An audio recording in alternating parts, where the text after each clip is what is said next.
Good evening, everyone, and a very warm welcome back to Classic Billiards in South Florida for the evening session here of day 2 of the Florida Open. Tonight, we will hand out our first trophy of this Bonanza Report. So much going on over the course of the next few days.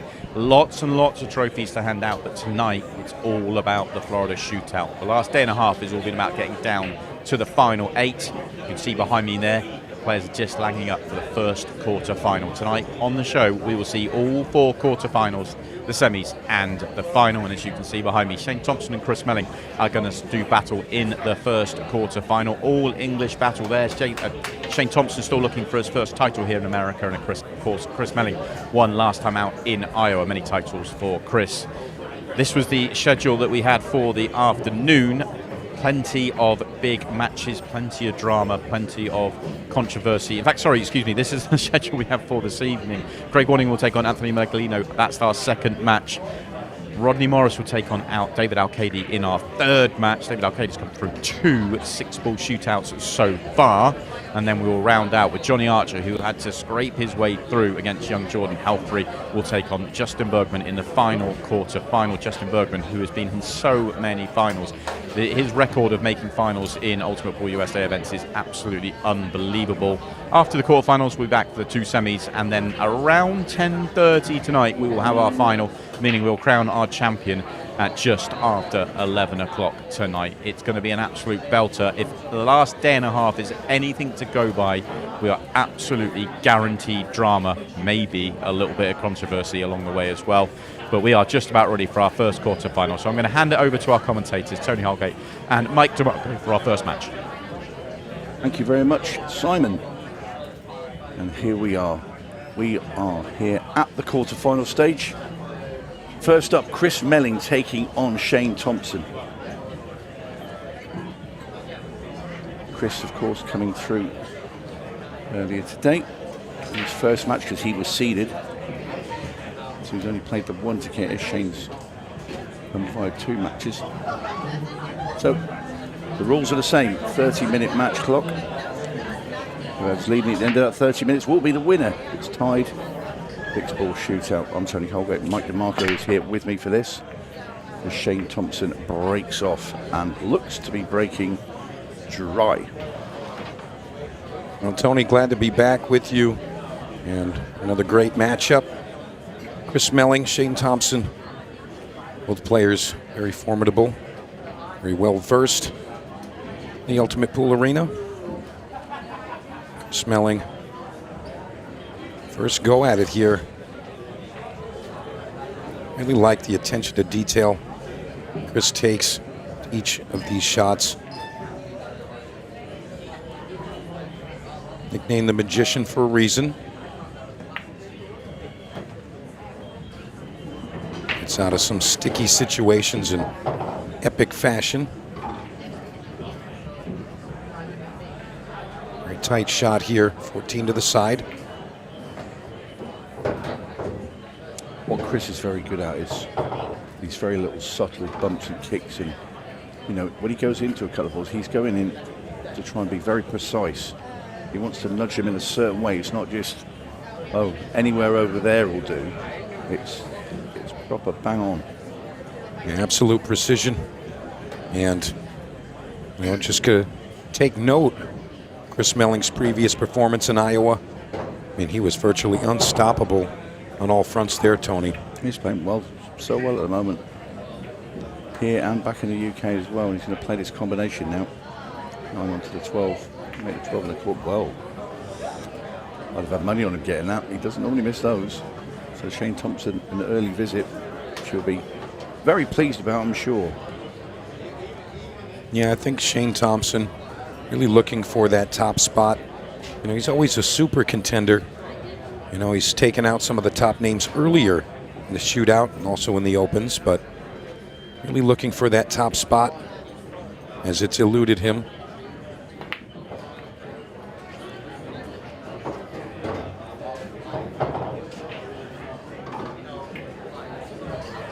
Definitely a class player nonetheless. Yeah, he played very well today against John Mora. He's a Canadian professional. Yeah, such a great player, John Moore, and Shane Thompson coming out on top of that one. To be honest, it wasn't given to him. Shane had to perform very well. He's going to float down for the 5, I would think. He's going to go 6-5.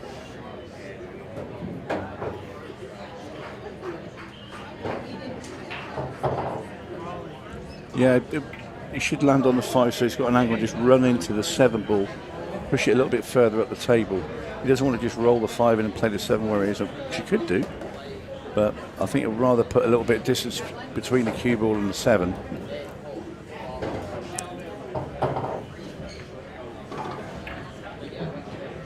You want to make sure you don't hit it up table and leave your cue ball down here. And kind of did that. A little awkward. Well, I don't think I'd have hit it so hard at that. I think just to push it not far from where the cue ball is really would have done. Yeah. I think he was trying to not overhit it and in turn hit it a little full. I mean, he's got the 7 to the top left here. It's a very available shot, just a little awkward being close to the rail. And it was going to be a test of that, a little bit of a knee trembler, because he didn't want it there. He didn't want to have the cue ball tight to the cushion. And sometimes, you know, you're thinking, oh, don't miss this now, you know. This is a real good opportunity. You don't get that many sometimes against Chris Meling. And I'm sure he will pay the ultimate price for that. Yeah, Chris is going to run these out with haste and confidence, per usual. Yeah, look at this. True Meling form. Yeah, no practice strokes. No, he's trying to be annoying. Well, you know what?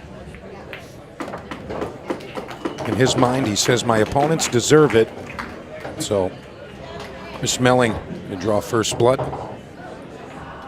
I heard Simon Webb talking about our lineup earlier, and what a lineup that is. I mean, so many great matches coming through our evening session. And, of course, following this one, we're going to see Craig Waddingham taking on Anthony Meglino. That's another tight one. And following Rodney Morris, Morris-Alcaide, Johnny Archer, and Justin Bergman, and so much more to follow as we determine who those matches will include as we get down to the final of the Florida Shootout. But those are your final 8 players. It's hard to really choose one, Tony. I could see all of those players making it and going the distance. Very class field indeed. Meling getting a real nice hold of the break. And very spread the balls here as well. Immediately you look at stripes and think, well, there's no way he's going to choose solids over them. Just purely the 14 ball is guarding that top left-hand corner, and the other stripes are all pretty much open.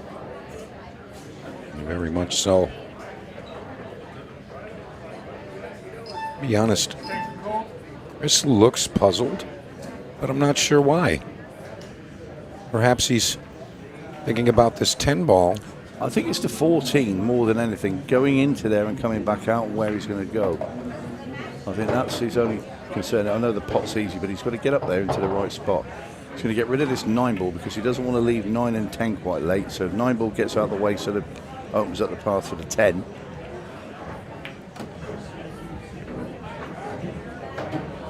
Yeah, I mean, I don't think you want to remove the 15 just yet. I think that's your ball to follow the 14.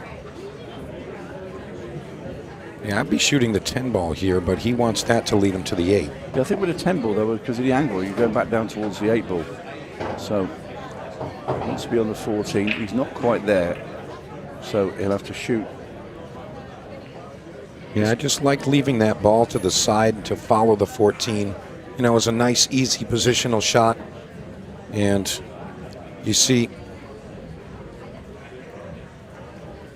he doesn't like his line on the 14 here. He's going to be slightly tree-topped on the 6. He wants to leave an angle on this 14 so he can come around the back of the 3 ball. Gonna pot this, come around the back of the 3 ball in between that gap 3 and 1, come into the table centrally. Their assessment. Oh, now then, I mean that again. That's a little bit of a loose one there from Chris, because he normally gets those with the spin exactly right, and he certainly wasn't intending to leave himself this 10 ball cut into the bottom left. Be careful, if he grazes the 6, he could lose the cue ball. And he hits it perfectly.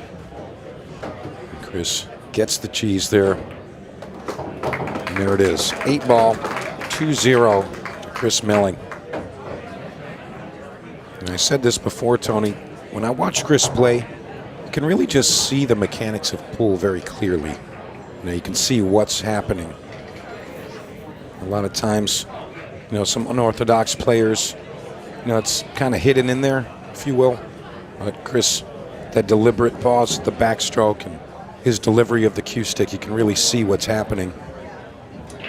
This is what's coming up in July the 22nd to be exact, in Blue Springs Side Pockets, Kansas City. Great venue there, by the way. Bill Fickle, hello to you if you're watching. Tom Cousins taking on Justin Bergman for $100,000 in a race to 30 match. And like I say, that will be at Side Pockets in Blue Springs, Kansas City, July. That would be just before the KC Open. And if you can't be there to watch it, QXTV.com. Absolutely, it will be live across the globe on QXTV. All right, Thompson with rack 3 break off. He's still down 2-0 here.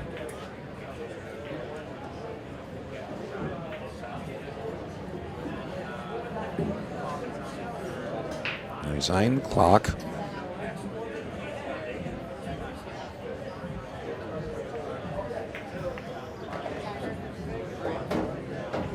He's not really helping his case putting that 10 in the position he did. Still available. And he's going to explore his options. Doesn't want to take on the combination. I think he's okay. He got to 14. I need to play for that. He's playing up top. Okay. Yeah, like we say, Tony, you know, there's a lot of patterns you can choose.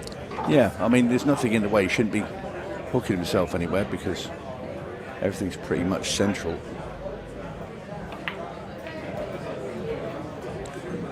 He's come a little bit too far. Might have to shoot the 9 next.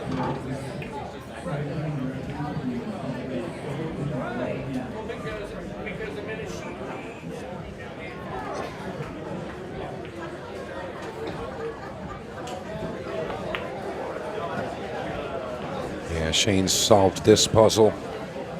He's got there in the end.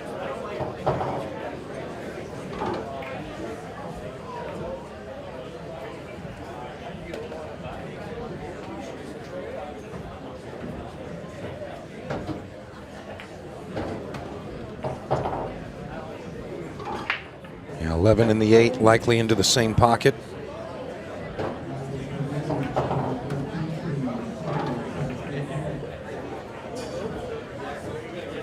Say ball to Shane Thompson to get his first one on the board. In it goes. Yeah, so really excited about what's to come, Tony. Lots of great stuff in the Ultimate Pool world. And mainly referring to what's happening the Wednesday before the Kansas City Open with the Bergman and Cousins match. That's a matchup that really just sets itself apart from the normal. You know, a lot of the matches that we see, it's kind of, you know, 2 American players, 2 European players, but this is really just 2 sides of the globe. And yep, a battle across the pond. Yeah. You know, it's nice to see that, you know, there's contrasting styles, contrasting format preferences, and they've kind of met in the middle somewhere. And I'll tell you, be hard pressed to choose a winner there. Yeah, well, Tom's, you know, he's won opens over here, so you know, you're not going to get Justin come across the other way.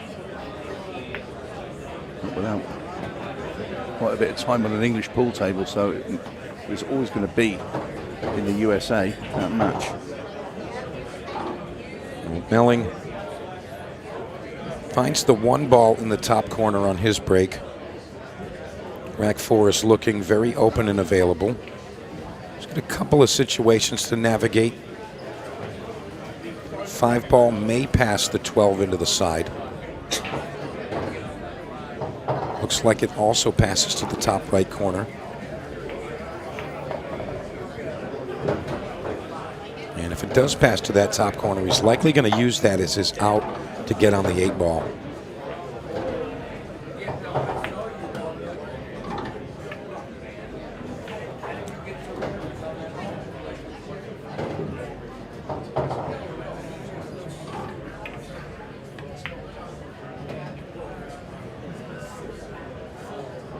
So 2 ball, no problem for Chris. 8 ball's not going to be a problem either. So this will be 3-1. Chris Meling. Not messing about. In goes the 8 ball. And there it goes. Back. Yeah. Very, very consistent. The magician.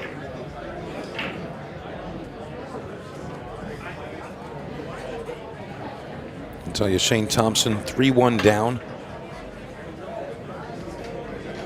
But he's going to get his opportunity here. Yeah, just over a third of this match gone. 4 acts we've had. Yeah, that could be the last straw, Shane. Accept it. Yeah, and I mean, we've seen this type of scoreline, you know, especially only 10 plus minutes in. You know, still plenty of meat into the match remaining. But Shane Thompson, only 2 games down. You just got to stay on it and wait for your opponent's mistakes, if any. We've seen multiple times these top-class players making 0 errors, literally playing a perfect match. We saw a perfect match at the Grand Finals. And Justin Bergman and Rodney Morris. Yeah, that's right.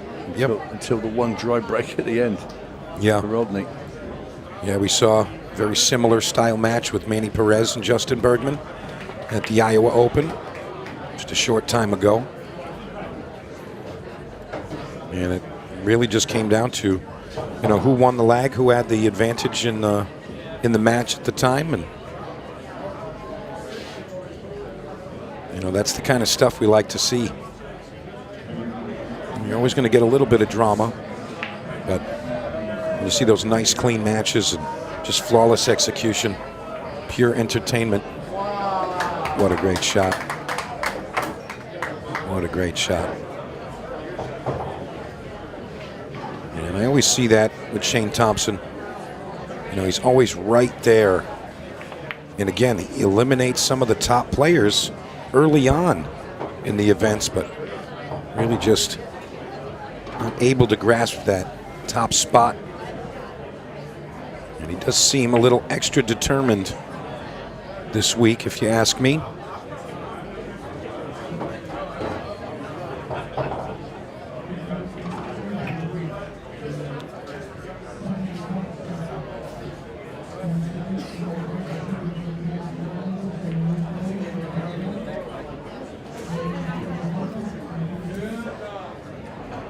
With the extension here, a little bit more comfort.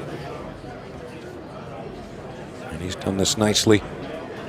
Doesn't need to come up the table. He can just float it just above the 5 to shoot the 8 in the side. Alternatively, he can choose to come up towards the green 6, shoot the 8 in the corner. Really his preference. And unfortunately, he's arrived in between those zones, Tony. Yeah, I'd rather gone too far than be short on these shots. I'd rather be hitting it firm into the bottom left-hand corner. Yeah. Rather than playing a thin cut, and also be wary about what the cue ball's doing. Is he playing a bank? He is playing a bank. And he makes it into the side pocket. What a great run. Shane Thompson answers back 3-2 now. You see this final 8-ball bank. It's always nice to go out in style. Send a little message to your opponent. The message he sent to his opponent was that he didn't kick very good position onto the 8-ball. Well, talking about good position, if you want to be in a good position with your friends playing league pool, make sure that you get into this session right now. Final session starting right now to get into the grand finals coming up in November, the 2nd to the 7th, over at Harrah's in Cherokee, North Carolina. Beautiful venue, and you can get your chance to win $100,000 plus in cash money for your 8-ball team. And again, you can qualify right now. Get your session and your team started right now. Yeah, we're in over 40 states across the US. It's just ultimatepoolusa.com. Go on there, find your league operator for your state. Get in touch with them. Say hi. Me and 4 of my buddies, friends, want to play Ultimate Pool League. We want to get to Cherokee and we want $100,000, please. Yeah. And it's remarkable. I mean, you can get in right now and get there for November this year. Not very long to wait, Tony. No, it's a great place up there as well, by the way. If you haven't been. Yeah, I had a great time this past year, and I'm sure we're going to have an even better time this year. Chris shoots the 1-ball buzzer beater there. Not really sure he likes his result. There may be a very thin avenue for this 2-ball. Right into the corner between the 8 and the 7, and it looks like he's going to take it on. Doesn't make it through the window. No, is there a ball on the table that 2-ball didn't hit? Not sure. Yeah, that was it was a big arse there for Chris. Obviously, not it went, but very tight squeeze indeed to get through that gap. So Shane Thompson, can he level this match? As Chris sits there with his love heart in his hands, showing some love for Shane. Probably not. But these 2 players are fierce competitors around the world. So Shane's going to look at this 11 ball as his way to solve the problem on that 12, sitting right below the blue 2. And it looks like he wants to take it on now. And that's a smart move, having the 10 ball sitting in the pocket, kind of a contingency backup plan if he misses shape on one of these up top. And he's done very well.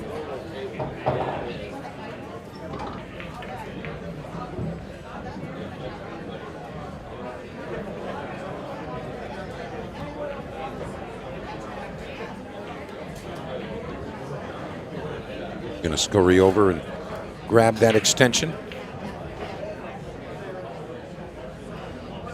Yeah, that's the thing. You've got those little bits and bobs that you can use to make the cube a little bit longer, so you don't have to get the spider out stuff. But it is time-consuming going over and it is. Getting them. You should be able to have a caddy, just follow you around the table with all your stuff. Well, Tony, if you need one, I'm first in line.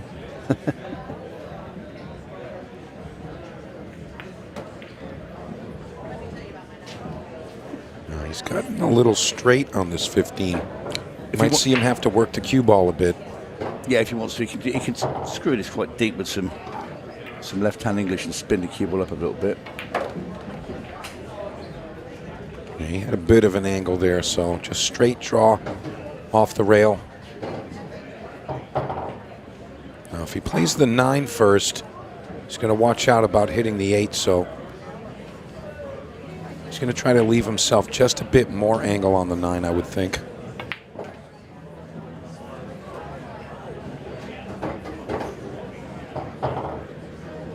Yeah, this is a little tricky. He might just stay above it and shoot it to the corner or the side. Yeah, I think he will. I think it's too risky trying to come back behind it. I don't think. I mean, you could punch it into the rail with a load of spin, but what's the point in that when it's a lot easier shot available? And you're right, Mike. It sails past that 5 ball into the bottom corner. Yeah, I think he wanted to leave himself just a touch more angle on that, so he could go underneath, playing both to the same pocket, but this is going to work out just fine, and Shane Thompson ties us up 3 games apiece. Only 12 minutes remaining here.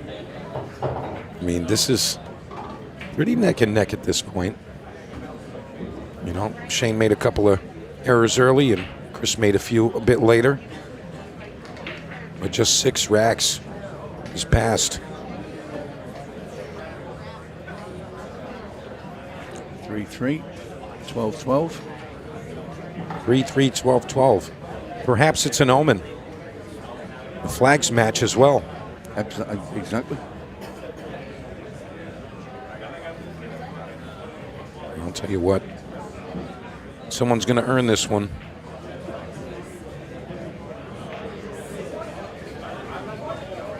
You see as the sun starts to go down outside in Lauderhill, Florida, spectators and more players starting to come arena side.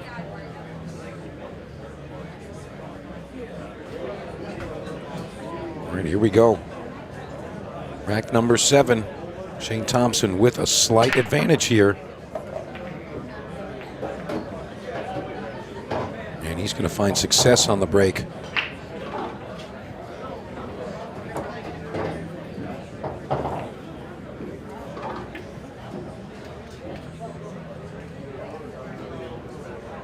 Now I wonder if he'll take a chance here and take the stripes. And I say take a chance because opening shot, play the 13 ball into the bottom right hand corner, bring the cue ball into the 12, 8 and 10. Just push them apart. Yeah. You're forced to land on the ball because the 14 is nearly over the pocket at the top. Yeah, I actually really like that, Tony. You know, get the problem situated immediately. And you don't really have a huge risk, but he's going to go at solids. And I understand his thinking there, but where's the 5 ball go? Well, I think what he's going to try and do is get in between the 5 and the 11 ball there and try and probably shoot it into the side pocket. Yeah, that's really his only option at this point. I just think by playing that 13 and coming into those 3, that cluster, you couldn't fail to open them up. And this isn't great now where Shane's landed. Yeah, Tony, I completely agree. A 13 would have been my opening shot there and attempt to do the same type of shot. You don't go into to move balls, you know, willy-nilly, but you were always going to land. Big shot this now. And he's come wide. Yeah, so Chris Meling is now going to get a go at these stripes. And positive, but he might shoot our shot right here, Tony. It's a little different, yeah, not as much angle. The downside is now the 5 ball's covering that bottom left, which wouldn't have been an issue before. Right. Alternatively, Tony, the 10 ball passes the green stripe in the top left corner. If he can get himself a bit of an angle on that, he can remove the 12, something just like that. Yeah. And you see a little quickening of the step there from Chris because he likes it. And he can play this a bit wide, go off the rail, off the ball if he wants to bump it a little more. Well, well, well. My word. And you saw what happened there. Dave Matlock had a very similar shot in the last match of the afternoon into that same pocket. Let's see exactly where he hit. Yeah. And it was the same sort of pace.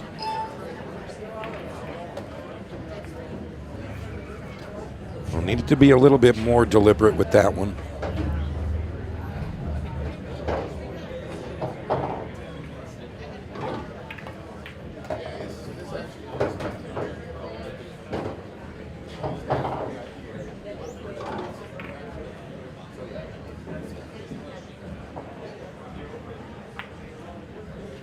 I'll tell you what, Chris Meling giving a lot more to Shane Thompson in the later stages of this matchup.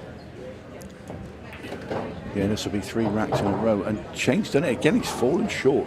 Now, last time he had to bank an ace into the other side pocket.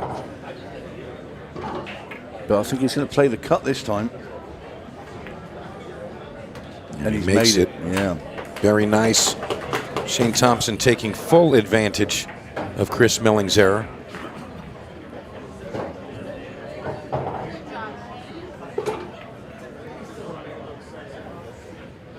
Chris not going to be thrilled with that, but fair enough. He's got the chance to break and add a point, tie us up again. 8 minutes 43 remaining on the clock. So, Look at that 10 ball there, judded in the jaws. Yeah, that's kind of the only way that the pockets will not accept a ball that close to the actual pocket itself. I mean, you know, you can graze the rail. If he hit it slower pace, I think it would have fallen. But, you know, he actually needed to hit it more into the rail to go off the ball or direct to the pocket. He kind of hit right in between. You know, that was kind of the bad sweet spot, if you will. So Meling under the whip a bit.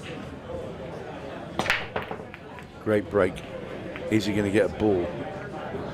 Oh. Chris Meling really giving a lot back to Shane. I mean, at the start it looked kind of a little one-sided, Chris's favor. He's having a bit of a head shake over in that corner, I'm telling you, Chris. And that can't believe he didn't make a ball. He knows he made good contact with that break. And I'll say it again, Tony. I really feel like there's something special about Shane Thompson this week. Just something seems a little more for him. Yeah, because he's been smiling. Well, that's part of it. That's definitely part of it. And perhaps, you know, besting some of these top players, you know, it's given him a little added confidence. It's been a lot of years, but he's found his happy place. Well, it's most of our happy place right there on the pool table. Nicely done there. And Chris Meling can only sit and watch and hope. Could be very big here. Getting two clear for Shane, and it's Shane to break next as well.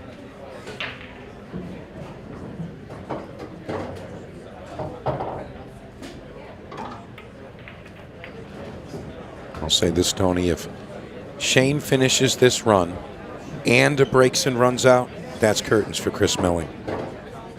That's going to seal the deal.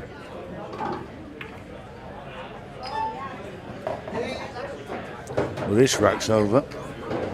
Yeah, he's got the 5 ball to help him with position.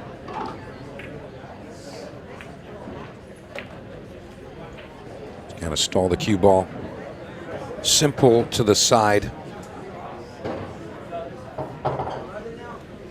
And yeah, that's going to add another one to Shane Thompson. So 5-3 now as we get closer to that final arena bang. It's going to be hard now for Chris Meling to make it 2 shootouts in a row this season. I mean, over the years, we've seen Chris Meling come out of much larger deficits with less time. So, again, Shane really needs to compound this lead and add another one, make it 6-3, and put extreme pressure on Chris Meling. Yeah, he's done it quite a few times now as well, Chris. Remember one last year in the UK against Zach Shepherd on the tour. 3 behind with 3 minutes and 1 second left, and he pulled it back level and got the 6-ball shootout and won that. Look at this break from Shane Thompson. Very successful. And I'll tell you, just because of that odd combination with the stripes up top, got to go solid here.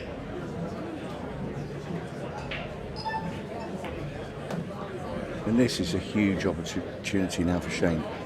Really, really is. He wanted to come a bit higher. Still manageable from here. 3-1 down with Shane.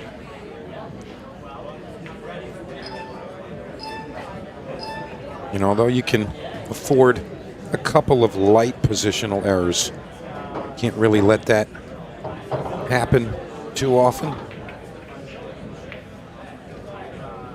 Soft draw here. Yeah, he's cueing very nicely now, Thompson. Really has got the bit between his teeth. You can see the finishing line in the distance. And it's getting nearer and nearer with every ball that parts this table. Yeah, he's going to play the last two in the same bottom left corner. Not a lot of cue ball movement here. Keep it very simple, proper lines. He's going to call his extension, burn some time. Yeah, and wisely so now, because he knows this is 6-3. Chris, no expression. He knows that it would have been him doing exactly the same if he was in Shane's position now.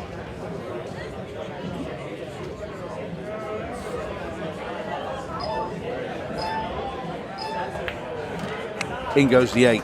Thompson now pushes 3 racks clear of that man, Christopher Meling. Well, 4 minutes, 47 seconds is all Chris Meling has to work with.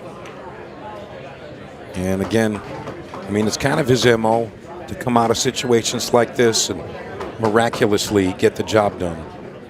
But still very, very hard-pressed to do so. There's no faster player on the planet than this man when he, you know, for running in racks at let's say, warp speed, which he's going to have to start to think and do. Yeah, and when you're in those situations, you get those unorthodox shots and weird angles, and Chris is really also known for potting those quite often. Really needs ball. He's got balls this time. Oh, it's a cue ball. Oh, that was close. You could hear the arena ooh and ah. Yeah, solids all go. And you see the pace he's moving. Take solids because the 7 ball gets you on the 4. Like so. Now this is a quick finish here. Yeah, he's going to be sub 1 minute here.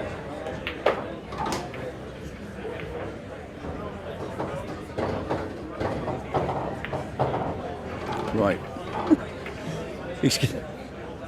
There's 4 minutes and something on the clock at the start of this rack, and there's still going to be 4 minutes and something on it.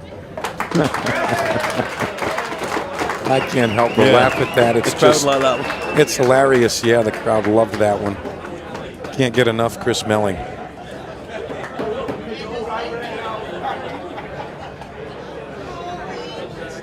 Mark Goff, the referee, just told us, he said he only had chance to start the shot clock twice in that whole finish. So that tells you how quick that was. Little smile, yeah. Unbelievable. Well, you still need another 2. You need Shane Thompson to play ball here. All right, well, 6-4. Shane Thompson going to try to burn some clock here, so he's really needing a ball. Is Shane going to play the game and say, go on then, I'll deliberately go dry, so let's see how quick you can knock these in? Well, I'll tell you what, if Shane Thompson breaks dry or breaks and scratches, I almost favor Chris Meling at that point. It's happened so many times when Chris has been in these situations. Zach Shepard did it. Went dry. It was the same situation. Let's see if Shane's going to hold on to it. I'll tell you what, it is going to go dry. And out comes the Greyhound. And he's moving.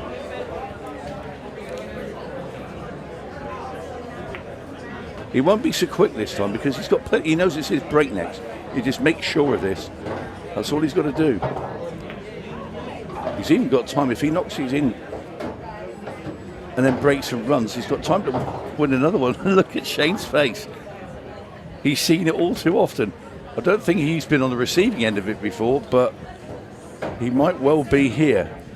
These are gone. Unless a catastrophe from Meling. Oh.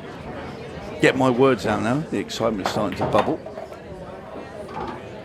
Look at him move.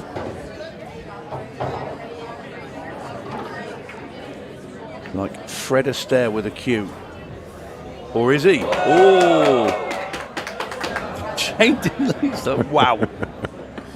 Chris is having a blast out there. Oh, Wobbles that one in there.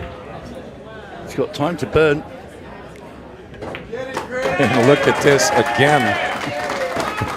Shane Thompson shaking his head. Can't believe what he's seeing right now. He said less than 2 minutes ago, I had a 3-game lead. Now I have a 1-game lead and my opponent's breaking. It was something like 4 minutes and 51, I think it was. Oh, it's 4:47, I'm being told. So we've had 2 minutes pass. 4:47, 1 minute 59 seconds. I love your attention to detail, Tony. That's maths as well. Quick maths. Quick maths. Now, 1 minute 59 seconds ago, we had a 3-game deficit. Shane was in the semis. Yeah. And right now it's looking like Chris Melling's going to get it to happen. Right. Momentum on his side. The I'll tell you crowd what, really loving it. Mike, what price you want the scratch off the break here? I'm not bringing that into existence. What price? Well, I'll tell you what. Price? When Chris looks back at this, you are definitely sleeping on the couch, Tony. But what I just knew it. I don't know why. I had a feeling that was going to happen. Well, I didn't say the word. And I'm telling on you. Well, Shane's going to burn some clock here, but he still needs to finish the rack.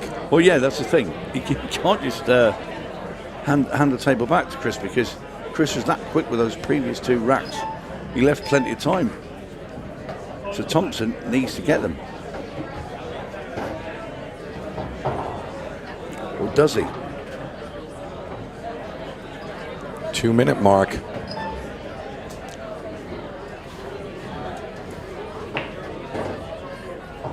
Well, if you got to the 8, there's 1 minute and 15 seconds of ball, and you're not going to do it on exactly the 1 second mark. So probably 1 minute 10.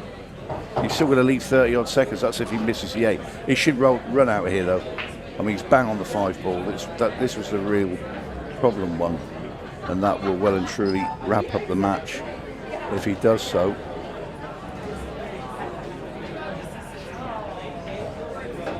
And it's unfortunate there for Chris as well, but I don't know why I thought that was going to scratch. I just did it. Sort of flashed into my head. I'm still telling on you, Tony. I'm like a young Nostradamus over here. Chris is going to take you right off of his Christmas list. I was never on it in the first place, Mike, let's be fair. Not what I heard. Well, regardless, Shane Thompson, he's in position here. He's actually fallen really nice on this 2.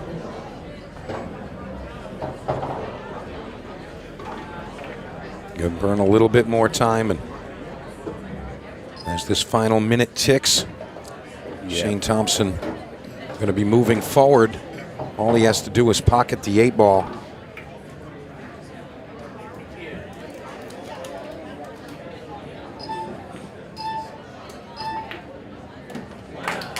And he's going to shake his hand. Congratulations to Shane Thompson moving forward. 7 racks to 5 in our 30-minute match. Well, Chris Meling eliminated. Shane Thompson knocks out another champion right after John Morris. So we're going to be right back with some more action. Don't go too far.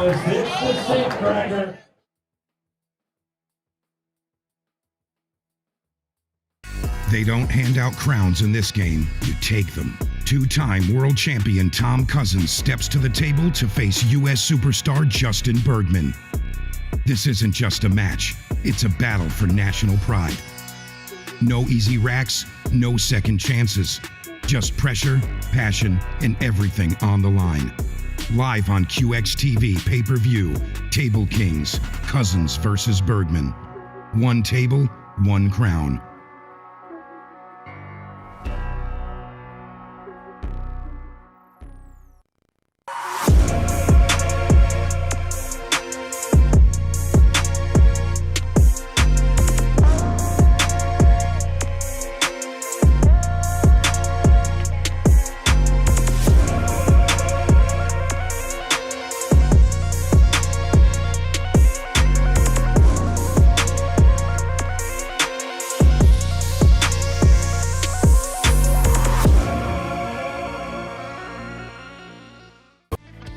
over 175 years of billiards history, tradition, and expert craftsmanship, Brunswick is a name synonymous with our game, which makes it the perfect partner for Ultimate Pool USA's vision, a fun, fast, and exciting pool for the players all across the United States.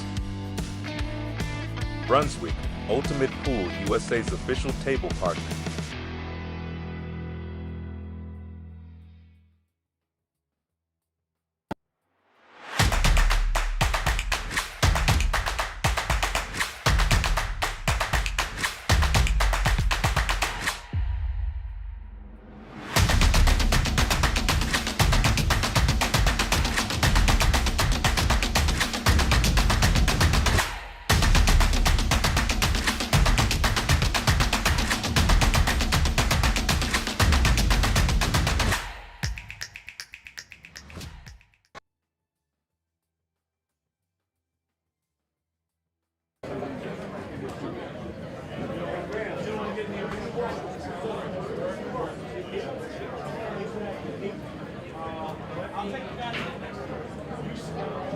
Were fully invested in that at the end there, but you were very calm in the way you took out that final finish and made sure of it.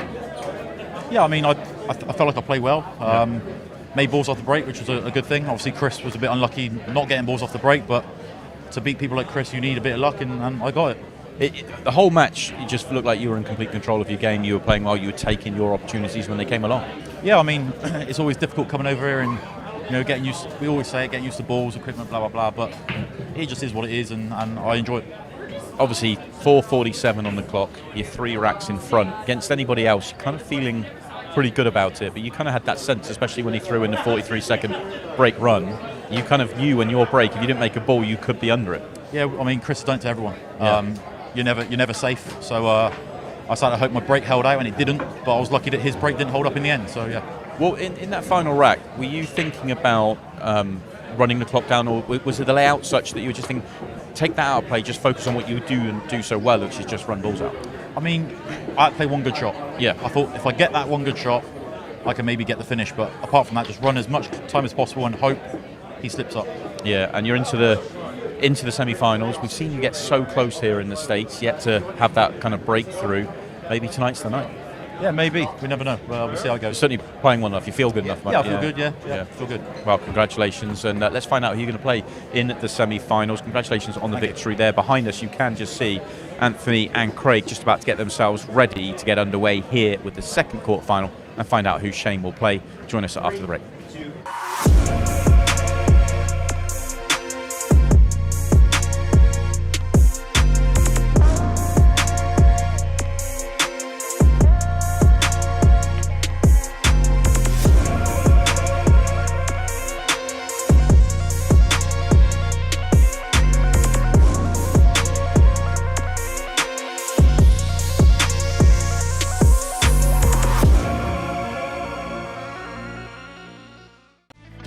Over 175 years of billiards history, tradition, and expert craftsmanship, Brunswick is a name synonymous with our game, which makes it the perfect partner for Ultimate Pool USA's vision, a fun, fast, and exciting pool for the players all across the United States. Brunswick, Ultimate Pool USA's official table partner.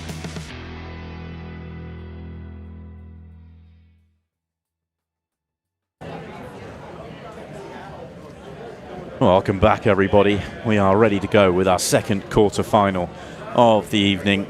And it's Craig Waddingham, who has won a shootout here with Ultimate Pool USA twice before, looking for another title. And he's taking on debutant Anthony Meglino. This is going to be an absolute cracker, going by the way they're playing, not just their reputations in the game before, the way they've played so far over the course of the first day and a half here at Classic Billiards. I'm Simon Webb, and delighted to say I am joined by Eric Charlton. Eric, great to have you here. I am delighted that you invited me. This is such a treat. It's going to be great, yeah. And apologies for everybody at home. We're going to get very geeky about pattern play and all sorts of stuff, things that we love, but yes. It's what makes the game so exciting and interesting to me. And I think, in my opinion, you have one of the best pattern players out here, Craig. Yeah, absolutely. Plays a fairly simple game in that regard, in the way he goes about it. tries to open it up and keep giving himself shots, doesn't try and overcomplicate it and try and move the cue ball too far. Keep it very simple. Always about opening the balls up as quickly as possible.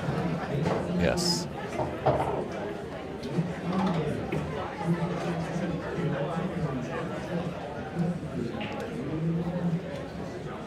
You like him rolling forward here off the 12 on the side and taking care of that 15, or no, he's going to get rid of the 13 while he's got it? I think that 15 ball needs to be his next concern. Yeah, certainly now, although we can get above it. Yeah, I mean, he's actually, if he does want to play it off the rail and off the floor, I think he's in prime position for that right now. And he plays those balls like that so well.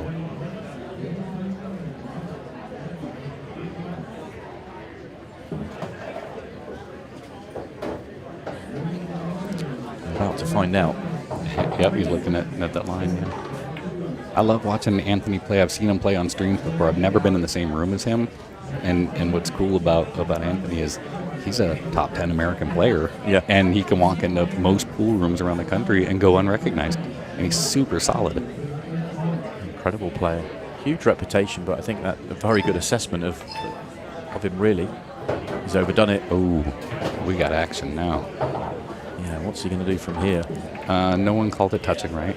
No, not seen it called.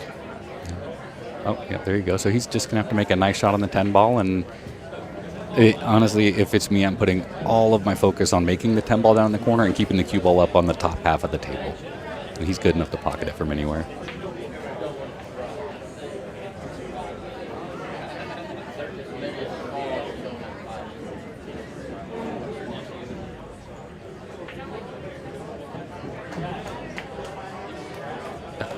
How about develop it? How about that? Just like that. What a shot from Craig Waddingham here. And he's got an angle to go to force it up off the top rail and find the gap between the 5-7. Yes, he does. Still needs to hit this one well. It's not absolutely certain.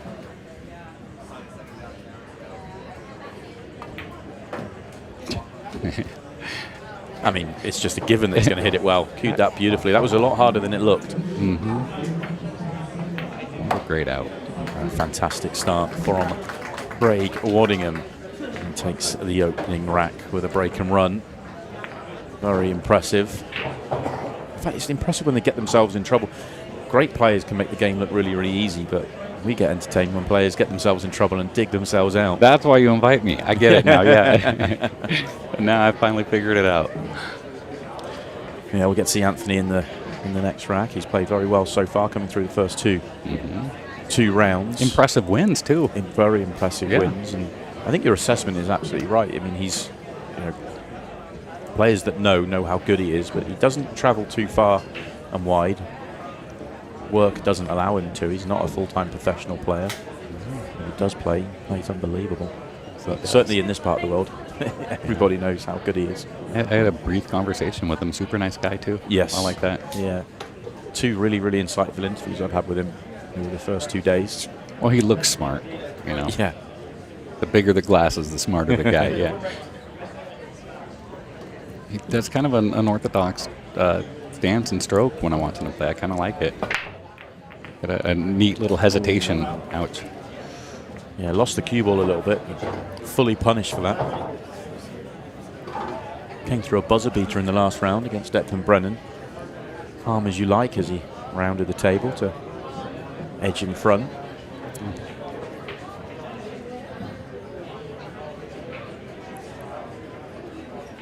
So, call me crazy. I kind of like solids here, but he sees something. I think the 13 was my one biggest concern for the stripes, but I don't play like him. Yeah, there's not really any issues with the stripes. They've all got a pocket.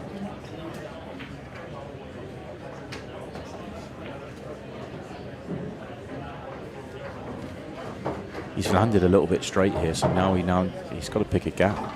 Unless the 9 goes through the gap, which I'm not sure it does. I'm not sure that does either. He's had a very, very good look at it. And he's played on it, so 9 must go.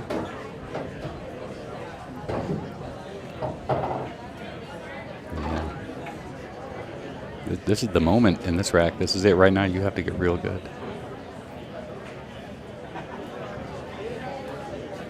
You can drive a truck through there. Yeah, he might have actually just been looking at the 12-14, seeing whether the 12 goes actually.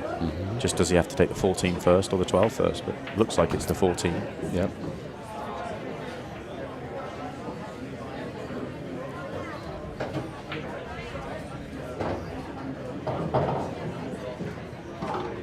I would love sometime to, in a serious match like this, to have the players mic'd up and so tell good. it. You have to tell me what your thought process is, but they probably don't want me to learn anything. So That's quite a common thing as well. I don't blame them. I've been lucky enough to film content with a number of the top stars, and the way they see the game is what separates them more than anything else. Don't forget the cueing, forget the bottle, all that sort of stuff. It's the mindset. It's incredible. Great little angle here. Yeah. I've seen some of your pattern play videos online, and the one that really stuck, obviously Chris Meling, because he sees the pattern in 5 seconds, but the other one that really impressed me was Mick Hill. I'd love to see Mick Hill play in one of these events someday. So I played, I did the filming, as we see Craig complete the finish there, very, very smooth. I've done that filming with Mick, as you've seen it. I've also done it with Mick and Tom together, and it was never aired. There was a technical issue in it, but essentially they both see the game very, very differently. I think Mick's, talking in English pool terms, Mick's got possibly the best patterns I've ever seen, but Tom sees the game differently, and watching those two debate the way to go about it, there was a beautiful moment where Mick was going, why don't you do this? And, doing what you're doing, it might cause you a problem, but it won't. If I land there, I win the frame. And he did. And it's sort of, but that's the way he saw it, and Craig has a more similar style to that. Still slightly different. Yeah, I asked him once. I said, "Why would you play that ball? In that corner?" I said, "If you played that one first, if you hit it bad, then you got insurance." And he goes, "Why would I hit it bad?" Yeah, and I was like, "Well, that you guys." But it's a strong mindset. Yeah, but Craig very much is leave yourself a shot. He doesn't try and find perfect patterns. He tries to find keep the cleanest, simplest way of going about it. Stay out of trouble. Yeah, he does well. One common thing about all the great players: attack that bad ball. Just get that, whatever. What a break this is, by the way. Just attack the bad ball and then find your route, map it out. These are stripes all day. Yeah. Yeah, finding the bad ball. That's it's hard here. There isn't one. Yeah. But like we were talking about earlier, it's more fun if you try to create the bad balls. Just put yourself in more position to find new pattern. Reroute a lot. It's fun.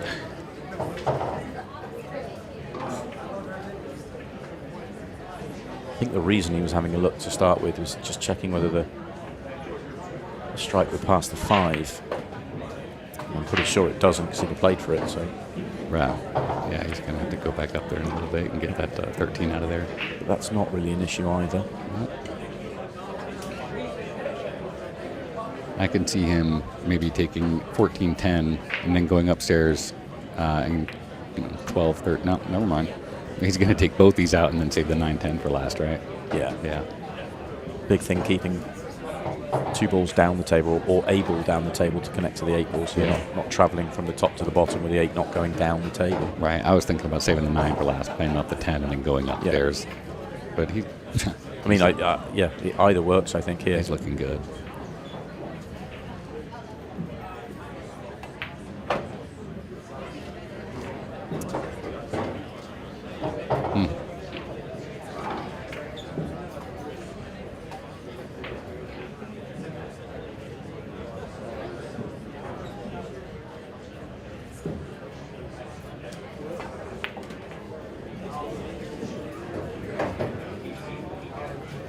I think the reason he left the 9 and the 10 is so that he doesn't get stuck behind the 4 at any point. If he just leaves the 9, the 4 becomes a bigger ball, but leaving both just takes that completely out of play. Very nice. Game is not this easy. I don't think he touched another ball the whole time. No. That's the way you should do it, huh? Amazing break, and they split perfectly. And then he kept it very, very simple. I really like about this how there seems to be a lot of different swings. Like 3 games with 20-plus minutes still on the clock is still anybody's game. I love it. Yeah. Anthony was 2 down in his first match as well, but it was able to turn it around.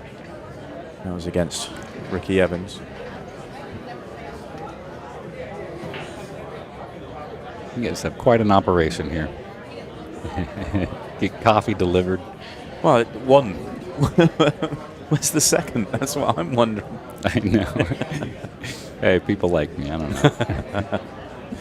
The Ultimate Pool USA president bringing me coffee. What did I do right? Worth pointing out, the Ultimate Pool USA president's just bought Eric a coffee and forgot me. He wrote a note on the side. He goes, "That was your last shootout, bud." Okay, great break. Anthony's in the game. He's about to play only his 3rd shot in the match, and he is 3-0 down. And it's just, there's nothing obvious here, too. He's either got to chop at the 1 ball, play the 5-6 combo. I guess he can spin the 3 ball downstairs if he wants into the bottom right. But it seems to go like this. You finally make a really successful break, and you have a lot of stuff to figure out on shot number 1. Oh, he's got the 7 straight in. I thought the 3 I think had he can him. see the 9 as well. He might prefer stripes here. I think both are good, though. Oh, he is declaring stripes. I like it, you know. And it's worth pointing out, actually, for those watching, it's a game where you don't really have to say much very often, but in that situation, you just have to let your opponent, and in this case the referee, Mark Groff, know that you are playing the stripe there, because it's not necessarily obvious whether you're playing the stripe or the solid. You aren't stripes until you make it. Just overdone this. Would have not wanted to reach the ball there. Leaves him a little bit of an awkward angle. I do like that the 14 ball is about a 1/4 inch off that rail, so you can play it up into the top right fairly easily. That's going to help him out.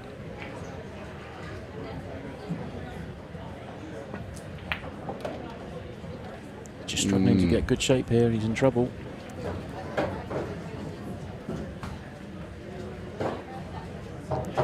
So he's going to have to just miss the 1 ball, cut this into the side, just miss the 1 and come up, wrap around the top right corner and hold for the 13. Do you think he can miss the 1? I think he can, yeah. I mean, he's putting a lot of low right spin on this. Just spin it in there. Oh, no. Oh, we missed it, but wow. Missed it by too much. That gripped a lot. Yeah, he's not. Let's have another look at this. Spins it in. Oh, he did, yeah. He could have cheated the pocket maybe just a bit and hit a little fuller. But this is easy day for Craig now. He's already just taken out 3 off the break, and this one's wide open. Anthony just cleared off enough balls to make this very, very simple for Craig.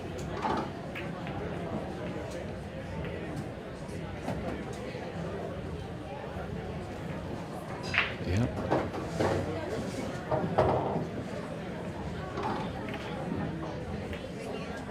So Craig get his own cue, or is he still borrowing cues from locals? I believe because obviously Dennis Hatch and himself have become very close. They are national pairs champions as well. Yes, they are. I believe Craig now has a deal with or through Dennis. Oh, good. I'm not sure which brand he uses actually, but that Dennis sorted him out. That's one of the things I like to remind people of when they talk about these guys and say, "Oh, they're not that impressive." I'm like, "Well, they just borrowed a cue from Johnny League player when they showed up here. What do you want them to do?" Yeah, he's been coming over a while now, so I think he's got himself sorted. And that was a very good, very Craig standard routine counter clearance. And all of a sudden, it's 4-0. Anthony's had 1 chance at the table, but enough to put him 4 behind. He scratched on the break earlier and then just scratched off that pin 12. And that layout wasn't actually that tough. If it's 0-0 or 1-0, you would kind of expect him to get it. You feel like there's a little bit of scoreboard pressure first rack in the match, just getting a feel for the table again. Yeah, I agree. It has all happened so quickly that he can turn it around, but it's going to take a big effort, especially with it being Craig's break next. If he finds a break like the last one, all of a sudden it's 5, and then you really are in trouble.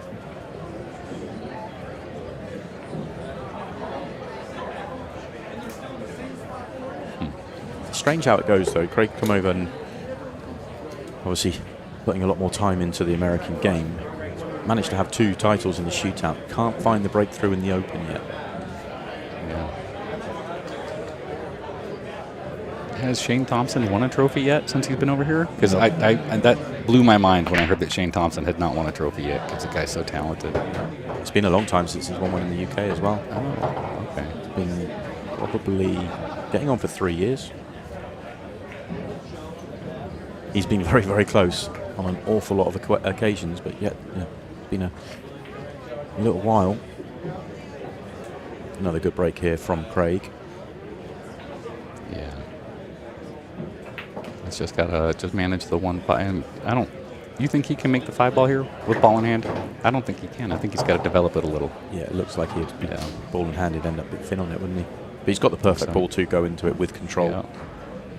Just got to find the line here. Yeah. She hasn't. Yeah, I thought he'd play to get straight in on the 6 and just choose a stop shot on the 6 and hold a little angle on the 2. But I think he was trying to. I think he could have. I think he was coming down for the 2 and doing it without using the 6 and having the 6 as his ball if he doesn't land good on breaking out.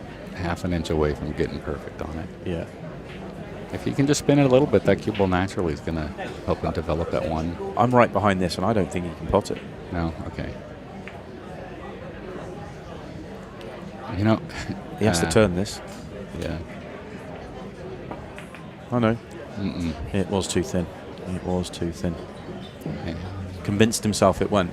And then he could see the 10 or the 12. Okay, good. I thought he got away with one there, Greg did, but let's go, Anthony. Come on, get on the board. You're rooting for players not to get lucky. No skin in the game. Doesn't matter who wins. Just no. I love Craig's awesome. Craig brought me a bunch of candy when he showed up here, so I'm always rooting for Craig. But I'd like to see a great match. Anthony can deliver it. It starts here though.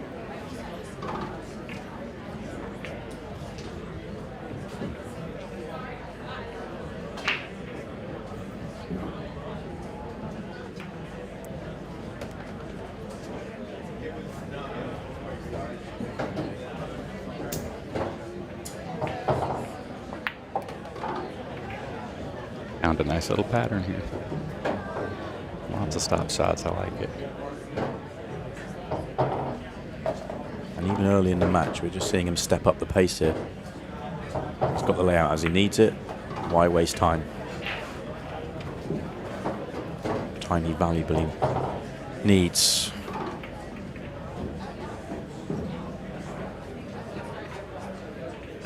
A little hesitation.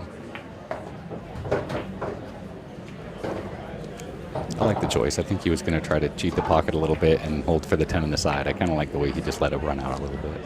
I think he would have ended up a little low on it, and then the cue ball's going away from the 8. Wow. He would have made that work, but that's the reason he stopped in his tracks, and he is on the board. All right. 4 racks to 1. Haven't reached the halfway mark yet, although we're very, very close. And it is Anthony's break next, so that was 1 against the break, which is important when you're behind. Now he needs to build on it and find a break and run. Make Craig think about that mistake. Craig, of course, coming through that very dramatic. He's just looking up at us saying he was trying to swerve it, which he did. He did try. But nice try, Craig. Yeah. He came through that very dramatic moment against Dennis Hatch. Amazing out from Dennis. Right. But he was very, very cruelly just. I didn't want to bring it up. Without the ball. Oh, it's absolutely, it's a story, it's a talking point of the day. He hit the cue ball with it was still moving. Evidence is out there. And it cost him. It would have been a 6-ball shootout. I really was impressed with the referee's reaction because he didn't call it a foul initially. He said, "Hey guys, I was too close. We need to take a better look." And I think that was the right decision. And handled very well. His instinct was it was a foul. Yep. But get it confirmed. It always will be. Okay, so a dry break, huh? Yeah.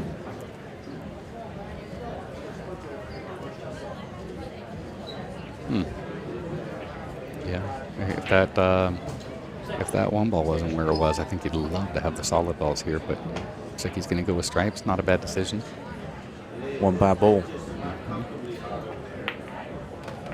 1.5 bad balls. That sort of opens up the half bad ball.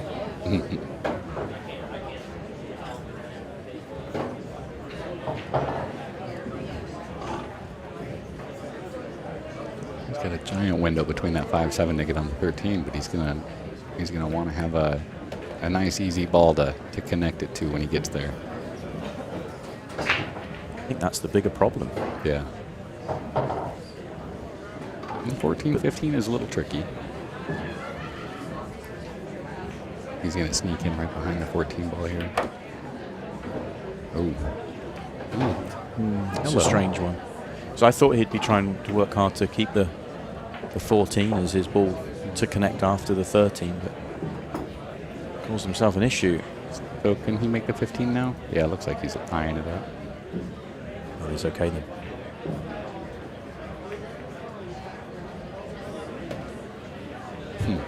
Easy day.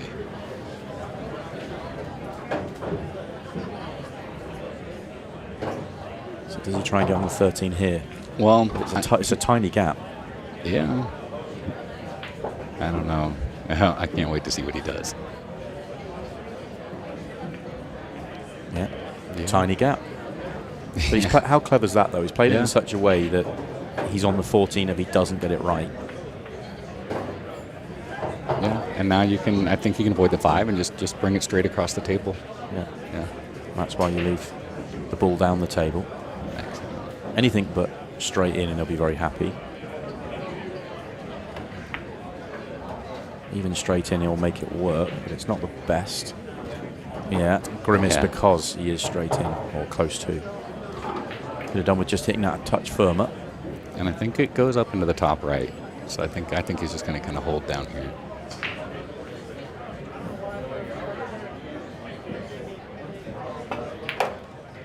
Beautiful. Exactly that, just pinches it a fraction.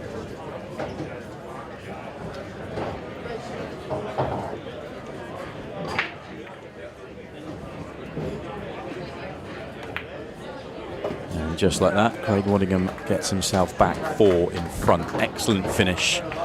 All about the one ball he had to land on. And does not let the disappointment of the previous rack affect him. Do you know that's one of his best assets, in my opinion, his temperament out there. Yeah, You short just memory. Never see him show any signs of frustration. Handles defeat gracefully. Yeah. Therefore, it doesn't affect him in future matches. And yeah, very impressive. I've heard he handled defeat nicely. I've never seen it firsthand. He has. He's beaten me twice now. I've never seen it. As the balls are being racked up, we can just mention the Ultimate Pool League, and there you go, $100,000. There are 8 runners southbound. They won it in year 1. They all chopped up 100K. This year we're handing out just over 100K to the first prize, and you can still get involved in the Ultimate Pool League. Session 3 is getting underway right now. Go on ultimatepoolusa.com, find your league, find your league operator, and get yourself involved, and you can still have a shot at the big money. That money's coming home to Phoenix this year, Simon. Phoenix is, the league in Phoenix is growing. We are coming after it. Yeah, just going back to his temperament when he's win, lose, make a ball, miss a ball, is truly phenomenal, and I think it really helps him because in this game things are going to go against you. You're going to have to take defeats.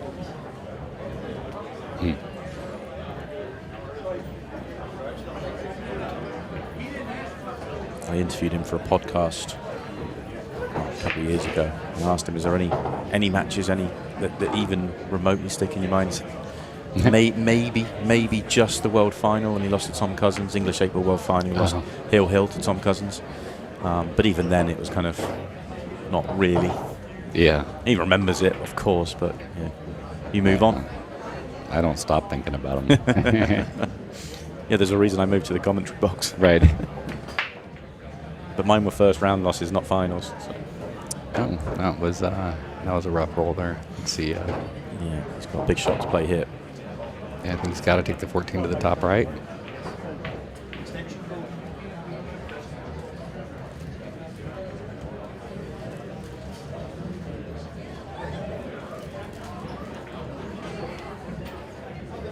feel like it's a tricky cue ball here as well.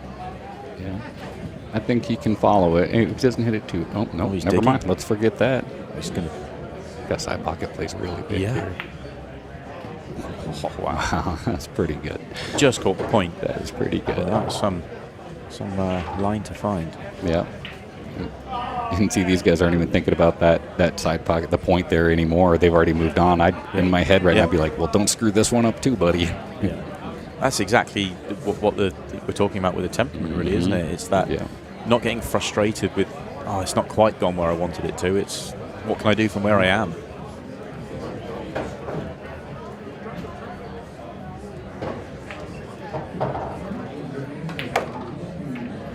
Confident stroke. I like that. Now you just stop it or just suck it back a couple inches and 8 in the side for a close it up. Love it. We're still not at the 15 seconds yet. Awesome. We will be after this shot, though. 5-2. There we go. 5-2. 3 behind with 10 to play. All to do for Anthony, but he needed that. That was an excellent run out. Just keeping Craig honest here. You feel he needs the next rack, even if it was a quick run out. If Craig was to win the next one, 4 with 8, you're starting to get to that you need everything to go your way situation. Yeah. Good news is it is Anthony's break, so break and run is the requirement.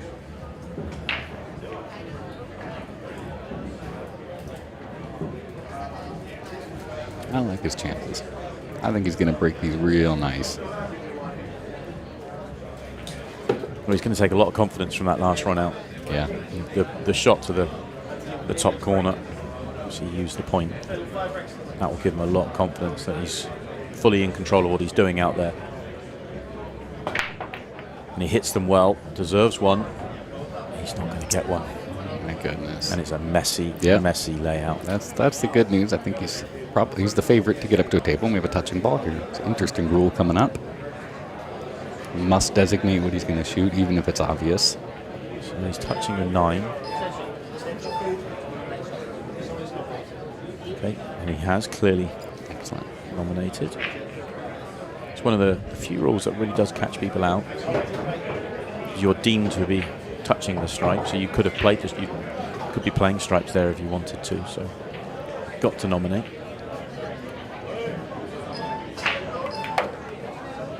Complete belief that you can get out from anywhere. Yeah, but you question whether it's the right thing here, because I still think he's odds against at this stage. Yeah, he's got to bank the 1 and push the 7 down towards the corner, and does the 3. He does have a little gap with the 3 ball. 3 This goes. is beautiful. Oh, so now he draws it at the 12 and everything's open. Okay, so it was an easy layout, Come but on, we just Simon. made to be hard. Come on, Simon. Easy day.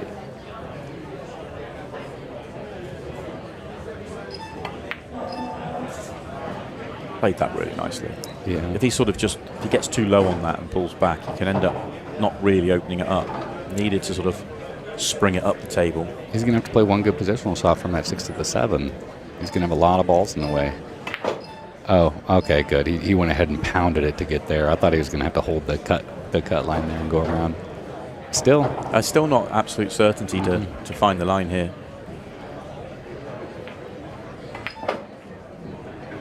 And he did not find it. Unless by some miracle there's a gap between there. No. Okay. Not a chance. So as open as they are, he is going to give this a ride. He's going to let it have a chance. Well, I would let it have a lot faster ride. And these okay, here we go. Decision making there is interesting for me in terms of you can make the case that he'd worked that to the point where he should get out, but it was definitely I think odds against at the start of the visit, and therefore is he better off trying to make the layout worse and let Anthony back to the table? And 3-rack advantage with that clock ticking down really puts Anthony under pressure. Yeah, force him to make a low percentage. He has to make something happen at that point because you know Craig's not going to let it happen. Ask your opponent to do something. And he's open. He's just made it easy for Anthony. The good news for Craig is he has the next break. If that was on his break, I think it adds to the weight of trying to mess the table up even more.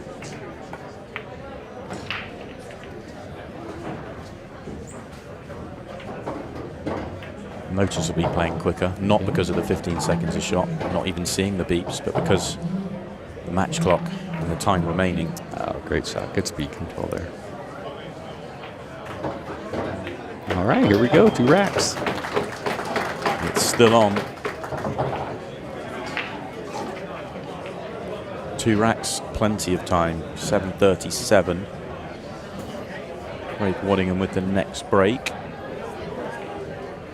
This is all to find out who will play Shane Thompson in the final 4 of the Florida Shootout. Bottom half of the draw will follow. Morris-Alcaide has Rodney Morris. In our next match, Johnny Archer, the Scorpion, will be taking on... Sorry, David Matlock will be taking on... Sorry, Johnny Archer will be taking on Justin Bergman. I'll get there in the end, Eric. Right, it's been a long day. You know, you mentioned Morris-Alcaide, and he came into this tournament, and there's a big buzz about him. I think he was a huge favorite to lose both of his last matches. Down 5-1 to Gerson, and then down 4-2 to Joven, and Joven messed up a very routine out. Yeah, 2 6-ball shootouts. Actually, 2 really good times as well. Yeah, he never should have been there. Like, but yeah. Can't keep a guy like that around in the tournament. It's dangerous.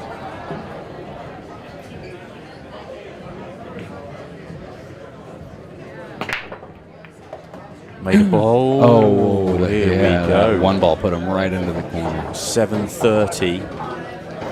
Craig might not get to shoot again until it's all tied up. This game can change. Oh, a good layout here. Yes. If the 7 goes in the side, perfect. You're out here, aren't you? Or you feel like you should be, because everything else is wide open. Has to be cue ball in the kitchen, remember? So can just do this.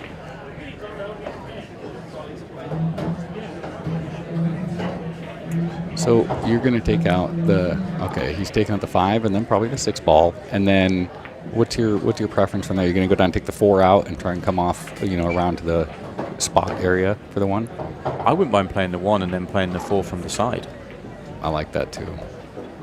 Then you just swing around 2 rails and perfect on the 8 ball. Yeah, that's beautiful. He's gone too far for that.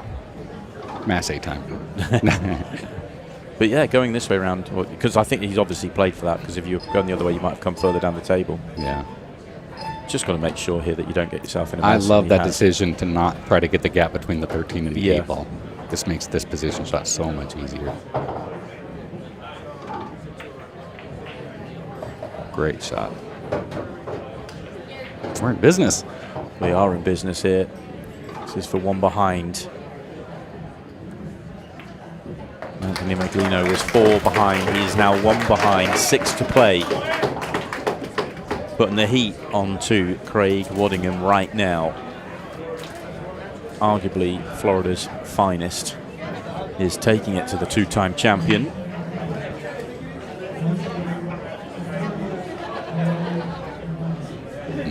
Craig Waddingham just whispering across the arena to Tom Cousins, who's watching from the corner.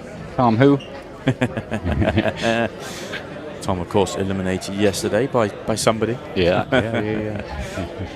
Yeah, by Eric Charlton yesterday. He's such a great guy. He's still my favorite player. There he is, talking to Mr. Holgate. Dulcet tones you've been hearing all weekend long. Everybody I've met that comes over from England and everywhere over there, they've all been so great, except for Joe Prince, of course. But everybody else has been so much fun. I like Joe. I see him at tournaments around the states that aren't Ultimate Pool. He travels a lot, yeah. Puts a lot of time in. Always likes the party.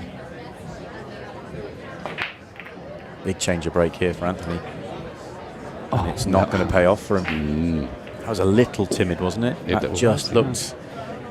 He didn't make the initial wall. He was not going to make anything there. This table is breaking a lot different than it was yesterday, and we all knew that was coming. Yeah. But they were ping-ponging around everywhere after the break earlier, but not today. Great shot. Take care of his bad ball right off the bat. He stays away from that, and it becomes a bigger problem as you go through the visit. Deal with it early. Even with awkward cueing.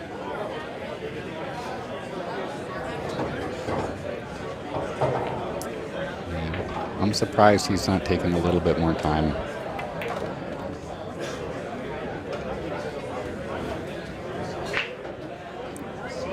I think it's one of those that I think he's not adding time or taking time away. He's just trying to play natural rhythm here because he doesn't know if he needs that time yet. Right. Yeah. If he was to make a mistake here, he'd want the time on the clock. Make sure you finish. Yeah. Yeah. Just make sure of the finish at this stage.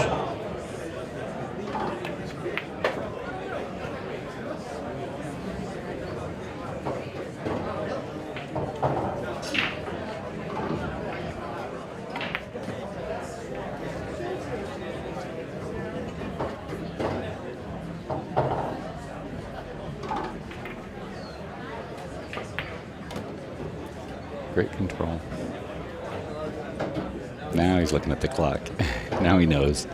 Yeah, now it should do 2. This will put him 2 in front with the break. Yeah. And another scratch on the break or a dry break, and Anthony Meglino holds his fate in his own hand. Yeah, we've got to at least try and make it tricky-ish on the time.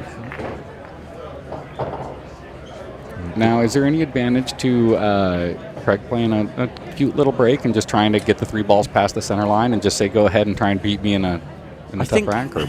I think there is, but I don't think there is if you're at Craig Waddingham's level. What I mean by that is I think if Craig makes a ball, then he's going to kill enough clock that it's not going to be an issue. Right.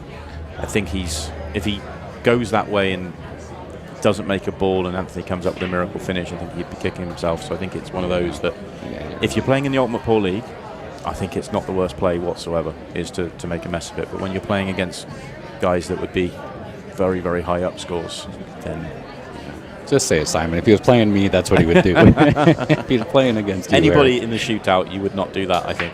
Right. Yeah.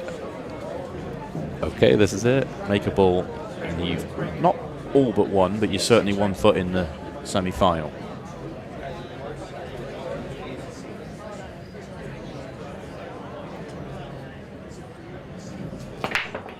There it is. Best break of the match, I think, from Craig, or one of them. Yeah. That's so solid. Strikes are all wide open. Yeah, squared it up, and Anthony looks like he has some kind of idea that this isn't going to go his way right now. Yeah, not much to even cling hopes to, really. You need a big error here from Craig Waddingham.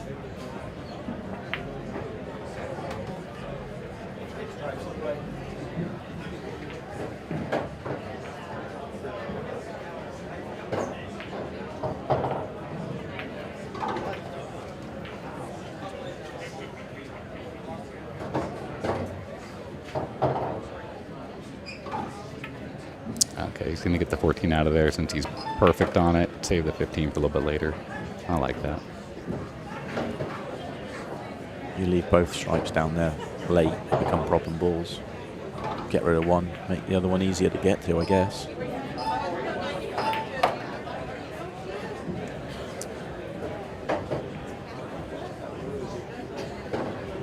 Just a stop shot and then around the angles with the 9, or maybe he can back it up and avoid the 8 ball.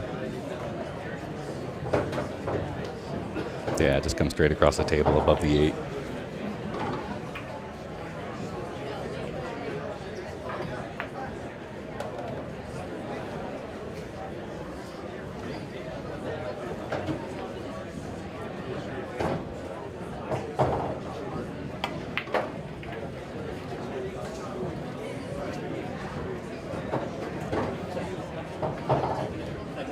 Calling his extension, just in case.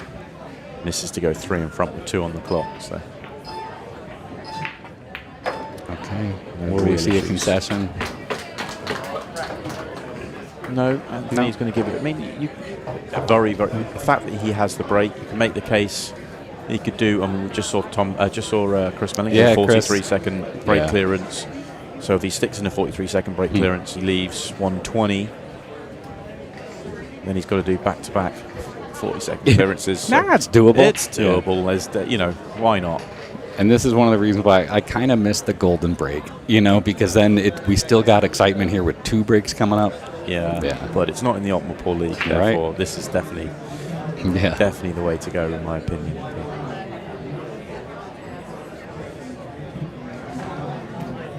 you are watching and you're interested in playing in the league, this is the format you will play in. A handicapped version of this, but essentially it is the same version. You play 30 minutes, no race 2.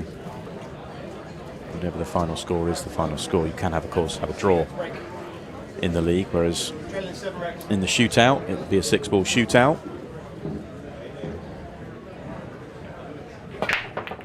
I like with the league that your ratings change pretty much, as the scores are entered into the app, your rating changes accordingly. There's no waiting for results to come out a week later and seeing how you're performing, and the ratings change almost instantly. I think that's a cool feature. Yeah, upscore, of course, is going to get stronger and stronger the more it's used and utilized. This match is over. Kind of going through the motions. Anthony just being respectful. It's not his turn at the table, therefore he's not going to concede right now. And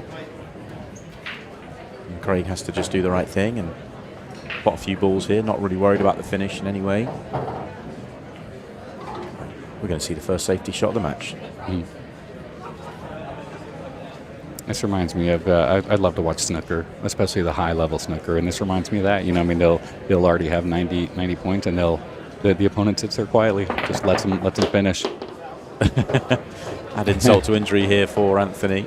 You mentioned snooker. Craig is a big background in snooker as well. That's how he kind of used to practice. I don't know if he still does that from time to time. He wouldn't really practice pool. He just, if he needed to get himself queuing, he'd just go and play a little bit of snooker. Did you know there's some leagues in America where that wouldn't have been a foul? Yes. Yes, I am. And yeah. I scratch my head. Blows my mind. Blows my mind. Yeah.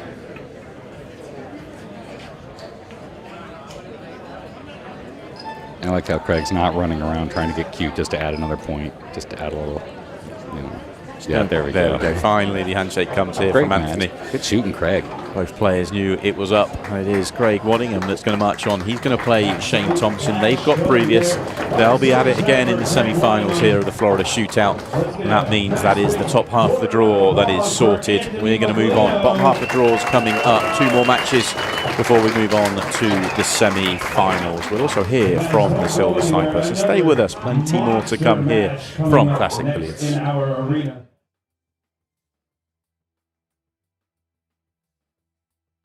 They don't hand out crowns in this game, you take them. 2-time world champion Tom Cousins steps to the table to face U.S. superstar Justin Bergman.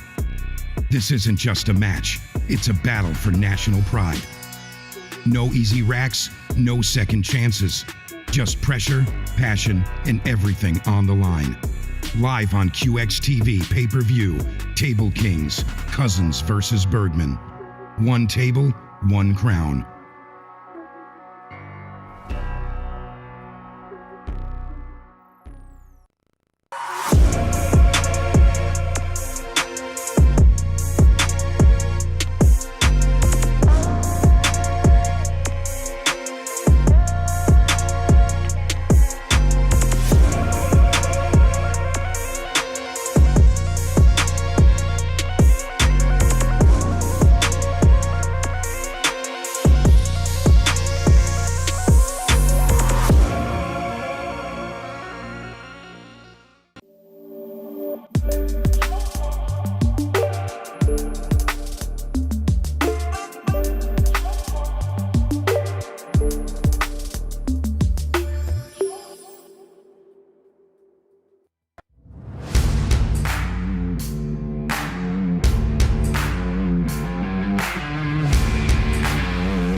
Welcome back to Classic Billiards. I am with our latest semi-finalist, Craig Waddingham. Congratulations. Thank you, mate. That was a very, very, very, very good performance, especially early on. You really took it to Anthony and never really let him settle into the match at all. No, we made a couple of mistakes for the first 2 frames, but no, I played faults really again. I've been hitting it well, so yeah, as long as I get ball for break, I fancy doing business. Do you feel like you're coming over and you're getting stronger as you keep taking each trip you come over? You feel like you're getting tighter and tighter with that cue ball and you're just making the game easier on yourself? Well, it helps having your own cue now, doesn't it? I mean, I've already cued it, apart from last time in the Nationals, so yeah, having my own cue and my own tip that I'm used to now is a hell of a difference, yeah. You're getting used to, we were actually talking about that a little bit on commentary as well, the fact that the first few tournaments, you were coming over just having to use whatever you could. It was actually my break cue, my pull break cue. It had the hardest tip. I like a you hard like tip a hard when I tip, play, yeah. but that was like a pebble, like you couldn't screw back or anything. It's okay on the main arena because it's so fast. On the outer tables, we should ask you no about... one's there, are there? No one's there. We should ask you about your previous match against Dennis Hatch, whether you two have fallen out as partners, but obviously not. No. Listen. Nothing. Something like that's never going to make us fall out. We'll never fall out. He's a top man and he's a big lad, so yeah, I'm definitely not falling out with him. No, it was obviously you two have got a great friendship there. This puts you into the semi-finals. Another semi-final. You like the shootout? You're looking for another one. Shane Thompson this time. You two have got a little bit of previous. You've had some really, really good matches in the past. Yeah, I think I was 6-1 down last time. I lost 7-6 in Iowa. Yeah. But yeah, I own one. Oh yeah, I own one. There was that English final as well. Oh, there's been a few. Yeah, he's got me. He's got me a few times. So maybe Not that I don't want to bring it up, but yeah. My turn, yeah. No, it should be an absolute cracker. We're all looking forward to it. Congratulations on making it through to the semi-finals. We'll see you in an hour or so. We're going to move on. That's top half of the draw. After the break, it's the bottom half of the draw.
Right, welcome back to the Ultimate Pool Florida Shootout. And what a match we have here as we get closer and closer to that final matchup, which we will see tonight. We got the Rocket Rodney Morris versus El Matador David Alcaide. And Mike DeMarco from Ship to Cash joining me, the Hatchet Man, Dennis Hatch. Dennis, my man. Yes, sir. Yeah. Well, I'll tell you what, I saw some fun banter between you and Craig earlier, and I think that was the right move. Let everyone know it's lighthearted. Yeah, we're good friends. Yeah. It had nothing to do with him or anything. We're great friends. Yeah, that'll always be. Yeah, sometimes it just happens that way, and got to roll with the punches. It is what it is. That's right. On to the next. And on to the next for one of these two individuals. Yeah, this is going to be a good match. Rodney just made a 3-hour trek to the airport to pick up his wife, so he's coming in a little, probably not totally focused, but.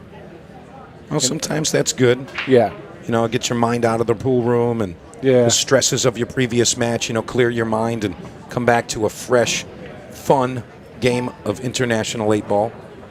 And what better place to do it than right here, the Ultimate Pool Arena at Classic. And tell you what, the winner of this match is going to play Okay, that's going to be the winner of our next match, which is Johnny Archer, Justin Bergman. And the winner of that one goes on to the final. And that's going to be Craig Waddingham and Shane Thompson going at it. So, really interesting. Good. I think I don't know if it's possible, but Craig Waddingham, Shane, final. No, they're going to play each other in the next round. Yeah. Wow. Yeah, and they seem to be the two best. Watching, I see those two to be cue ball control, playing good, not missing balls, breaking well. So it's unfortunate they have to play each other. Yeah, but top class all around. And I tell you, one of these two, it's so crazy, Dennis, when I see these lineups and these matchups. It's crazy that one of these two players is going to be eliminated. Playing so well. I'd like to see Rodney win. Obviously, he's a good friend of mine. We travel together. He's a lefty like me. Craig, same. And if you don't mind, I want to just touch on the whole foul situation. Yes, so please. Everybody knows. I mean, people are listening. My friends are texting me. Here's the deal. I've watched the video. I've talked to Jordan. I've talked to Scott. And their camera caught the cue ball on its final roll towards my tip. That was the last view they had. So they don't know if the cue ball was moving when I hit it or if it was stopped. There's no definitive answer, and the call goes to the ref, and the ref made a decision that it was a foul, and I can live with that decision. So they couldn't tell if it was good or bad. The refresh rate wasn't there. Yeah. It got the final 4 moves, and the 5th move, we couldn't see it. So yeah. But I'm okay with it, just so everyone knows. Yeah, it's really just an unfortunate situation, and controversy to win or lose or continue in the match. Clock not moving.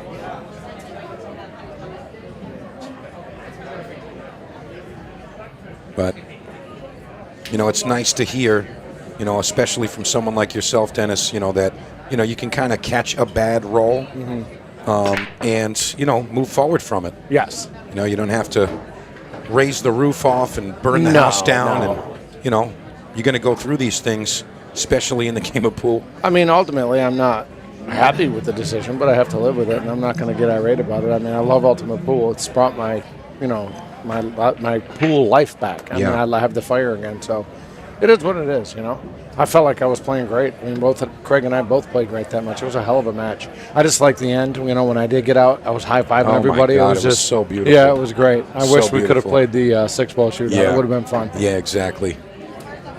Maybe we can get an unofficial shootout between you guys, and I would take that. That would be fun. you have to figure out what the stakes would be. Yeah. I'd love to see that. Rodney now. took the solids here. He's going to go into these balls with some speed. And it rolls all the way past problem territory, so 5 does go to the side. 5 does, and I think he can draw it over past the 15 for the 3. Kind of slide over between the 11 and the 15 for the 3 ball. Hard to tell, though. I don't have a great angle. Yeah, he's going to have a very small window to hit there. He's going through them. And not going to find the mark.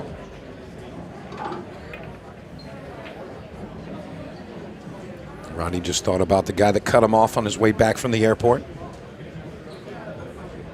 Why didn't he just drop? Yeah, definitely could have. But he's going with the 2-rail kick on the red 3. Great contact, but not going to make it fall. No. He didn't miss that one by much. No, and it's not the easiest leave. I mean, he does have the 15 or the 11 on the side, but he's tree-topped over the 3, so.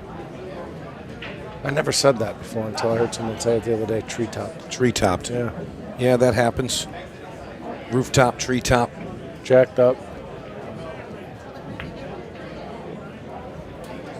Now, David. although I understand that, there's opportunity to kick behind the 14 and maybe make some fortunate things happen, well, even the combination with the 6 into the 3. Yeah, exactly. He can get into the 6 behind the 14 for sure. But he's going straight at this. Really needed it to open up a bit. He's going to move some things around, but he really just puts his balls into I liked what you said. that spot. Going at the 6 behind the 14, he could have made it off the 3. Yeah, and even if he hit it a little bit more towards the center of the table, it could have gone and cut the 3 ball in. Yes. He had a lot of good rolls to go that way, but you know, as I always say, Dennis, you got to go with your gut. Doesn't matter what you think you should do. If you feel something in the pit of your soul, shoot it. Never want to fight against your inner monologue saying, I really want to do that, but I feel like I should do this. Just shoot it. David's patterns are pretty good. Shoot the 9, 13, 8. Yeah, and I got to say, you know, obviously, Rodney, a very fast player. David, I feel like he's not a super fast player, but he's adapted to this format very well. You know, he's won shootout format. And when we get down to the 15 seconds, he just goes out and does his thing. Very quick to address the ball and assess the proper patterns.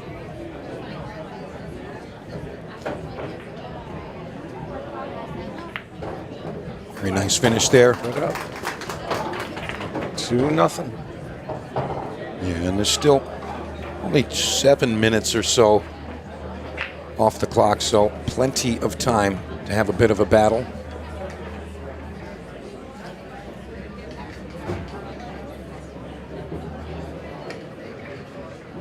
$100,000 match. Yeah, that's coming up. Side pocket, Blue Springs in Missouri. It's going to be the Wednesday prior to Kansas City Open. Tom Cousins takes on Justin Bergman in a 100K match. Race to 30. Talk about a packed house. I mean, if you can make it there, you need to be there. Yeah. This is a special match. Man, race to 30 for 50. Ooh, yeah. That's some heat right there, it is. boy. Absolutely. And to be fair, if you can't make it there, it's qxtv.com. Yeah. That's where you go. If you like, love, or don't even watch pool, this is worth watching. Nothing gonna fall here. Opportunity for the Rocket. I couldn't imagine playing a race to 30 for 50,000. That's crazy. That's a short race. Yeah, it is. For that much money. Yeah. You'd think you'd get at least like 1,000 a rack. I want to play like a race to 60. Race to 60 2 for days. 500. Yeah. Over 4 days. Rodney shooting stripes here.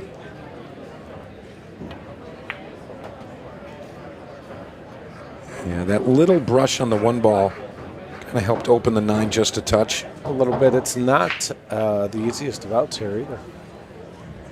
I mean, everything up top's hanging, but the 11 does not go by the 12, so he has to get on the 12 and then bump the 11.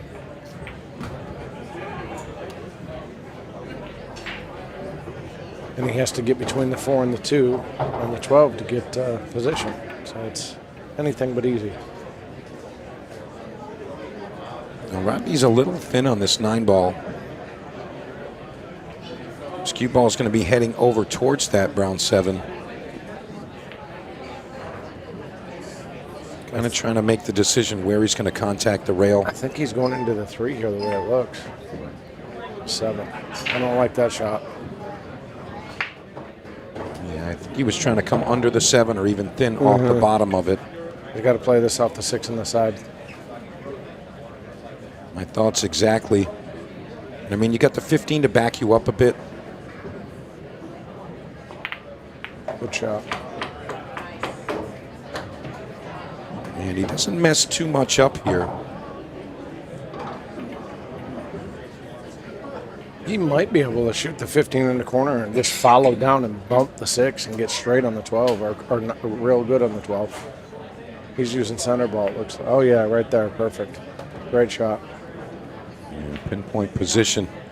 Wow, he hit that good. Yeah, Rodney's cue ball exceptional. He didn't even hit the 6. That's how good he hit it.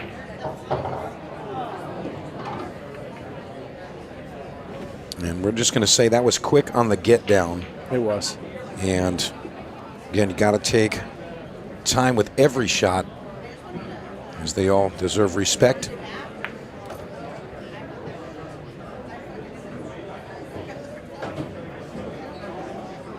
Let's see how fast he got down to shoot it. You know, it looked like he was elevated a hair. He was. Had a little bit of side English on it and possibly swerved the cue ball a bit. I think he cheated the pocket a little bit because he didn't want to bump the 6, and I think it just got him. I don't think it mattered if he bumped the 6, though, because the 11 went in every pocket. Fair enough. Right now, El Matador shooting out solids. There's 5 balls remaining, including the 8.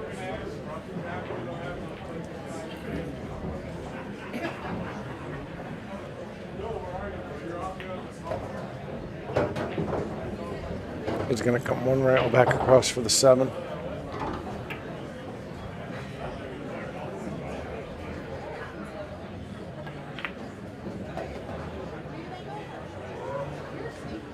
Very nice speed. Good speed. He has control of the table pretty good right now. Didn't know he played bar table pool. You know what? I didn't know he played bar table pool either, but tell you what, this is definitely a special kind of 7-foot table action. Yes. A lot of factors, including this lovely crowd here. And Alcaide extends his lead now to 3-0. 3-0. Yeah, we were at dinner the other night. We all went out to dinner, and I asked David who was going to win the tournament. He said, not me, not me. And that's what he said. Yeah. Yeah, that's what the guy that was going to win would say. Yeah. That's what he would say. He said, no bar table pool. Well, I think it's really just that muscle memory. Sometimes see a 9-foot table player come to the 7, and you know certain shots are just instinct. Yeah. And they say, hey, it's draw off this rail and come over to the side like this, and it's overdrawn, and they end up way up table, and you know they kind of got to tone their stroke down or find a way to use a different stroke. A lot of players tend to move away from that large arm movement and kind of flick the wrist a bit more. Choke up on the cue stick, perhaps. Yep. Rodney needs to win this game. Big game for Rodney here. Huge shout out to my friend Travis Davis and his family watching. Thanks for watching, guys. Ultimate Pool. All right, 2-ball found a home in the top corner. 6-ball goes to the top right, so if he does decide with solids, he can play the 7 to fall on the backside of it. You know, the balls just land a little funny for Rodney every time. You know, the 8 doesn't go, the 12 doesn't go, the 1 does play in the left corner. But, you know, it's just, he's going to have to do something here with the 1 or the 12 if he takes stripes. So, definitely taking solids here. Yeah, I would think so. I don't think he likes his opening shot here. No, it's not easy. He doesn't really want to move too much around. Yeah, that's going to work. Yeah. Back cut the 7. He can fall on the backside of the 6. He's just, all he needs to do is get on the 1. That's priority here. He's overrun that, but I do think the combo is on. Looks like it's close. Might have to back cut the 6 just a bit. Might see some side spin to help that happen. Very nice. Can't miss him from here, Dennis. No. Everything is easy from here. Quite easy. If Rodney would have liked an angle on the 5. Yes. I don't think the bit 5 more. passes the 15. I think he's going to have to make something happen here. Yeah, if that 5-ball Short. doesn't pass, Short side. this ball needs to travel. He did not get there.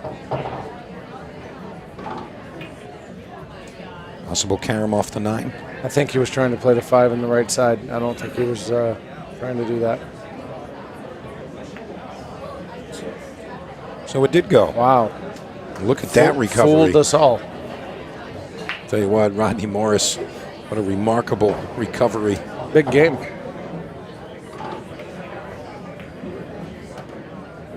Four nothing or 3-1 is huge.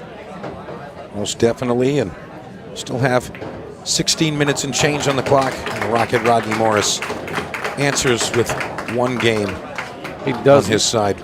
He does need some love from the pool gods. Yeah, just a bit. It's David's break, correct? I believe it is David's break. Yes. Definitely needs some love. And I'll tell you, just body language-wise, I noticed David's kind of dropped his shoulders a bit. Usually when a player's intent in the match, you know, they're kind of proper posture, if you will. Yep. I don't know if that's showing a bit of fatigue.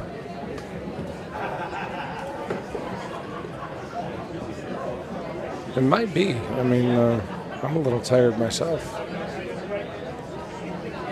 He is 20 years younger than me, though. I don't believe it. Are we using Hispanic numbers or American numbers here? Second ball break.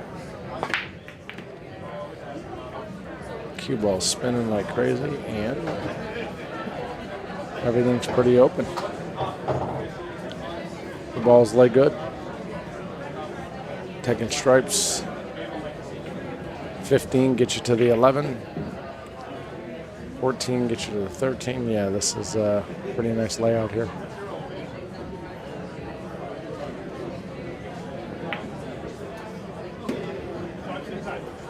Yeah, this is looking relatively routine, but again, in the arena, this can change. Yes. Very quickly. You saw Chris Meling almost come back from that deficit. Had he not broken and scratched, things could have been very different there. Yes, they could have. Well, David's going to burn his extension here.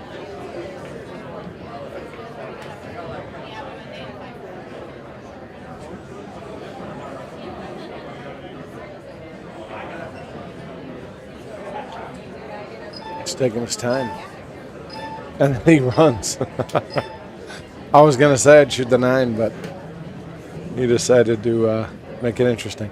You know, that's something that I'd like to remark on and also get your opinion on, Dennis. You know, the shot clock. You know, a lot of times we discuss players overthinking situations and, you know, kind of talking themselves out of the shots versus just go ahead and shoot, where it seems like they kind of perform a little better under the gun. And I was just curious your thoughts on that. I agree with that. They perform a little better under the gun. But like right there, he did overthink it. You know, everything was wide open, and he had plenty of time to shoot, took his extension, and still the clock was winding down.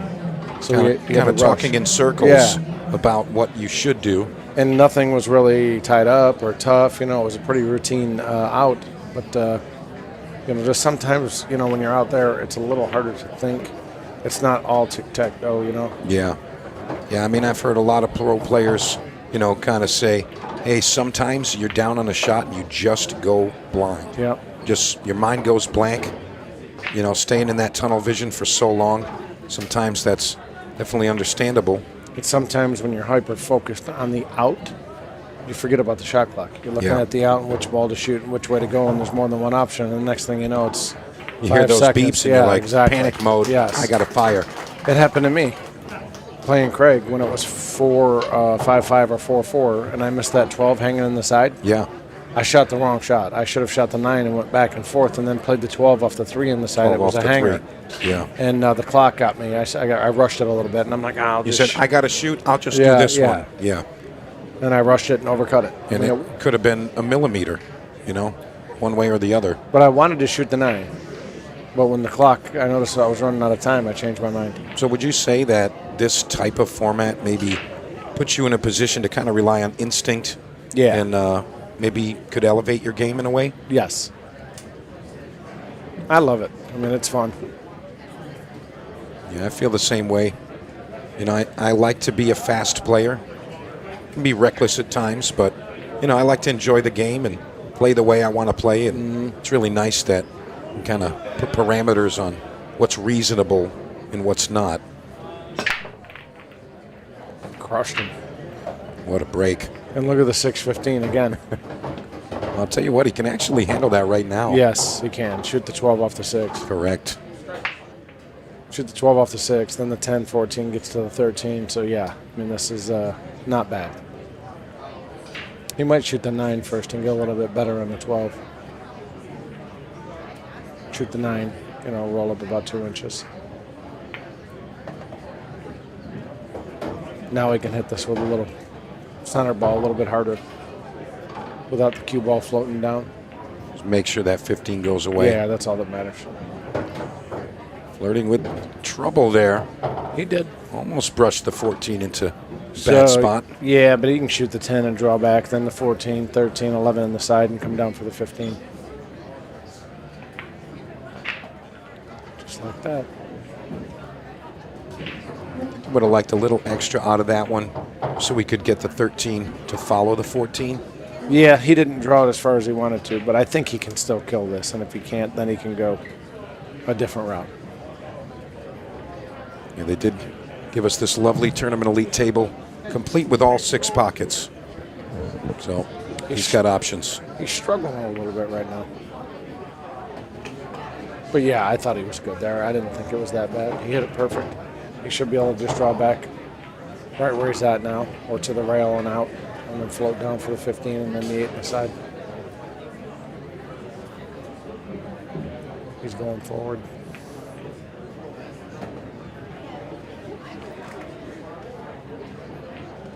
It's funny, he went forward. He's going to come 1 rail down. I would have drew it back. He went 2 rails down. A little better control, Yeah, you want to dictate, not let the table kind of tell you what it's going to do. Anytime you roll a ball, things can get funny. Yep. He's out. Rocket Rodney Morris, 42. Yeah, answering back 2 games straight. Not terrible.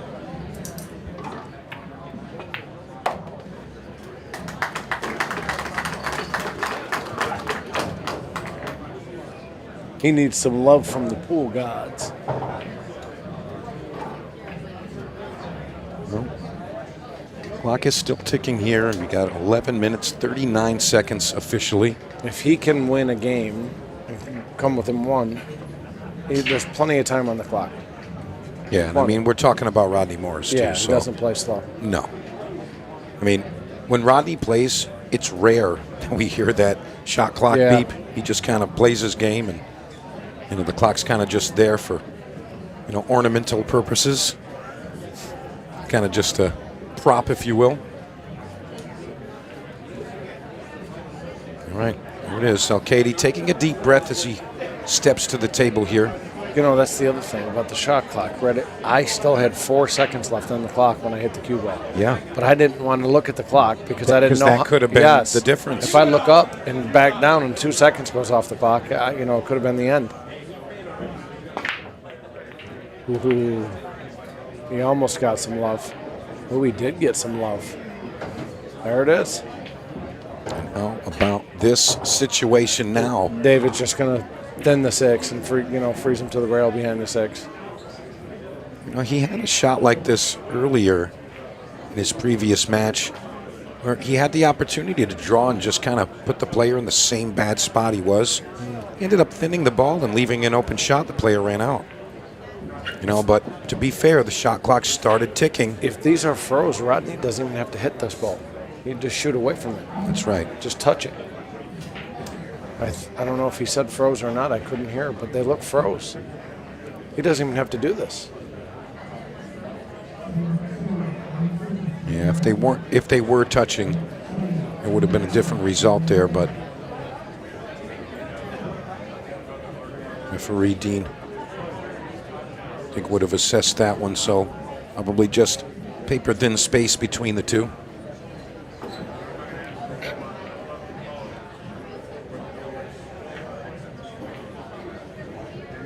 Dick knows how critical this rack is, even more so for Rodney Morris, but cannot give a Rocket any daylight here.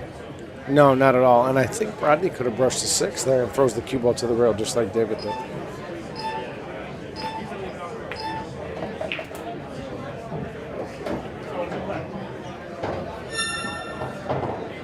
And here's that lovely sound.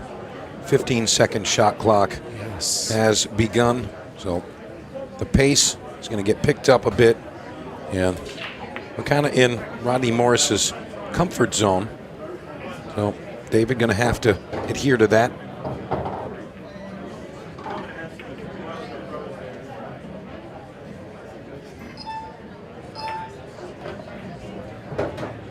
The only thing that can go wrong here is just trying to break the 7 out. But he'll probably do that right away with the 1, bump the 7, and then shoot the 6. But, it's hard to tell if it goes or not.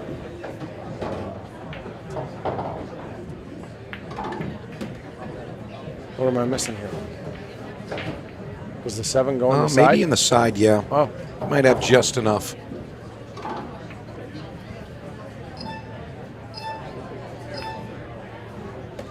I guess so. Wow. Yeah, David feels confident about this. Oh, yeah, there's no doubt. Couldn't tell from the booth. And there we go. David Alcaide, 5-2 ahead now.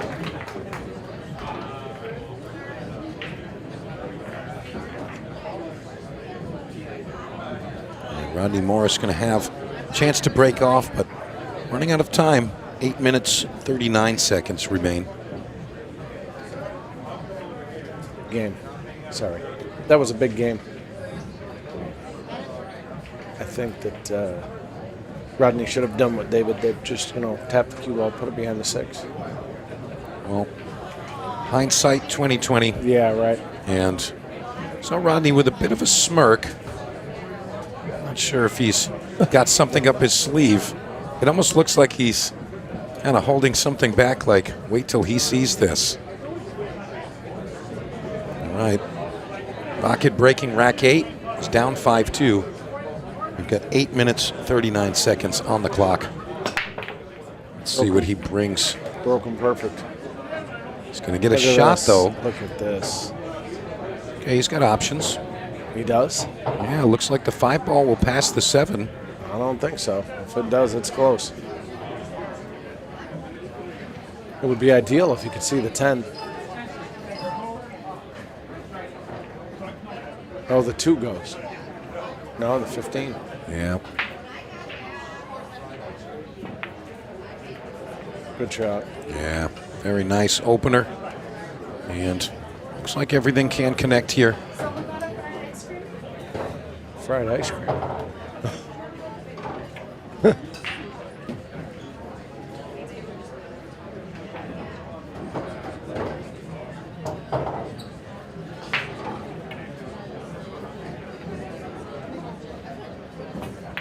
As we sit here at Classic Billiards, Lauderhill, Florida, this place is packed.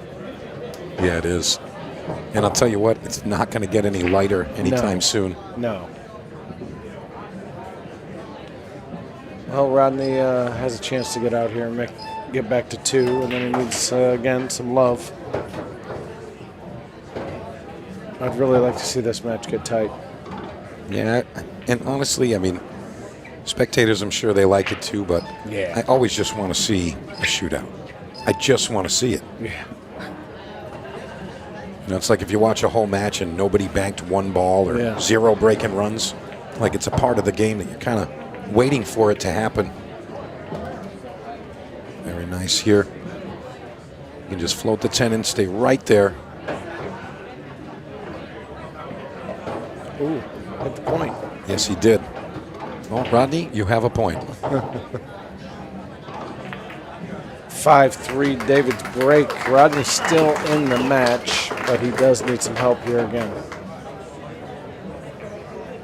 Yeah, this top-tier pool, minor errors and a low count of errors as well, but really makes all the difference. You can kind of count the score by the errors. 2-game deficit, that's 2 errors by Rodney. Yep. There you go. And sometimes it's really just bad bumps off of the break. And I've been seeing a lot of the players go back and forth between a side break and straight on from the head rail. And it seems like they like the control of the cue ball going square on, trying to squat the cue ball. But they're making balls more often going to the side, but they're losing the cue ball. So kind of a an exchange there. We saw David go back and forth with those two break styles. He's going with the second ball again. He changes sides, but it's going to come up dry. Dry break. Take stripes all day here. Either or, honestly. You open with the 14? Yeah, everything's open. The 11 get you to the 9. Tell you what, call me crazy, but 6 minutes and change. Rodney Morris could clean these, and he's got the break in the next rack, so big opportunity here for the Rocket. He might be playing the 9 before the 11, but either way it works.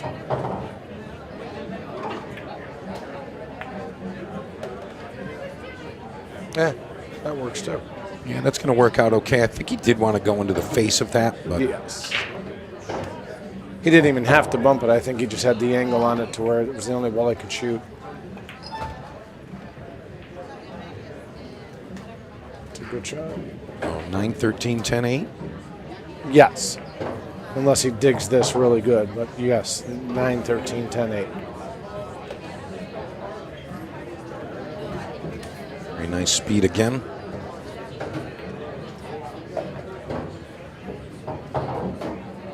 And there we are, folks. 5-4. Rodney's break with a chance to tie. Look at that. And the crowd showing Rodney some love. Very enthusiastic crowd here. They love to see a close match or a 6-ball shootout. And you know, I've noticed that, especially at the Ultimate Pool events, we see a lot of people that are just pool enthusiasts, not here to play, not here to invest, just here to support the event, watch the matches, you know, engage with the players, meet their favorite professionals, maybe grab an autograph, grab themselves a jersey. Did you hear him when I got out? I was high-fiving. Oh, absolutely. Absolutely. I told Cody Myers, he said, bro, I felt like ripping my shirt off. You got me so excited. You told him not to, right? I said I should have ripped mine off. We're going to get you some of those quick release T-shirts. Yeah. All right. Rodney Morris, rack 10. He's only down by 1 game here. Oh, we hit him good. God, he keeps getting just frozen the back rail. Tell you what, though, both times Rodney's broke, the ball spins into that top corner. Yeah. Both the last 2 breaks. I'd play the 12 either into the 4 if he can. Play the combination or play the ball off the 6 on the side.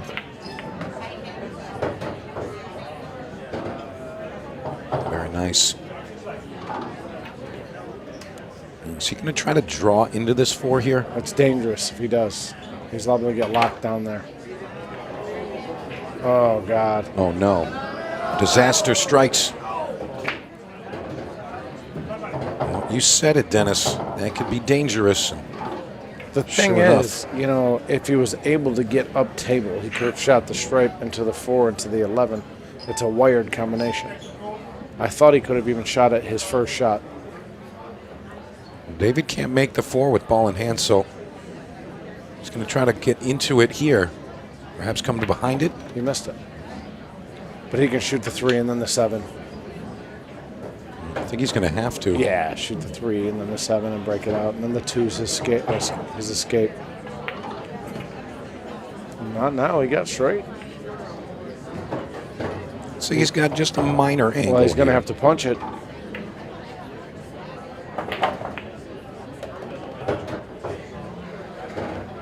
He got good. He got pretty good.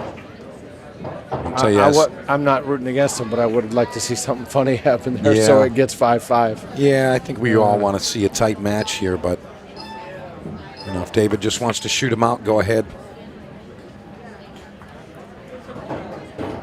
Yeah, 5-5 looking for a 6-ball shootout would have been fun.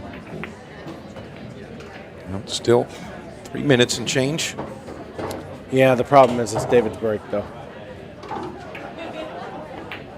That was a big chance for Rodney. He got a bad roll there, hitting the 11 and scratching, or hitting the other ball and scratching the side.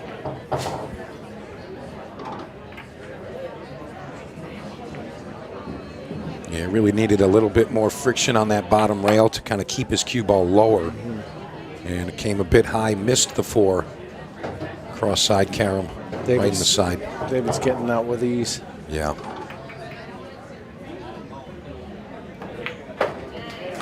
There you go. 64. Rodney not happy about that result. No. Brutal. And I'll tell you, I don't know if he really recognized it, but you know, as that combination went in, when David ran into it, I think he might have put the pieces together. Hey, I could have played that. Yeah. I could have played the I honestly combination. believe he could have played it off the first shot instead of playing the ball on the side. You know, off the 6. But I'll tell you, even when he shot the ball on the side off the 6, I think he was trying to shoot the 6 down here into the 4 and the 11. I agree with you. Yeah, I think he was trying to stir that up a bit. But had he shot the other stripe into the 4, the 11 was wired. Yeah. I don't know if it went or not. It was tough to tell, but I don't even think he looked at it. It's different when you're out there, you know what I mean? And that shot clock, it's 15 seconds, you know, you feel rushed.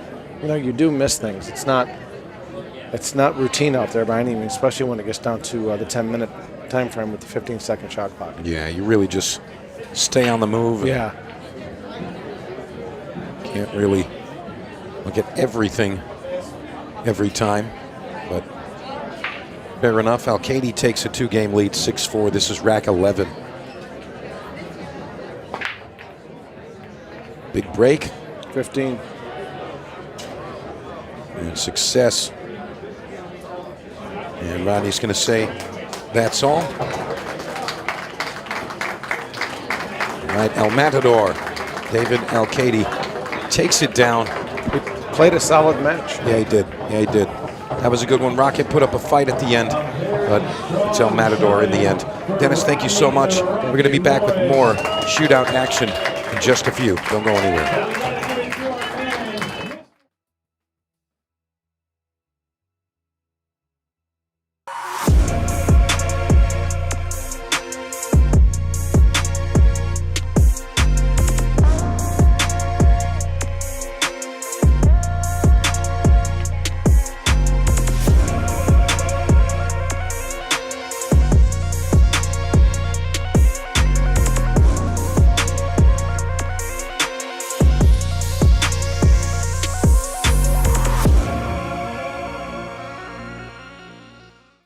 They don't hand out crowns in this game, you take them. 2-time world champion Tom Cousins steps to the table to face U.S. superstar Justin Bergman. This isn't just a match, it's a battle for national pride. No easy racks, no second chances. Just pressure, passion, and everything on the line. Live on QXTV pay-per-view, Table Kings, Cousins versus Bergman. One table, one crown.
Welcome back. Let's get a few words with our latest semi-finalist. David, congratulations. It must be nice to win one of these without having to use a 6-ball shootout. Well, this morning when I play, I say, please, David, don't go again for 6-ball shootout. But in the both side, I play so good. I think close to 23 and a half and 24. It's good. Just thinking to enjoy every single moment here in Classic, Ultimate Pool. We will see what happens. Well, we're certainly enjoying having you out there as well, and you played well again. I mean, are you getting more comfortable with the format as you go round by round? Of course, my last game in 7 foot is maybe 12 years ago. It's a long time ago. Yeah. Now I feel a little much better, have more confidence, but I know everybody can to beat everybody. No? It's a tough tournament. Everybody plays so good, but the most important, I tell before, is trying to enjoy, and we will see what happens. Puts you into the semi-finals. I know you came here and it's been a while since you've played anything like this, but you're in the semi-finals. You must be feeling good about potentially going on and first tournament, first trophy. Yeah, no, I don't think about this. If finally I win the tournament, I am happy. If I don't win, of course, no. So I want to say happy, but I'm happy to make part of my business in the company, in the pool, and give my best for the fans. Well, I'm sure the fans have really enjoyed watching you play. You've put together some high dramas so far. We want more from you as the weekend goes on as well. But congratulations on making the semi-finals. Thank you so much. In an hour or so. I hope see you later. Absolutely. Yeah, we'll talk later on. Absolutely. Well, let's send it. But well, we're going to take a quick break. On the other side of that, we will find out who David will play in the semi-finals. They don't hand out crowns in this game, you take them. Two-time world champion Tom Cousins steps to the table to face U.S. superstar Justin Bergman. This isn't just a match, it's a battle for national pride. No easy racks, no second chances. Just pressure, passion, and everything on the line. Live on QXTV pay-per-view, Table Kings, Cousins versus Bergman. One table, one crown.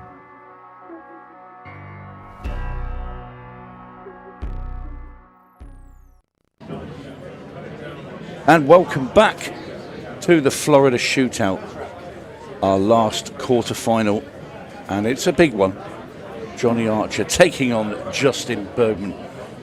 Myself, Tony Holgate, and Simon Webb has just come from a very pleasant interview with David Alcaide. He's a very smiley, happy fellow, isn't he? Yeah, great line from David at the end there. Is I hope to speak to you again shortly. And I was the opposite. He's great. No, absolutely. It's an amazing run so far. 2 6-ball shootouts to make it through. This time he doesn't need it. Makes the ball so it doesn't end up having to go through it again. But 2 really, really good times from David as well. So he's certainly going strong in his first ever Ultimate Pool USA event. Another man that's going strong with Ultimate Pool USA is the man at the table, Justin Bergman. He has just been relentless. He's been a finals machine. You could argue that he hasn't quite won as much as perhaps he'll feel like he should have done in terms of the number of finals he's made. There's only been a couple of shootouts that he hasn't made a final in all the shootouts he's played in. It's been absolutely incredible. Yeah, Mr. Consistency, you can call him. He's a great, great player. Johnny Archer came through a bit of a scare earlier today. Young Jordan Helfrey, 4-0 up, and then all of a sudden the young starlet came flying back him and really did, nearly put him to the sword. It was a strange match because I don't think Jordan, and she'll openly admit that she just didn't play well at all. Even when she was coming back into the match, a couple of good shots here and there, but overall she'll be disappointed with the level she played. But Johnny let her back into the match. It wasn't. It was far from a flawless performance from Johnny Archer. He's going to have to step it up from that level to beat someone like Justin. He's going to need to be a level above.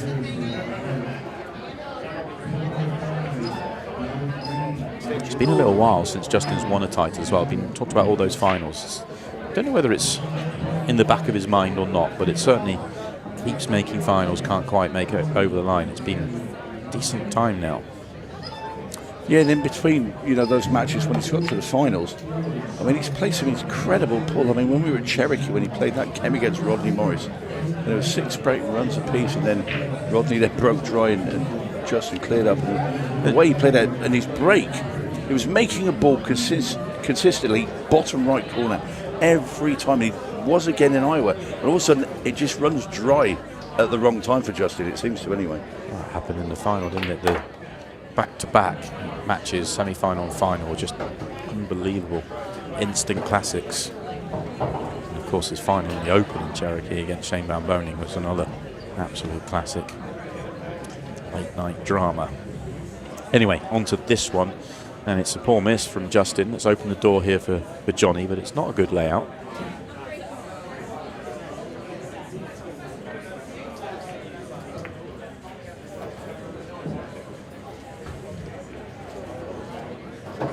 this is no easy finish for Johnny.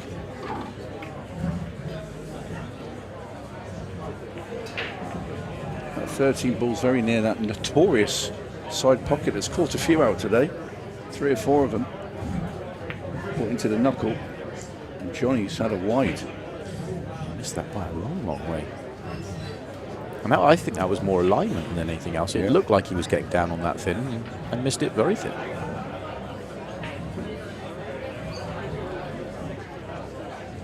Although it's very exciting, inviting here for Justin. No, I think Justin's looking at playing safe at the top of the table.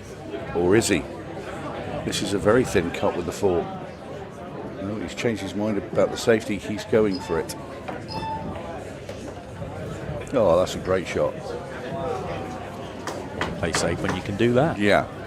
I mean, I'm just looking at the cut. I never thought somebody's going to nudge into that 1 ball. Great shot there from Bergman. He's still got a lot of work to do here, though, isn't he? I mean, even though he's made that great shot, it's not exactly easy from here. Combination? No. Thought for a split second he might play it. No. I wonder if he could have released the 2 there, potentially. So we're going to come round here now and split the 3 and the 7 apart.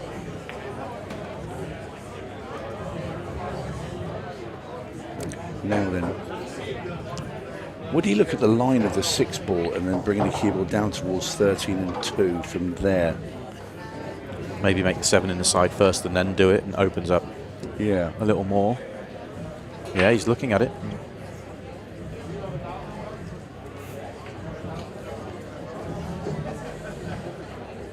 Yeah, if you get it right, I mean, even if you, as long as you bump the 2, you should have a shot at the 3.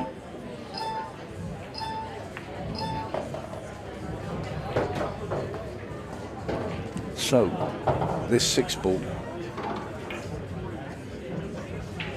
Look at the line of the 3. He might be able to get there now from that ball. Go straight across. Nudge into the 2 and the 13. No. It's very close. Big shot. Less guaranteed to land on the ball doing it that way around, though. That is lovely. Okay. Great to open up the ball, but getting onto it now needs a good shot. I think he can go around the back of the 10 ball here. I think he plays the 3 into the side pocket. Left-hand English, come off the 2 rails. Now, is he going to go to the narrow side and try and get on the 2 into the top right? I think that's where his preferred line would be, so he's not flirting with that side pocket that's near him.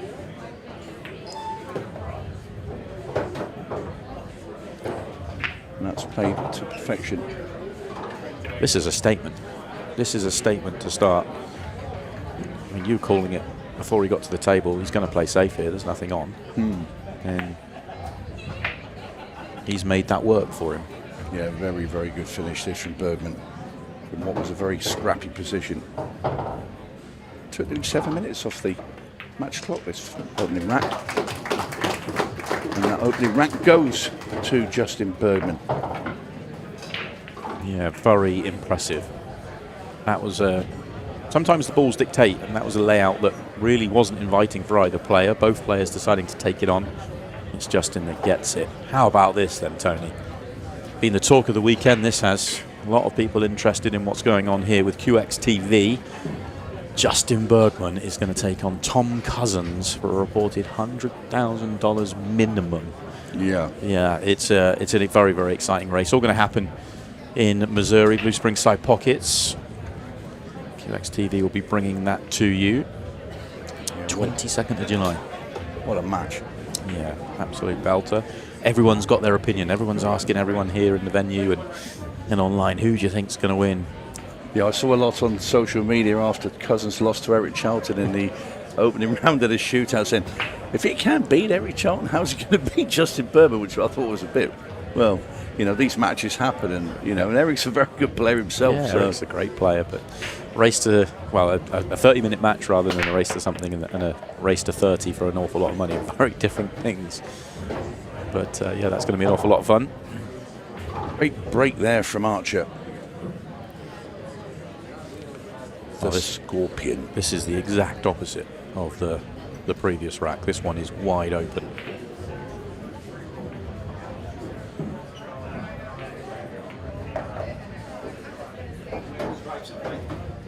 Interested to see which way he goes here in terms of his connection to the 8 ball, which is arguably his only question mark. It's not really a difficult shot whichever way he goes, but me, I'd like to use the 9. I think he shoots this up into the top, played 11, come down past the 9, and if you could just negotiate the 3 at the bottom, leave yourself sort of near the middle of the table, shoots the 9 top right, leaves the 8 bottom left.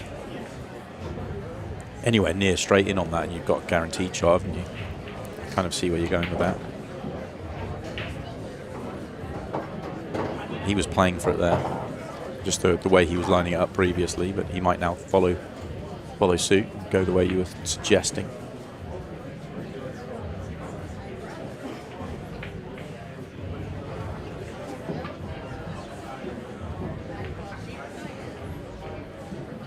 You're going to dig this 12 into the corner.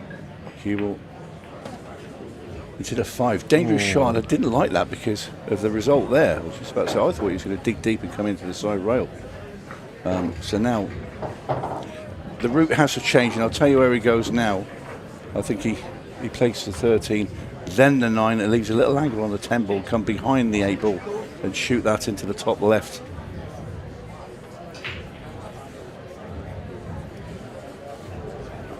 Yeah, caused himself a headache here. But everything here now is to get the cue ball behind that 8 ball at the bottom. Well, he's trying to kick it out. I suppose it's a free hit because he didn't contact it and he's exactly where I thought he might just go in the first place. Yeah, just hold this and he should be fine. Yeah, doesn't want to leave it too thin to cut because then he'll have to move the 8 rather than get behind it. Little bit of cue hampering here. The 4 ball. He would have been an awful lot better just to be a cue ball width further right as we look.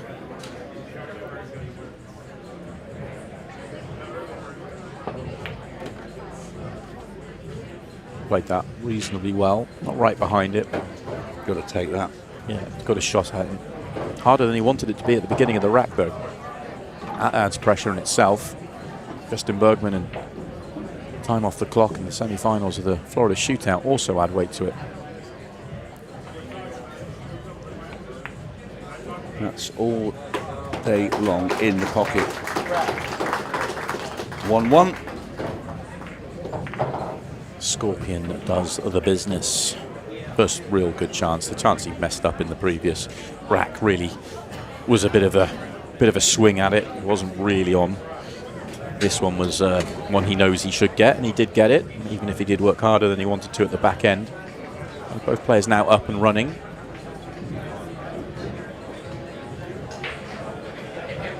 And Johnny happy to chat it through, explain why he went the way he went.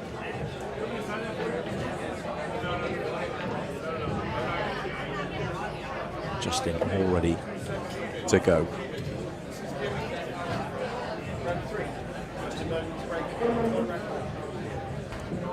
So the Bergman break moves to the side. Look for the bottom right hand corner. That's his preferred break. If he hits it sweet, he normally makes the ball bottom right. Nothing. Nothing. Frustration. Yeah, not happy with that. You'll see the 6 ball sort of kicked around there, and it but it becomes a bit narrow. I think that's the ball he normally makes, just the one on the end. He hits it right.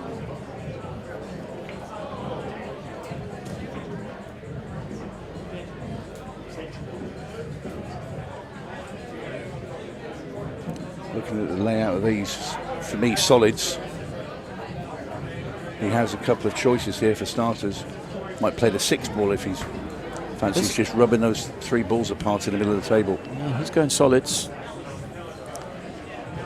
8 ball is a question mark. Not much room for it. No, I mean, as we look again at the layout, now, to be fair, that 7 ball's gone in a bit of a sticky position. Didn't want it over there. I think the layout would have been 2, 3, and then 8, possibly.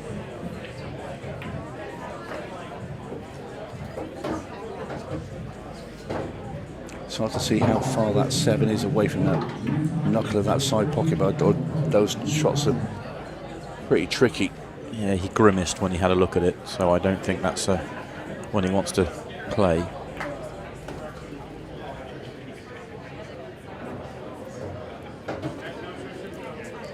Again, not happy. No, this is getting very sticky. See, the thing with a 7 ball is a 10's in the way of a bank shot for a start.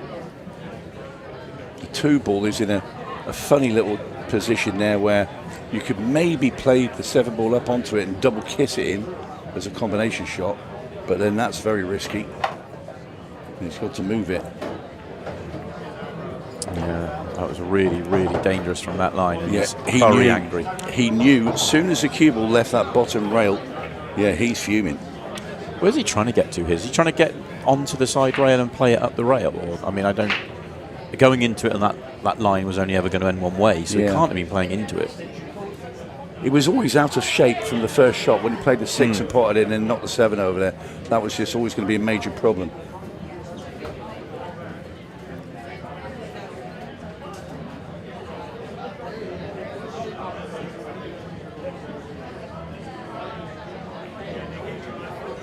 So here really it's the 11 ball, isn't it? Well, I guess it's not. If he gets rid of 13 and the 10, it'll come downstairs. Maybe it goes past the 8. I think it goes, yeah. I thought it went from the start, which is like I actually was more drawn to the stripes than the solids at the start. I'm looking at the commentary window and it doesn't look like it goes from here either. He had a slightly trickier starting ball if Johnny would have done if he'd gone for the stripes. But when he didn't take them on, I assumed it didn't go, but clearly passed.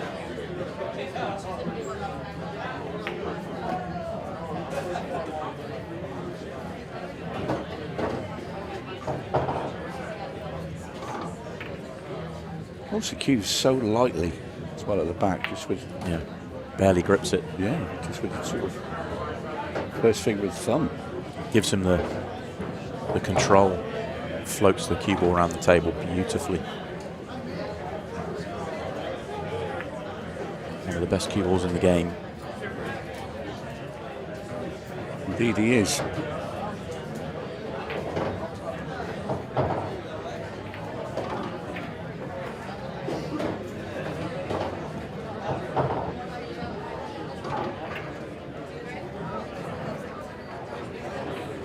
Off the 2 rails here. Widens that angle. This 8 ball. Justin Bergman will be back in front. 2 racks to 1. And after Johnny Archer's error, Justin Bergman has pounced and punished him.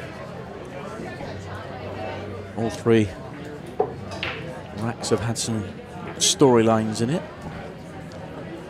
It's been, as we have another look at this shot from Johnny, it's not been the free-flowing match we thought it might be. Not yet anyway, as we approach the halfway stage.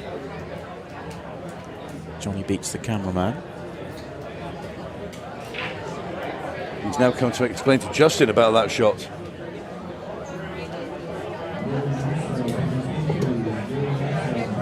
You don't see this too often between Johnny and Justin. I don't think Justin's looking at him thinking, I'm not bothered, buddy. You do it again, please, Johnny. I don't care. That's fine. That rack's mine now. You're not having it back. It's 2-1. He's only been very precise with his cue ball, but he's moved it further back. He was breaking as far down the table as he possibly could against Jordan. He's pulled it back to be a little bit closer to the rail. He might move it after that one. It's another layout that's sticky. Cuba had a bit of a skip and a jump there as well when he went into that break. So dry it is. Here's Bergman back at the table to figure out a plan. Again, solids. Look the order.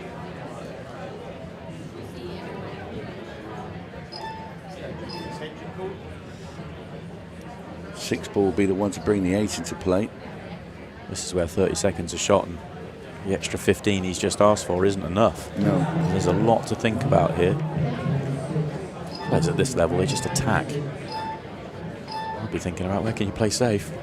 Yeah, well, it's one of those patterns that has to be in the exact order if you're going to take these out. And he's a bit disappointed there because he wanted to get, obviously, onto that 4 ball at the bottom. That's what he's planned because he had a few cue ups at that before he set off. So immediately, he's had to change his route.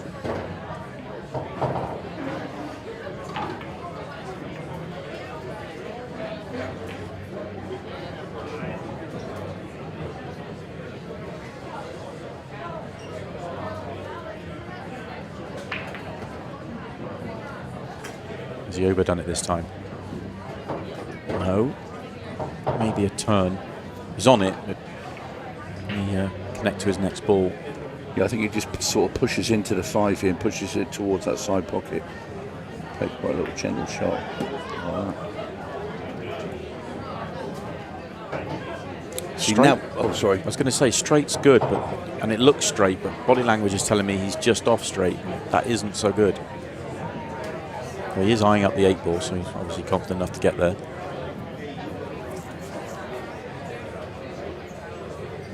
He would like to have been the other side of actually straight, so he could have developed the 8 ball potentially. Well, that's it, because I think he just let a little look at the bank for the 8 ball.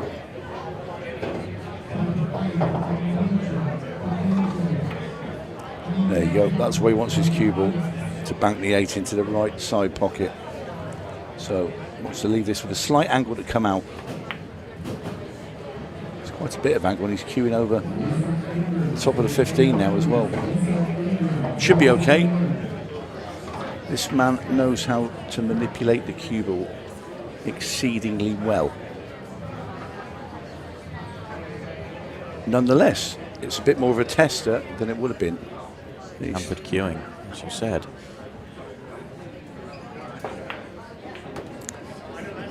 That looks pretty sweet. Hasn't got to worry about cue ball. 13 ball will look after that.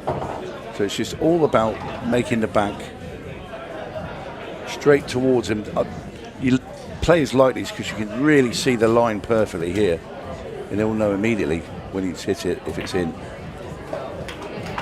Never in down. No. Really good finish there from Bergman. Best finish of the match so far. And he's taken out a couple. The one in the opening rack was fabulous. That was as well.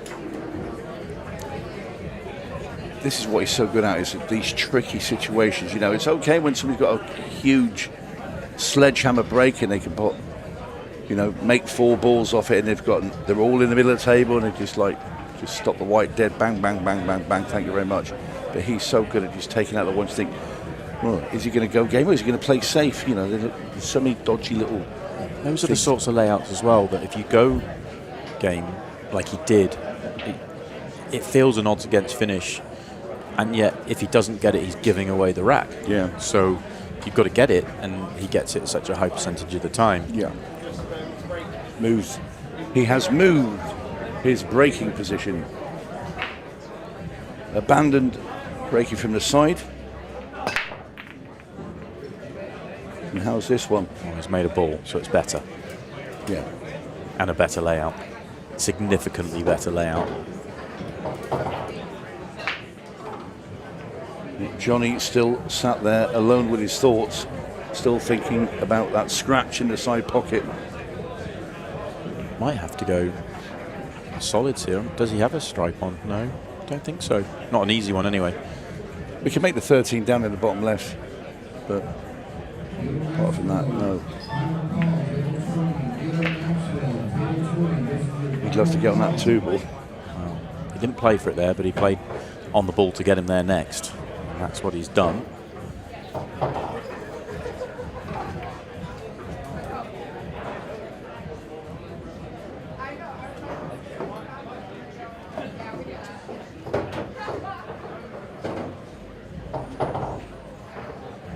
Well, you want rid of the 3 really, so the 4 passes into that top right as well at some point, unless he goes 3 and then shoots the 4 down into the bottom right.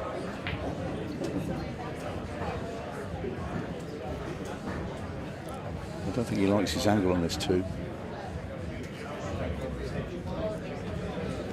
He liked it a little bit straighter so he could play a punch shot. Hold for that 7 ball. If he's going to take the 2, he has to get rid of the 7 as well straight afterwards. He can't leave that to come back down for it later. Change of plan. But this is the one, get rid of the 3 ball out the way of the 4.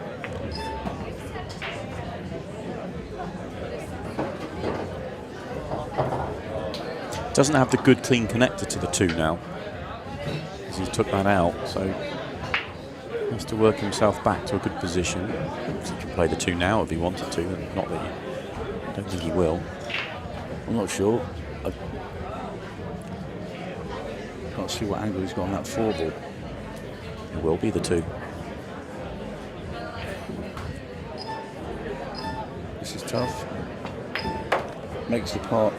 As he held the cue ball, is he going to slide past the 14? That's a super shot. That's fabulous. It's not so much the pot. It's the killing the cue ball. Just hit that second cushion and just drifted to perfection. Yeah. Beautiful. Yeah, when I was talking about the cue ball manipulation, I mean, that's it. You know, it's the way he transfers the side onto the cue ball. Just, I mean, to check that there, and on this really quick table, might I say, it's a joy of a shot. And incredibly, we're in the last 10 minutes. It's just flown. This is just beautiful. Watch you hit the second cushion. There. And the shot that followed it was also absolutely stunning. Hit a beautiful gap to land. Ball in hand, perfect. Yeah, and Archer's now in a little bit of bother. I mean, he's pulled out some naughty finishes, was Justin Bergman. Yeah. High quality. And there's been nothing that Johnny Archer can do about it. Dry break, and made that error. And Bergman's finding his groove just at the right time. And this is what great players do, Simon, is to build. They build up as they go along through tournaments. 3 of those 4 finishes, though, are off the charts. That's so good. Top draw. That's so good. Like, you can, as you say, sometimes you hit the break so well, you come out, you get the layouts that you can kind of just pop it away. And the 3 that he's taken out with the counter have just been, I mean, that one was very good. The 2 before was off the charts for me. He's playing some great stuff out there. Artistry is the way I'd describe it. Yeah, I agree. So referee Mark Goff racks the balls. And Johnny Archer in desperate need of a friendly break.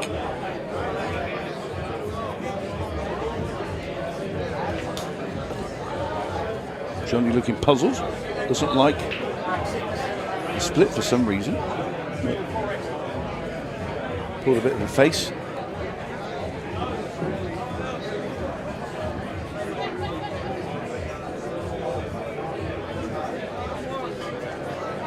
So, rack 6. Archer breaking off. That's a tremendous break. When he pulled a face before he broke off, sort of looking at the rack, and I mean, well, the only downside there for Johnny is there's a whole cluster of balls that come and wrap themselves around the cue ball at the top left-hand side of the table.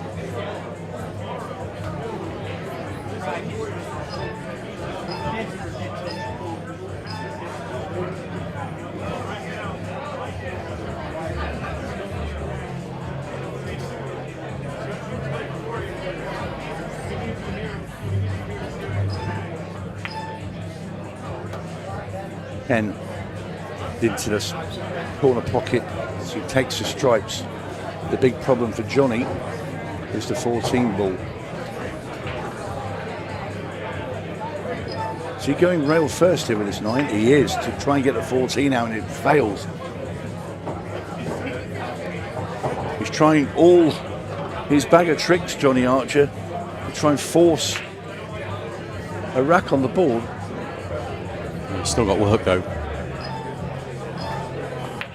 Leaving the work late. That angle there, I think he goes sort of full in the face at the 14. He'd like to have it so he could hit the 6. And that's the problem. He's going, whoa. He's got a little break there, a little touch. He has had a very big tickle. Could have easily scratched. That's what I mean, full in the face as he hit the 14. He should, well, could have double kissed and just pinged out. He's got nothing. But them's the breaks. Well, where's he going to end up here? On the 8, of course. Can he get through? He can see it. Whether he can make it or not, I don't think so. Well, if he can't, the bank's not there because the 4's in the way. I think he sneaked through, you know. Oh, he could. He could. Johnny Archer chasing a finish, and he gets there. No reaction from Justin Bergman. Calmly waiting for his next visit at the table. Well, that keeps Johnny Archer in the fight here. That keeps him in the match. Yeah, had to rely a little bit there on Lady Luck.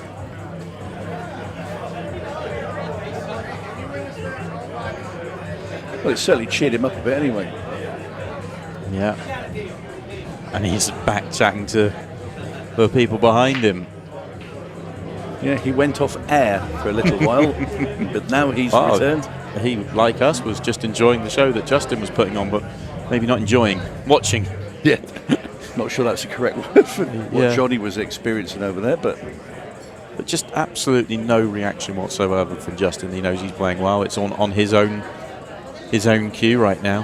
Nothing he could have done about it. Yeah, it's next chance. Continue doing what he's doing. He knows.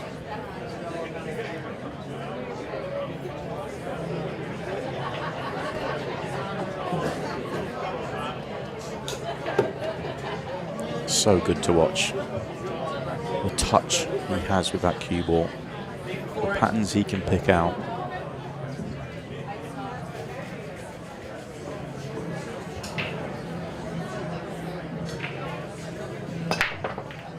Oh, great break. Best break he's hit in the match. Look how many balls, 4. By a margin. Wowee. Not only that, look at the solids, well, the understrikes, but I think it might be solids. Yeah, Johnny knows. He knows.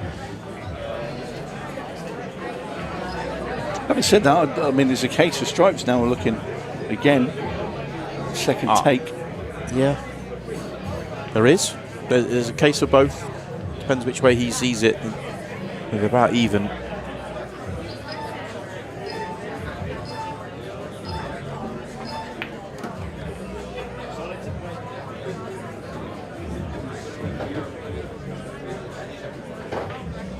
And this is big. Johnny just hoisted himself back into this match, and Bergen's going to look like he's going to break and run. That'll give him back his 3-rack cushion, and we're going under 6 minutes now as well.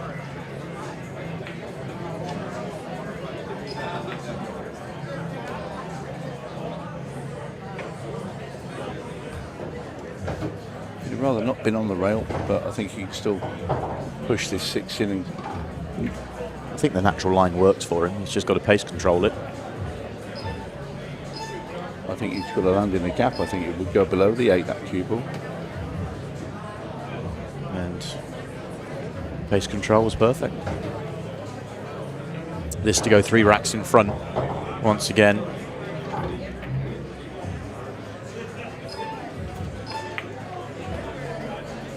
This time it will be down to 5 minutes just under on the match clock. That is a tall order here for Johnny Archer.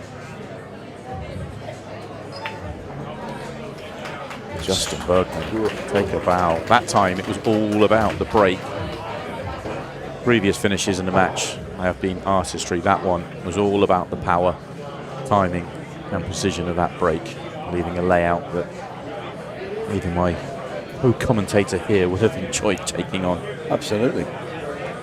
So, a smidge under 5 minutes left on the clock for Johnny Archer to try and rescue this match.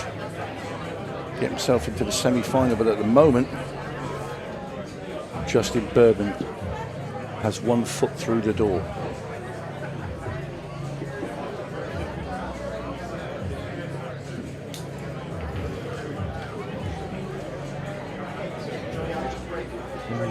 59 seconds. Change of line here for Johnny. Still keeping the cue ball closer to the rail. He needs a break like the one that Justin just had.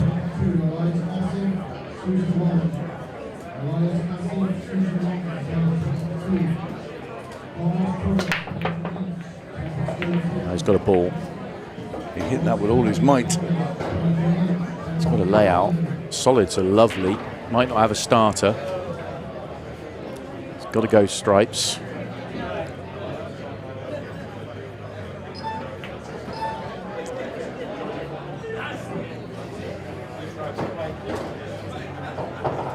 No time to get annoyed by that. Solids were by far the better suit there, just didn't have one. Has to find a finish. They can't do anything but take the stripes on.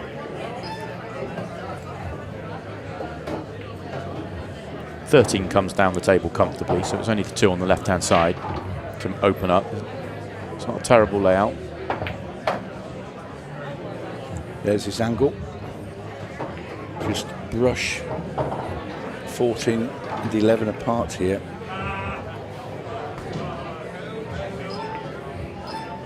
Choosing to not move them. So Let's fancy the combo at the top. they look set off to me. He's going to have to make it. I agree. Really surprised he didn't try and move them. I must feel this is really simple. As his potential semi-final opponent watches on, David Alcaide will play the winner of this one. Johnny was right. Of course he was. He wouldn't have played it that way if it wasn't. Yeah, doesn't know what he's doing. All the years of experience. Well, turns out he knows what he's doing.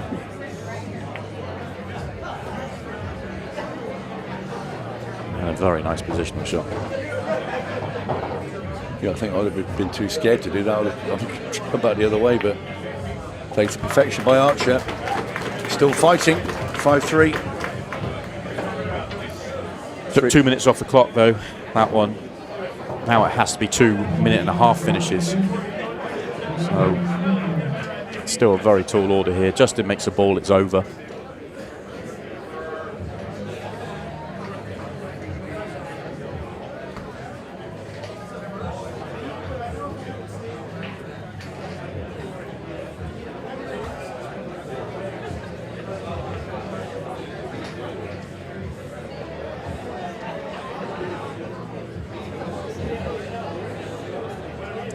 Justin Bergman just sat there now, channeling his mind, thinking, one ball, don't scratch.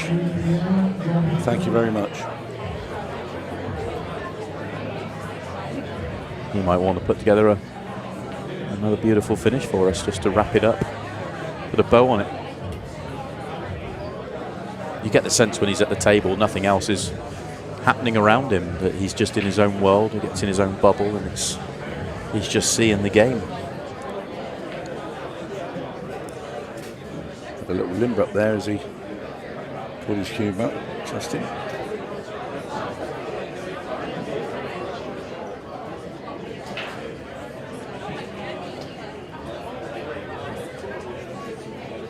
Just coming up 9 p.m. We have 3 more matches for you tonight. 2 more semi-finals, and then the Florida Shootout final. Following this one, we will see Shane Thompson and Craig Waddingham in the All-English battle. David Alcaide will play the winner of this one, which now looks all but certain to be Justin Bergman. Yeah, no reaction there from Johnny. He knows. Extension called straight away, doing the right thing. It's not absolutely over. He's got to be careful. He's got to make sure, pop a few balls here, run it down enough. Johnny, remember, has got to make back-to-back finishes. Yeah, we were saying earlier about that myself when Johnny was in with me in a similar position in other matches, just knocking the loose balls. Should do enough. Well, he took the bravest shot.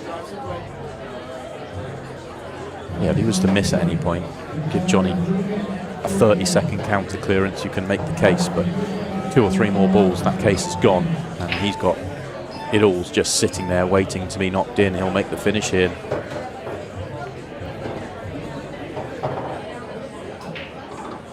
Yeah, that opening rack was about 6.5 minutes, a little bit scrappy to start with, and then Bergman picked out a great finish at the end. And ever since then, really, I know Johnny got the second rack, but then it was the Bergman show as he pulled away, and he just held him there. None shall pass.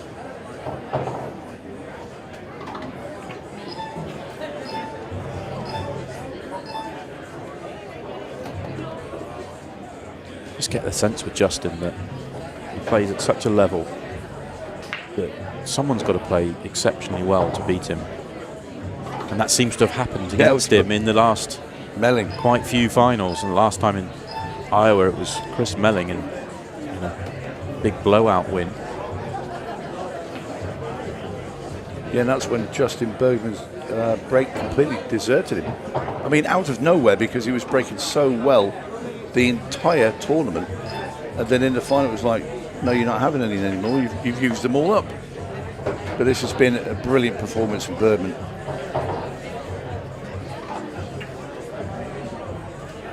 We're into the final minute now. This for a 3-frame advantage. And I think you'll see Johnny offer his hand when this 8 goes in, which it has done. And he comes forward to shake hands. Justin Bergman in his own world didn't notice. It is a brilliant performance from Justin. It really was. 3 of the first 4 finishes were just off the charts. The first one in particular, very special, set the tone for the match, put the Scorpion under pressure, and the Scorpion could not respond. Justin Bergman looks as strong as ever, and he's into a semi-final, eyeing up another final here at the Florida Shootout. And it is the semi-finals where we go next. We'll be up with the all-English battle. Craig Waddingham and Shane Thompson. They're up next. For that, though, we will hear from Iceberg.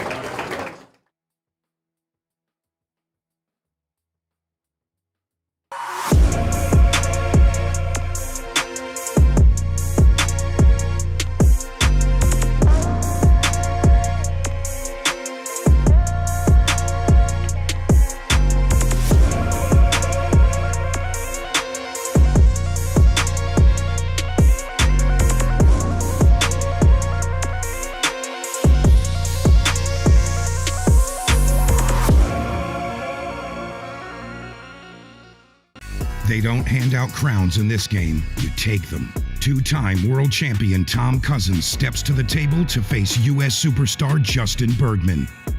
This isn't just a match, it's a battle for national pride. No easy racks, no second chances. Just pressure, passion, and everything on the line. Live on QXTV pay-per-view, Table Kings, Cousins versus Bergman. 1 table, 1 crown.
Oh, welcome back. Our final semi-finalist is Justin Bergman with a sublime performance.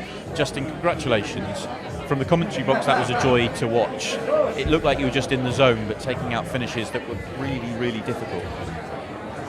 definitely didn't make it easy on myself. I think I had like 2 easy racks. That was it. When they come out like that, the first rack in particular, both of you had an opportunity, but the balls just weren't there, but you've taken them on, and it almost set the tone. You set a statement with a really good finish in the first rack. Yeah, that rack like let me get the speed down, which was huge. Yeah, well, having a bit of tech, so it was a 7-minute rack.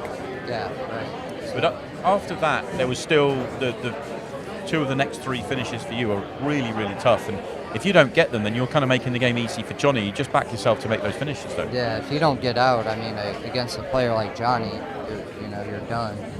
Really against anybody probably here, but yeah, I'm happy with the way I played. When they come out like that, though, is there ever a thought in your mind of pulling back, or is it always just the challenge that you see the layout you're going to take it on?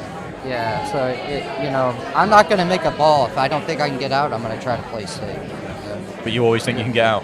I don't know about that. But yeah, like we were just talking about it before. A couple of the racks are just super easy. You can't mess it up. Yeah. And then the other racks, it's like, we got to make a trick shot every shot. Yeah, it's incredible how they come out sometimes. Yeah. You kind of just kept on taking it away from Johnny, so that puts you into another semi-final. Your record of making finals is with Ultimate Pool USA is incredible.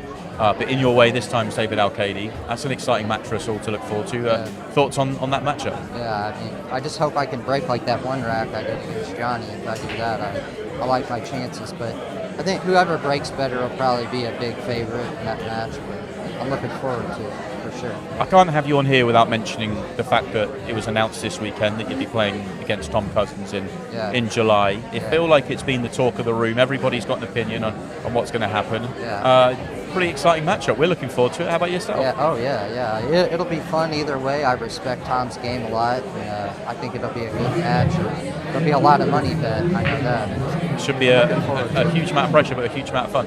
Yeah. I can't wait. Nor can we. Congratulations on making it through here. We'll see you straight after the semi-final that's about to get underway behind us, because it is the first semi-final that we'll go to, and you can see there Shane Thompson is all ready to get underway. So let's take a quick break, and they'll get underway on the other side of this. They don't hand out crowns in this game, you take them. 2-time world champion Tom Cousins steps to the table to face U.S. superstar Justin Bergman. This isn't just a match, it's a battle for national pride. No easy racks, no second chances. Just pressure, passion, and everything on the line. Live on QXTV pay-per-view, Table Kings, Cousins versus Bergman. 1 table, 1 crown.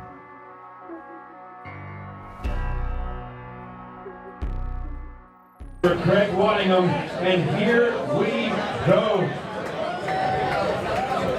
All right, welcome back, ladies and gentlemen, pool fans around the world.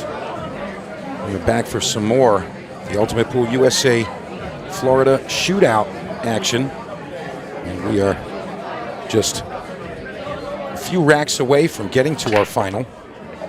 And what a match we have here. Shane Thompson, Craig Waddingham. I'm Mike DeMarco from Ship the Cash. Joining me once again, the Hatchet Man, Dennis Hatch. Dennis, what do you think about these two? This is going to be tight. Well, it's going to be, a good match. They know each other well. They've played many times, and honestly, whoever breaks the best will win here, in my opinion. They both shoot straight. And remember, the winner of this match will go on to face the winner from Alcaide and Bergman, and that's going to be the final. So they're fighting for a spot in that final match. Got to remark, both players have torn through some of the best. And tell you what, I think you have to take stripes here. Sorry. Yeah, no, I think that in general, the shootout, it's never, kind of I think they squeaked by. They had a light draw. It doesn't exist. No. You have to play all the iron. Yep. And both of these players have done just that. So as Dennis remarked, Shane Thompson chooses the stripes. He made a good shot on the 15, cutting the backwards and going right into his trouble balls, trying to break them out. Yeah, try and succeed. We've been talking about Shane Thompson a bit this week. Really just the elusive title getting away from him, but always going very deep in the events. He does go deep.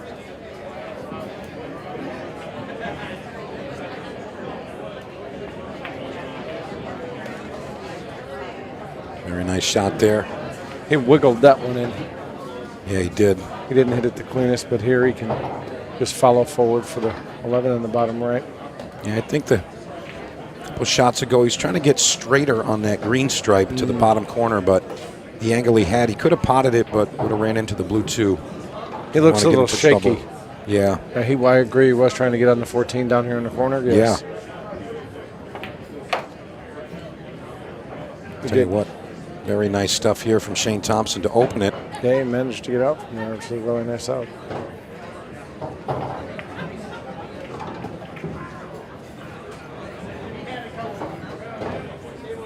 He's tough to beat.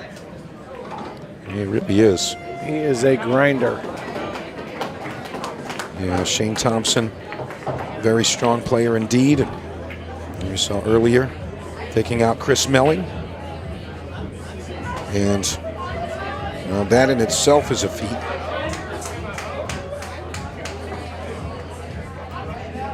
And of course, Craig Waddingham coming through. Anthony Meglino to arrive in this match here. Remember, this is the semifinal of the Florida Shootout. And we are here at Classic Billiards, Lauderhill, Florida. Lovely weather all week long. I'm sure it's going to agree with us through the weekend. Really just a rocking good time. Plenty of fans and players and tons of action around the room. Yes. Really just a pool player's paradise right here. It is. Quite literally. I think I've been outside twice today, and both times it was scorching. Yeah, it's beautiful out there. Yeah. It really is. All right, Waddingham to break. 4-ball square in the side pocket. And this looks like one of Rodney Morris's breaks from the previous match. Little tie up near the left side pocket. Yeah, there's a cluster there. I don't know. Nothing easy about this rack.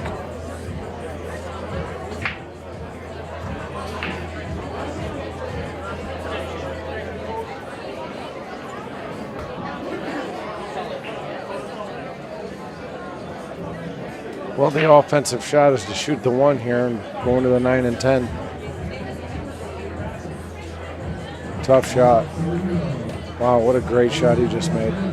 Still has work to do with the 6, but he's opened everything up pretty well here.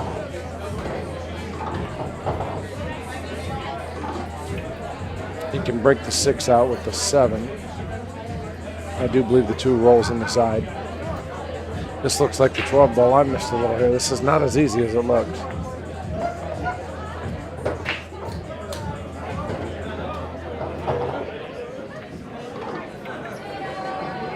I'm assuming he's going to shoot the 3 and then play the 7. Maybe bump the 11.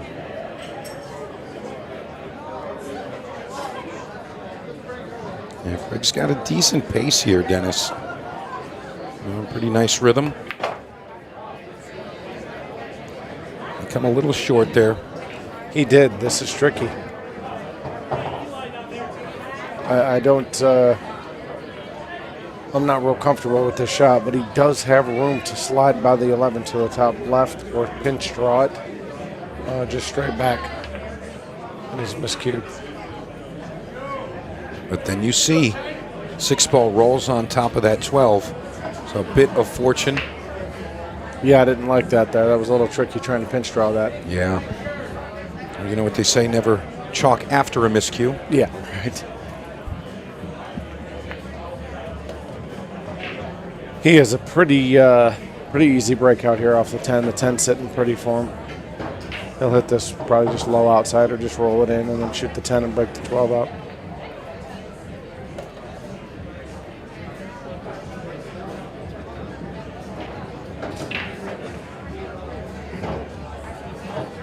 Lots of prying eyes around the arena. There are. Everyone fixated on this matchup right now. And one of these two will go on to the finals. The room is busy. I thought he would get a little more angle here, but I think he's coming in from behind it or maybe forcing it like that. And he's hit it well. He got a double kiss on the 12, and it rolled right up in front of the pocket for him. Very nice. Well, Shane Thompson coming out with a statement. And that statement to the tune of 2-0. Barring an earthquake or a lightning strike here, should be out. Big miscue there. It was not an easy shot. Yeah. It was a little pinch draw, and he just got away from him. See the crowd recognizing the talent. Nothing. And breaking. Yeah. Very big advantage. And they're moving along pretty well. Just over 6 minutes off of the clock. Already, huh?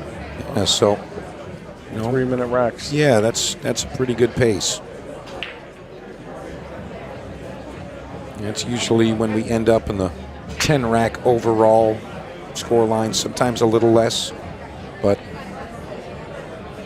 it's usually around 10 racks. Sometimes a little more if we get some of the speedier players. Yes. The break's working. I thought Craig and I were going to get a pretty high number.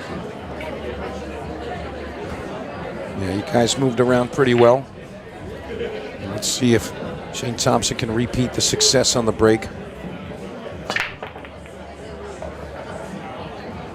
He's kind of hitting them off to the left a little bit. Cue ball's going off to the left with a little follow and spin on it. That ball went square in the side. Mm-hmm. Again, it's not a horrible layout. The only ball he has to contend with is really the 6. And the 7 sitting pretty for him, so he can go off of that and probably go right after it.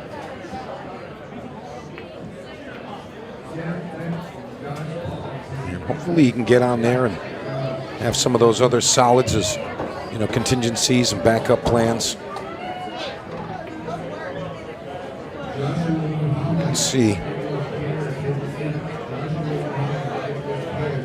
Shane kind of figuring out how he wants to get to that 7 ball. He could also play it with the 4 here. Well, I was going to say, yeah. You might, there's 2 options here. You can go underneath the 9 to the rail and try to bump the 6 out, or go right into the 15-6. I wouldn't want to try to hit the 9 first here.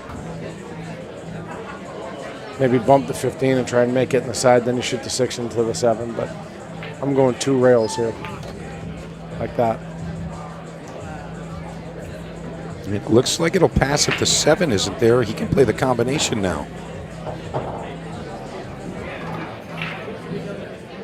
It's very tight to the 10, but it's a tight combo. The 14 is just a little bit of a blocker, but I do believe he can still play it. Alternatively, he could play the 6 rail first into the 7. That's tricky. Send his cue ball. I think the 7's a little closer to the rail than it needs to be for that. He's looking to take it head on. He's playing the 6 off the 7. Rail first. Well, nice. Well, like we say, Dennis, you can't miss him from here. No, he caught us sleeping. Did you call that? I did. Nice. I'm still sleeping. Where am I? I didn't even see it. I was thinking straight in or off, behind the 7, off the 7. Off the backside, yes. Yeah.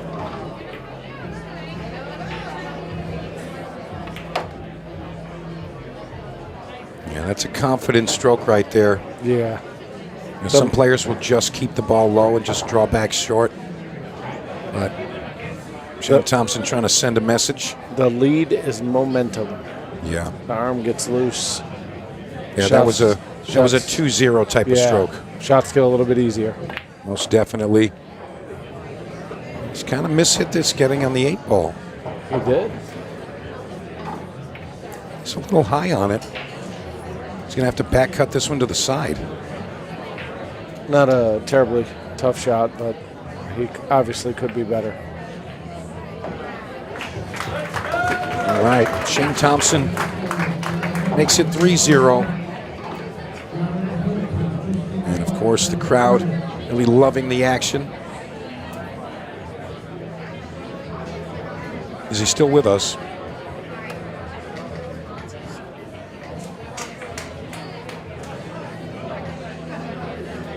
Yeah, Shane Thompson coming out very strong here. But of course, we can never call it until that final ball has been struck. It can turn quickly. Oh, most definitely. And got ample time here. 20 minutes. It did with me. I had Craig 4-1. And it turned around very quick, yeah. 4-1. I don't remember what happened. 4-1 was his break. He must have broke and ran out. I broke dry. He ran out. All right, here we go. Rack number 4. Waddingham's down 3-0. Made that ball straight in the side. Yeah, I think that was the second time he's done that. So he's got something working. He's popping them, hitting them square. I don't think he has a shot at a solid here except for the one, which I don't think he'll shoot. Stripes are looking pretty sweet. He's going to choose stripes.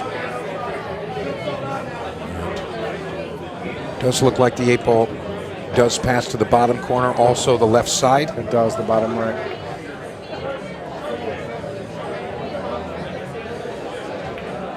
He'll play off the 13 or 14 to get position on the 8, most likely. 12, 11, 13, 14, or 12, 11, 14, 13, either or.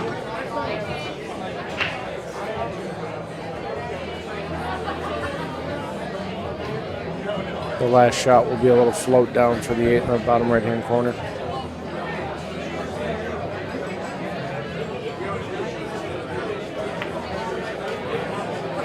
Very nice. I gotta say, I like the intensity of Craig's game. You know, never really paying attention too much to the crowd or the cameras or even the opponent for that matter. Really just stays on the game and head down, eyes on the prize. He does. And that's something I really like about him.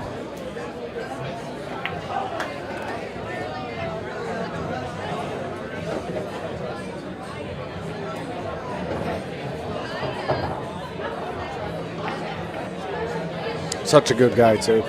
Yeah, he is. Nails it. So Nice Waddingham out. answers back. Nice out. Broke well. I think Shane is a little hot. His face is red. Yeah, just a little bit. Yeah.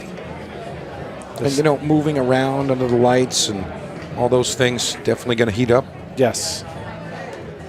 It definitely gets a little bit warmer with all the people in the building, but this table plays nice under these lights. This is a great table. Yeah, it is.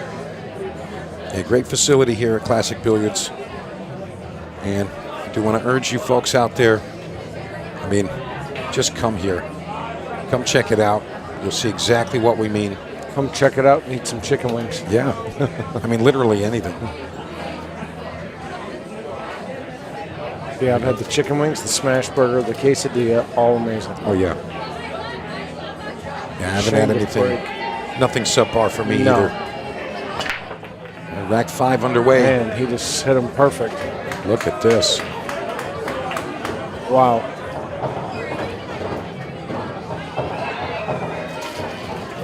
He broke those well. There's only 2 balls left at the bottom of the table, the 2 and the 11. Everything else is mid-table or up. Fantastic break. And he can shoot either or, it doesn't matter. Obviously, the stripes would probably be the play. But solids wouldn't be a bad play either. The 7 does pass the 1. He can go into it now if he wants to.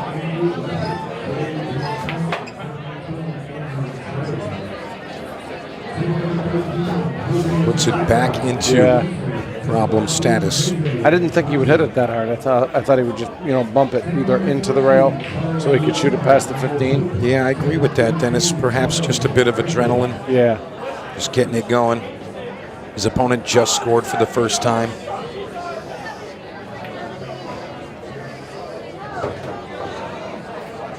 I'm assuming he's going to go 6-1-3 and break out the 7. From here, it looks like about the only option if the 3 passes the 10, which I believe it does.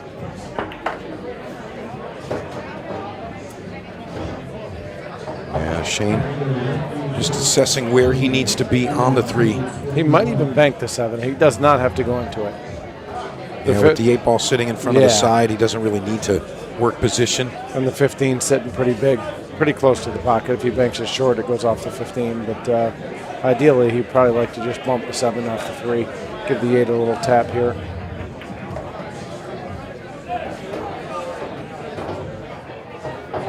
Now, what he'd really like to do here is probably just go straight into the 7, soft, and just bump it up by the pocket. If his angle's right.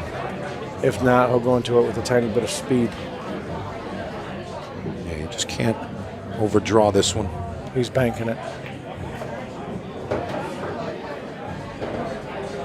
We're going to see his cross pocket bank style. Yeah, cross bank. Cue ball's going to cross the face of the 7 here. Cue ball likely go back into the 9. Yes.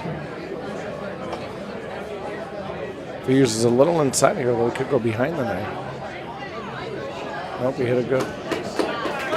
Very nice. Good shot.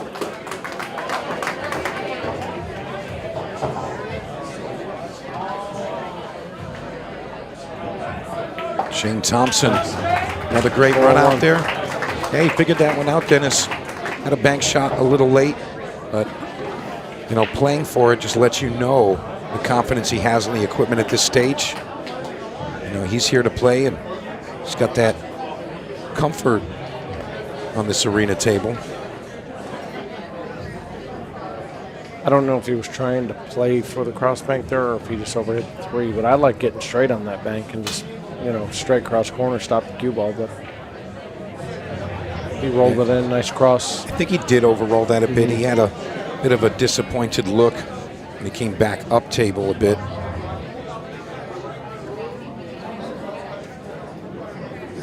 They are playing the final tonight, correct? Oh, yes. As soon as this is over? Well, no. This is the first of the semifinals. Oh, that's right, David. Next matchup, it's going to be Justin. Yeah, David Alcaide and Justin Bergman. And I guarantee you it will be a full packed house around this arena for both of our next matches.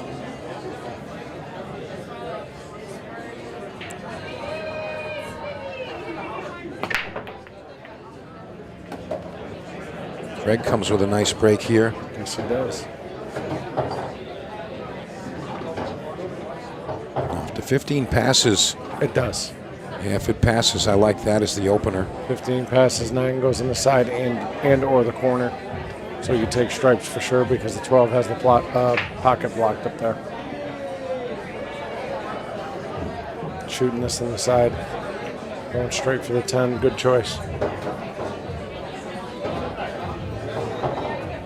That right there is perfect fundamental, right? So the goal is to get the 1 ball sitting by itself at the bottom of the table and go back up for the 3 at the top. So now he has really no trouble balls.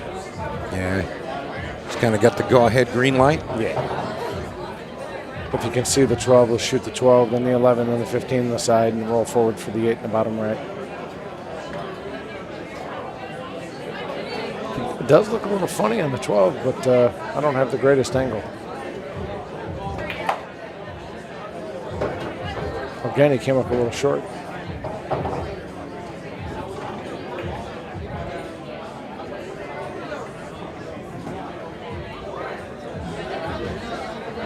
He's recovered very nicely. He has. This is not the easiest of shots, though. He does have a little angle, but he's going to have to hit it with some force. Either go 1 or follow it with 2 rails of high right.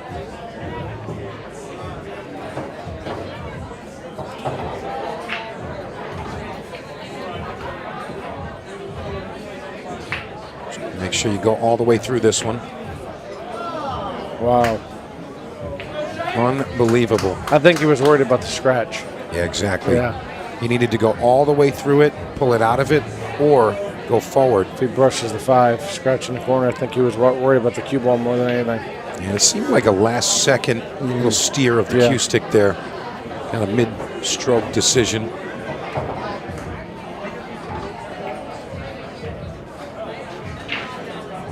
And Shane Thompson going to gladly accept this. Everything's wide open from here. Really nothing to even worry about. I knew Call me that. crazy, Dennis, but Shane Thompson has had problems with Mr. Justin Bergman for all of time, as far as I'm concerned.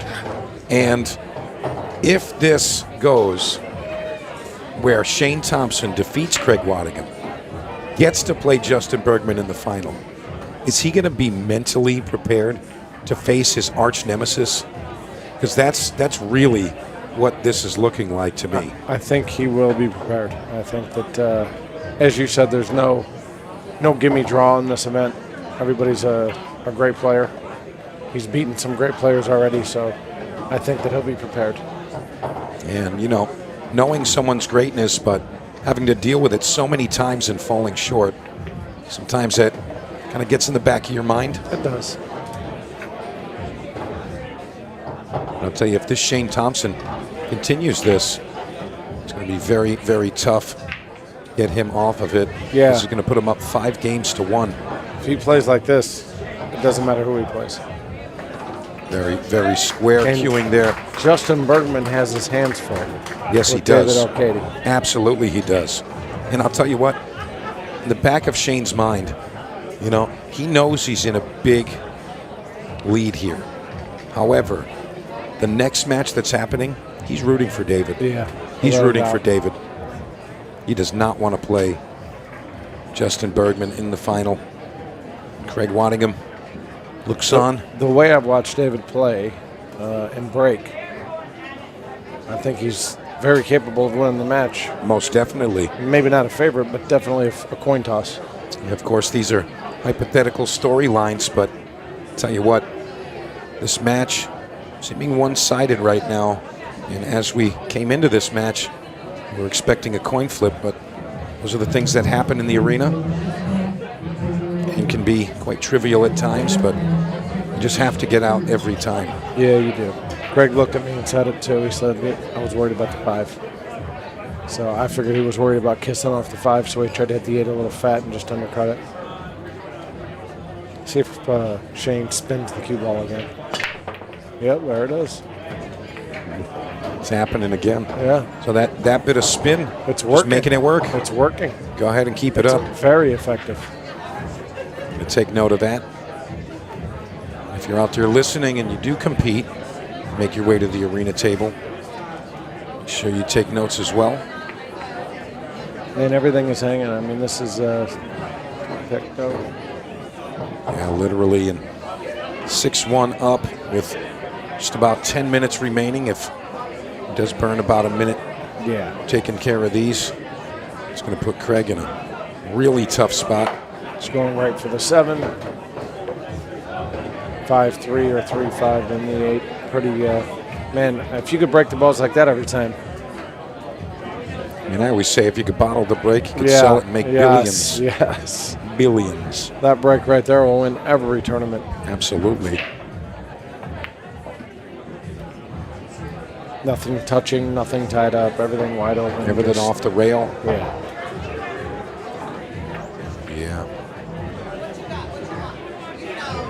Yeah, Shane Thompson, really impressive so far. He is. He's playing good.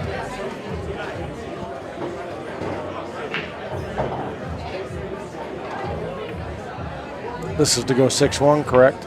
This would be for 6-1. Yeah, there's still there's 10 just about minutes 10 left. minutes, yeah. But it would take a small miracle to win from here. I think it would be a medium-sized miracle and possibly a presidential pardon to get Craig out of this one, but play on is what we do. Yeah, you have no choice. Yeah, I mean, 10 minutes, that's too much to give up. You got to swing. Got to swing. Yes, you do. You do not know what's going to happen, but tell you what, when Craig steps to the table, definitely going to be moving. He's not going to waste any time. He's going to have to just put the balls in the pockets and move.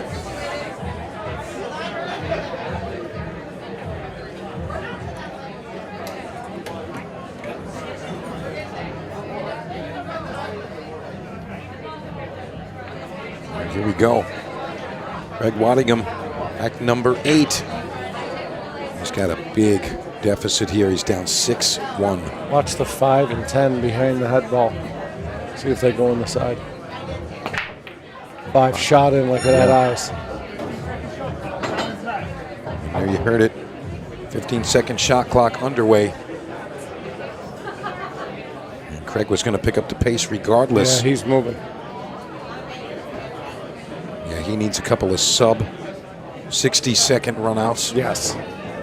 And a couple dry breaks. And a couple of dry breaks. What a great shot. No love, but great shot. Yeah, that was really unfortunate. He hit right into it. He did. 15 didn't cooperate. And that's what he was trying to do. 10, 14, 15, 13.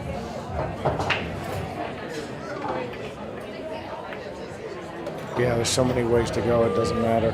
15, 13, 10, 14. It's the great thing about 8-ball. There's so many ways to run out, you know?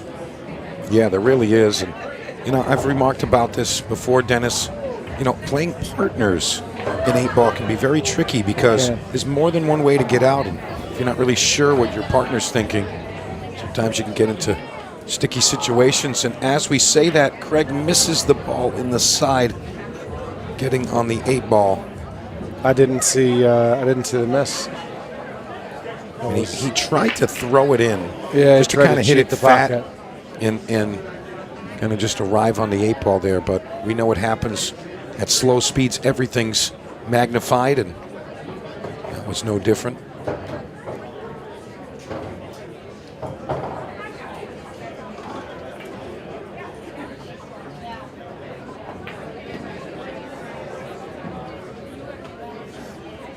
Just poor timing for Craig to have a bad match, and just not working out for him here. And Shane just playing flawless pool. He is. Yeah, he's not making any mistakes. I mean, he's getting out when he's supposed to get out. His break is working very well. Yeah, pure consistency, Mr. Shane Thompson. If he plays like this, I don't see anyone beating him. He's playing pretty much flawless pool. Yeah, he is.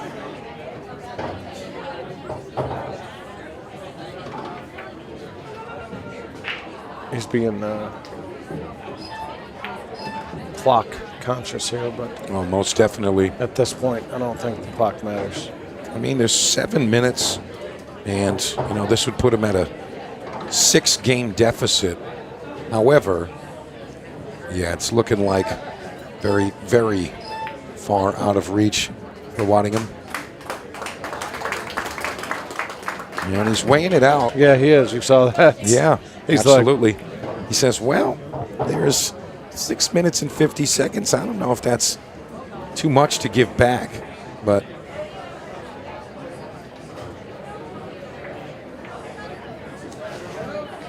Shane Thompson just staying on it.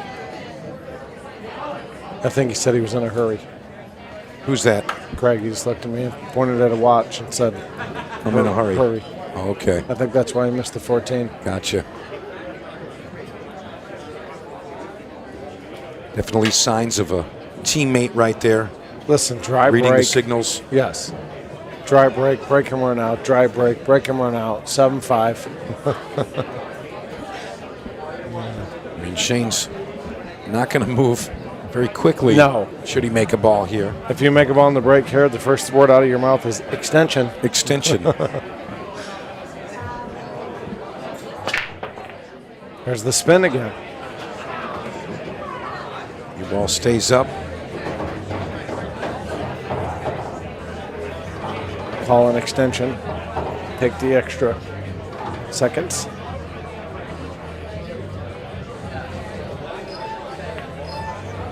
You know, he is just, even when he breaks and it doesn't look good, everything lays, like he got dead straight in on the 2 to the bottom right, just to float up for the 7 and the 1. I mean, it's like everything is going so good. Yeah, we said it yesterday. Sometimes the balls just know who's going to win, and they're telling us right now. Not that he can't get out otherwise, but when it's laying this good, it's hard. It's hard not to get out. It really is.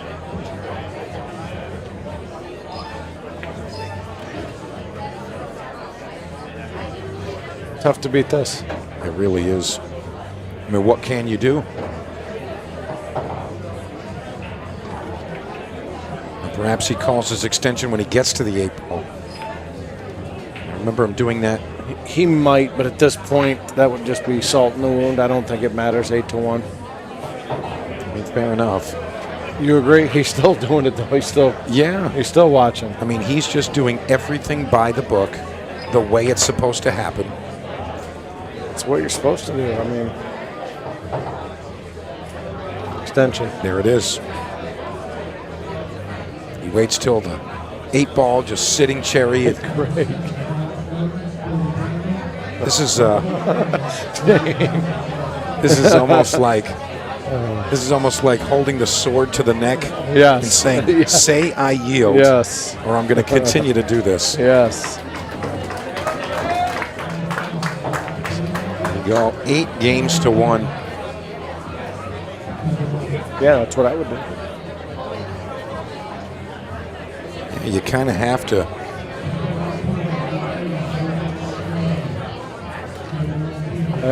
He's not still looking at the clock. Is he thinking? Not sure. I mean, Craig is the breaker here. Is he going to take another swing? Yeah. But that's what you're supposed to do. Shane did the right thing there. You're supposed to call the extension, eat up the extra 30 seconds or whatever it is at that point. Yeah, just play the game. Play the game. That's it. Take every opportunity to take as much time off the clock as you possibly can. That's what it's all about. Because if it was 5-5, you would definitely do it. So why not do it at 8 to 1, 7 to 1? Yeah, this is your job. You come to play. Yeah. You go out there and you do your job. Shoot the balls in. The 1 ball again behind the head. The one behind the head ball flew right straight in the side. And check out the 8 ball and the 10. Yeah, he has the break. Yeah, again. Unbelievable. He's going to move at Mach speed here and shoot the solids.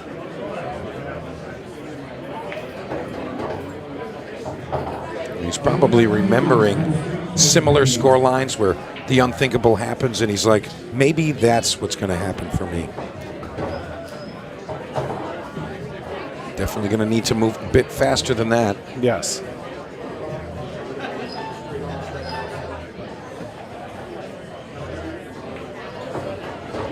I think this is just trying to not make it look as bad as it is, you know.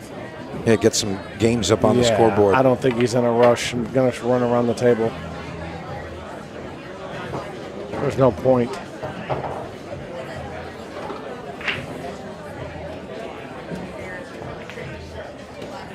Did make a nice out, though. Yes, he did. Greg's still fighting till the end. That's right. Yes! Yeah, baby. The crowd, I love it.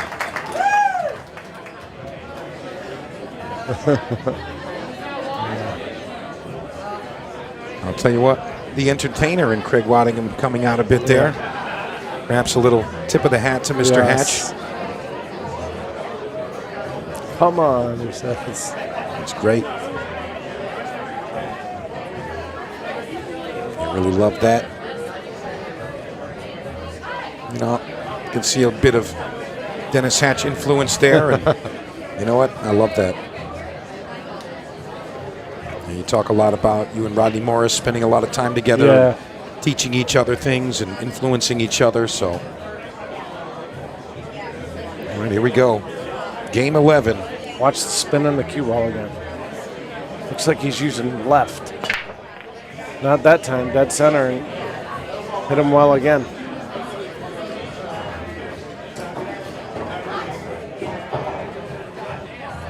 Yeah, pretty much open again, Dennis. Yes.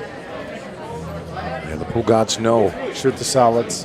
Pool gods know what's going on here, but got to make sure you don't use all of it up here, Shane. I think it might be his time. I mean, it's just looking like the way he's playing and breaking, I don't see anyone beating him. I mean, they're not going to outshoot him, right? He shoots straight as an arrow.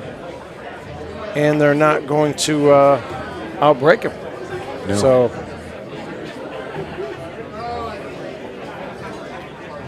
that was an I don't care shot. A little bit.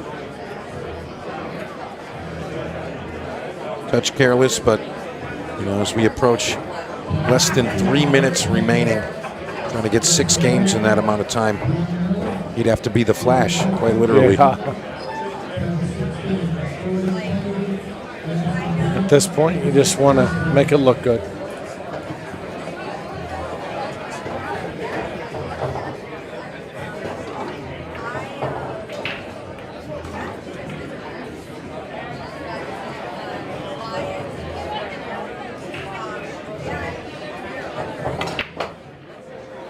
Great stroke. Well, a break and run and 8-4. Doesn't look so bad.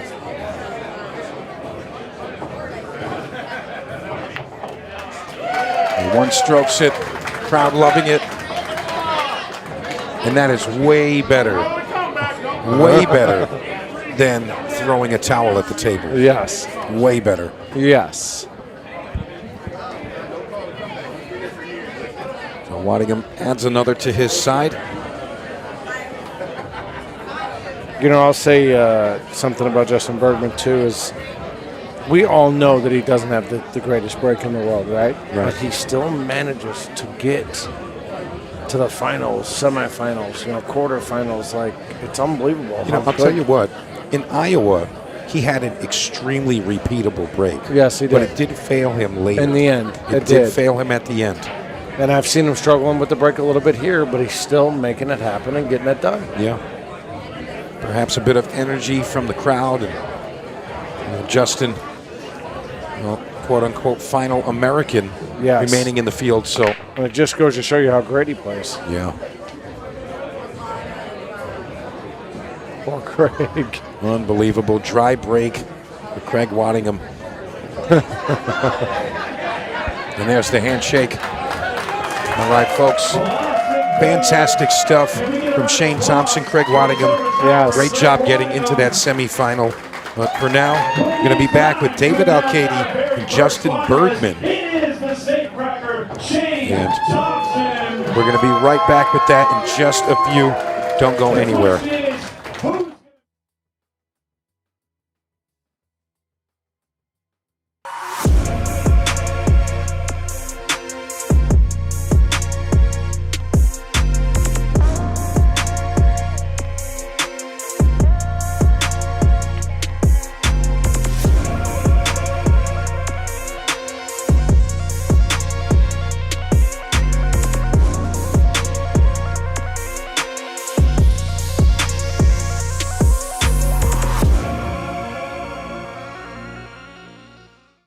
They don't hand out crowns in this game, you take them. Two-time world champion Tom Cousins steps to the table to face U.S. superstar Justin Bergman.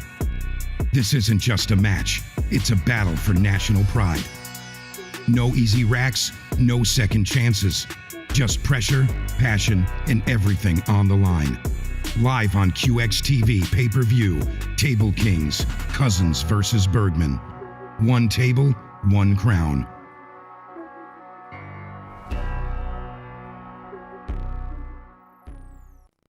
Hey, we're back. Everything that's happened over the last year is going to come to an end. Some team of amateur pool players are about to win $100,000. That's pretty special. and Brothers Southbound are your national champions.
Well, welcome back to the Florida Shootout.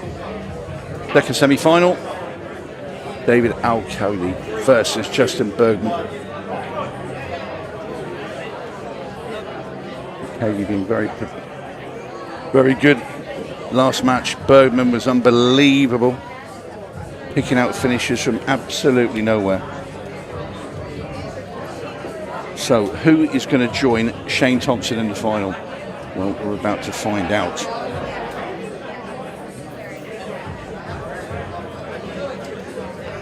Same as always, 30-minute match clock. Whoever's winning then will go through to the final. It's level, 6-ball shootout. I'm Tony Holgate, and joining me for this second semi-final is the Scorpion. Johnny Archer is back in the house. Yeah, I had to go lick my wounds a little bit, but anyway, I'm back. Yeah, you always cheer me up, so that's okay. That's what I'm here for, Johnny. You're my man. Hey, you know I'm here to look after you. I appreciate I'm you. like your carer. I appreciate you. Anyway, we all need it at times. So what's going to happen here? How do you see this going? I want your expert opinion here. I tell you what, this is it's hard to call this. I mean, it's hard to call here. David's a great 8-ball player. It seems like his break got a little better the last match or two. A bit of Europe versus USA. I mean, it's hard to call. I mean, if I had to really put somebody a little favorite here, I would have to guess Justin's a little bit favorite. Just playing 8-ball. I mean, not much, but just, you know. Yeah, I'd say that. Just a little bit, but I mean, he done what he's supposed to on me. He played really well. He picked out some good finishes, didn't he? He did. Yeah, he did. It could have been a little different. I really only just made, I can remember that one mistake. And that one that went in the side pocket. Yeah, really got, I mean, I really got surprised with that. I wasn't even trying to come to work. I was trying to come straight up the table. Oh, really? Yeah, I wasn't even, it grabbed, and maybe I just got down, shot it real quick. Maybe I dug into it a lot more than I envisioned, but yeah, I was really just trying to come up the table and just get on the 7. But anyway, that's kind of what happened. But he did what he's supposed to. He punished me hard after that. Okay, we got he's shutting the stripe. He is stripes, ain't he? Yeah, okay. He's indeed, Johnny. Okay, so we got, he came a little bit further off that rail than he wanted. That's why he shot the pin first. So here is, he has to be kind of precise here, because I'm telling you, this 13 and 14 is not altogether really, really easy. And he needs to get good on the 15 here. He's trying to come back a little. Okay, so he's decided to go that way. So now, which is a good play, because he's going to float. He's going to try to float over there past it, hopefully land on the 14 in the side. So this is going to take some precision. Make sure you don't hit the 4. Make sure you don't hit the 4. Perfect. He was able to roll it good. See. Okay, so anyway. I think it's first game to the Spaniard. Yeah, you can't see any way now that Alcaide's going to Oh boy, make it look to that. that ball skidded. Yeah, that was a kick. Y'all call it a kick, we call it a skid. That's exactly right. Yeah. Now he's not going to be shooting that in the corner. He's going down. I think he's going to shoot 8 in the other top left corner. No, he went that way again. He was able to get more into it. I can't believe he didn't have the cue ball cleaned. Yeah, that would be the normal thing. But let me ask you a question. Okay, if you get the cue ball clean, they don't stop the shot. No, they don't. Well, that's why, because it's not. You don't have enough time. Yeah. I don't know. Probably did there. Probably there with 30 seconds. On an easy shot, you could have it done, but. Yeah, I wouldn't take the chance. No. Because remember the famous one with Jeremy Jones at the Moscone Cup here a few years back. Right. He was playing. It's so funny. He was playing Alcaide. Oh, really? And Jeremy was. He was. It's when Earl had gotten invited on the team, and Earl wasn't able to go to play because it's during COVID. And on Earl's plane, somebody had COVID, and so they quarantined everybody, and they wouldn't let Earl. They had to quarantine him in a hotel, even though he didn't have it. But so Jeremy was the captain, so he took his place. But anyway, they were heel, and Jeremy went to have the cue ball cleaned, and anyway, the time kept going, and all of a sudden they put the cue ball back down, and Jeremy didn't shoot in time. Oh. And like I say, heel. And that was, that's Jeremy thought that they was gonna, stop the clock. I guess. Yeah, that's kind of a lapse. That's a cruel one. That one. Yeah, kind of a lapse, especially like I said, especially heel. Okay, well. Phenomenal break there from Justin Bergman. Yeah, he definitely got his choice here.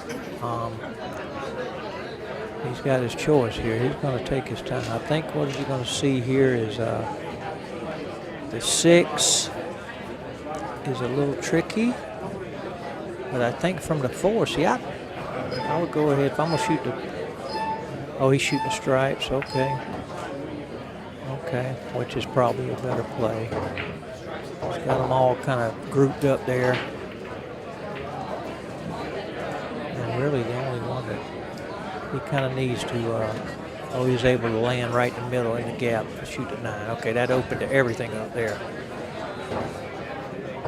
Yeah, that opened everything up. Okay. But it's still better to go ahead and get the 13 out of there, because that's kind of them side ball pockets are kind of tricky. Yeah. Now you see he's going to take your advice here, Johnny. He's looking at where he wants to leave the cue ball to play 15. Yeah, he's looking just to come off the rail just a little bit, and then shoot the 10, and then come up for the 12. And on the 12, he wants to leave himself a little bit of an angle sure to play does. the side pocket because That's to get right. above the 8. Oh boy, I tell you what, his arms are awful close. And Justin's wearing, he's wearing a jacket. Generally does. Boy, that was. Yeah. I mean, I know the referee's right there on top of it. But that looked awful close. Okay, perfect angle. Okay, it's another good run out. Yeah, Justin likes to play the long sleeve. I think I've seen him playing the shirt once, but he had a long sleeve underneath. Yeah, he had one like the athletic, Under Armour type thing. I've seen that. I remember them things got pretty popular in pole for a while. Some of the Europeans started using them, and then next thing you know, some of the Americans started using them. I played with a long sleeve dress shirt. One of my old sponsors, I played with it for years, and I always enjoyed playing with it. Yeah. And so, well, 1 rack each. 2 good finishes from these very talented players. And what's at stake is a final matchup with Shane Thompson. That's right. Defeated Craig Waddingham in our first semi-final, if you missed it. Yeah, landslide as well. Yeah, I was over there looking at Facebook, and I looked up. Oh, it was already 3 or 4 or 5 games he had done one. I'm like, wow. this didn't take very long. I did see Craig miss 2 or 3 really easy shots that normally Craig don't never miss. Yeah, no. he's one that don't miss anything. Oh, very boy. true. Did he come up dry? Oh no, he did make. Did he make a ball? Oh, he did make a ball. Okay. Well, the bad thing about this is, well, not really. Yeah. This really ain't as bad. I was fixing this. Yeah, I mean, the good thing is the 3 is pretty straight. So if he can somehow navigate getting it, to play the 6 onto the 13-3, I think that might be the only way he can get out, to be honest with you. He probably needs to draw back, touch to 12. Yeah, there you go. I think that's what he's going to... maybe shoot the 5? Yeah, but the thing is, I wouldn't take a chance trying to get on that, because I think I don't see him going down there breaking them out. Hold up, wow, I think he might be going down to break them out. Yeah, okay, see, I just didn't like that. I thought the, you know what I mean? I thought the 3, landed horrible. The 3 was straight, and I mean, and the 6 was right there. And well, once, I thought you might shoot the 5 and shoot it fairly soft. Come into the rail and just flick the other one away. No, shoot, I would have shot the, I would have shot the, before I shot that shot like that, I would have shot, just go ahead and shoot the 6 on it right then. Because really all you had to do was hit the right side of the, whatever that stripe was. And so that means the ball's split open, you know. I mean, yes, could it go and freeze up somewhere else? Maybe, but they're splitting open. I mean, when you got a chance like that, and you're hitting that ball like he did. See, he shot, you'll notice he hopped over the, when he shot the 5, he hopped it over the 6. And to me, that shot's just, I don't know, it's just too risky to me. If I got any kind of chance for a combination or something, I'm going to go ahead and shoot it down. Nice little shot there from Justin, because 11 ball in the middle of the table is the one he pretty much wants rid of, just out of the way early doors. Everything else is pretty simple. Yeah, I think so. I think he wants to see the 11, 9, 15, try to get straight on the 15, draw it straight back up, shoot the 12, 13, 14, or, somewhere in that manner, I believe. Yeah, he wants to fall pretty straight on his 15 here. Kind of draw it past the 15 and land on the rail. But then he can go straight back up to the 12. Okay. Ooh. Yeah, that's good. That is good. Okay, it's a little more angled than he wanted. But he can, like I said, he can cheat the pocket a little bit here too. If not, he could just hit it softly. And hit it softly, just shoot from there. Yeah. He's not going to miss it. No, that's true. So just the main thing comes straight up. Yeah. Well, perfect. 2 fingers he holds. He does. He really does. Very now, light. Yeah, I mean, so he does a little, every shot he does a flick, kind of so really his wrist is the only thing moving. His arm just don't move very much at all. His final stroke I noticed that when we were playing. His final stroke, it just kind of, his arm don't really go through, if you'll watch. It's just more of his, you watch his wrist just kind of flick, just flick. I mean, it's very effective. Sure it is, yeah. I mean, you see, he gets it done. So Justin Bergman now. Yeah, I'd like for maybe the cameraman to focus in on that, and that's something maybe a little bit to see on his right arm. I mean his right hand, and you can just from the side you can just see he kind of holds it, just kind of flicks it a little bit, which is ain't a whole lot go wrong because he don't take it back far. So, not a lot of, anyway, yeah, he could probably be pretty consistent with that for a long time. Well, he's 2 racks to 1 in front. So and it's his break too, right? Yeah, that's right. So, David Alcaide there. Probably thinking about when he played out the shot and ended up hooked and stuck. Yeah. Behind Justin Bergman's stripe. But anyway, Justin Bergman now has come to the table. Rack 4. Bergman has. Yeah, he went to this break on me the last couple of breaks, and Well, he started off on the side and then he moved did, over. and then he kind of, I tell you what, he had good success with me, man. He just popped good. I mean, Look this at is just. that. Yeah, I mean, he's can't really got that break working well now you from the can't center.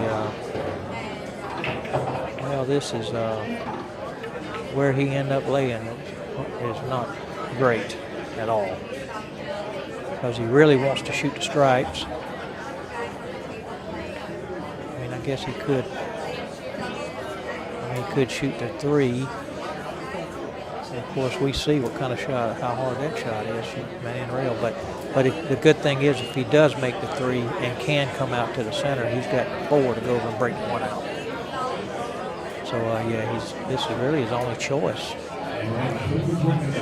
That's right. You can see. Got to come with 1 good shot here. Pretty straight. Yep, he just didn't. He couldn't really do. He couldn't do a whole lot with it. He hit it pretty straight. I mean, about as straight as he can hit it, but the angle was there where he just couldn't do much.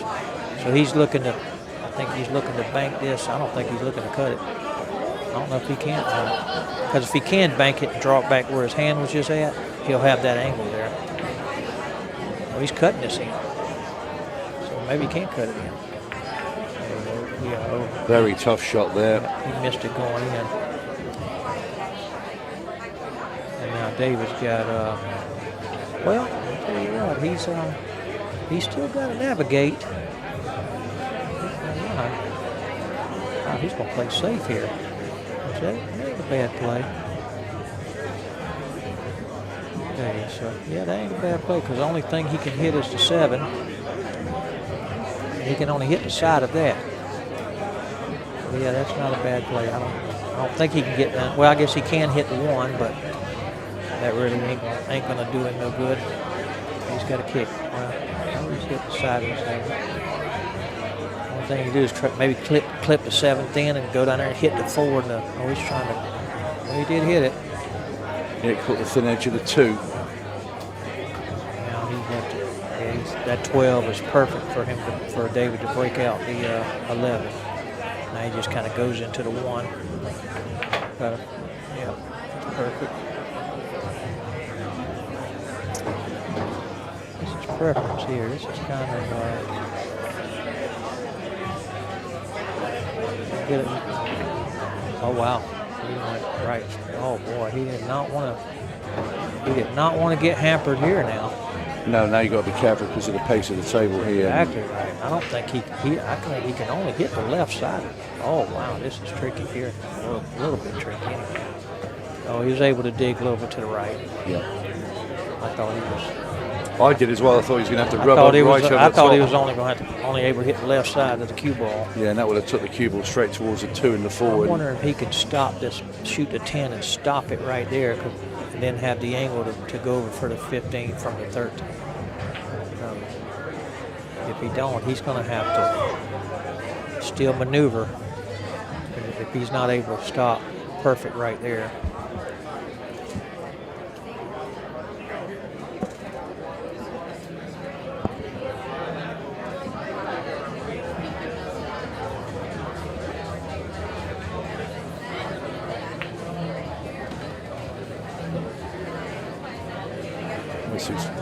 Left himself a nice angle on the 10 ball now.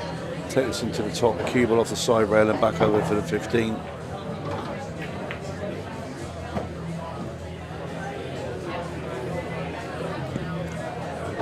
So I mean, he might just stop the cue ball dead here, play the 8 right into the top right. He could draw back a couple of inches and play the 8 into the side pocket. He's going to do one of the 2. And it's the top corner he's going for.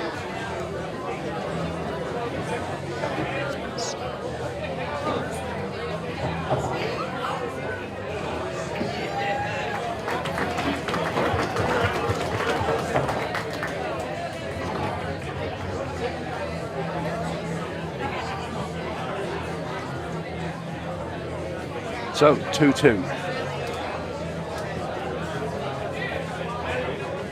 Alcaide standing up to the pressure against Justin Bergman.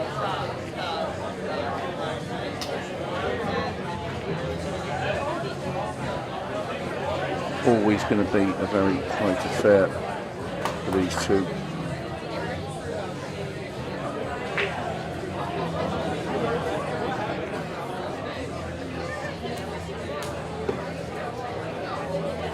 So Alcaide to break off rack number 5.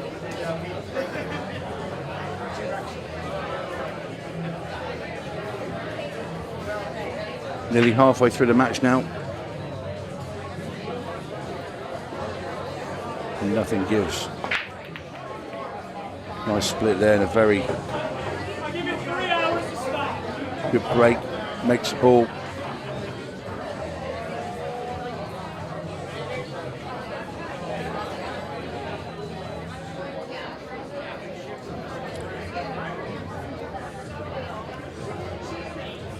Taking the solids. He'll have a look at the strikes. Decided against it.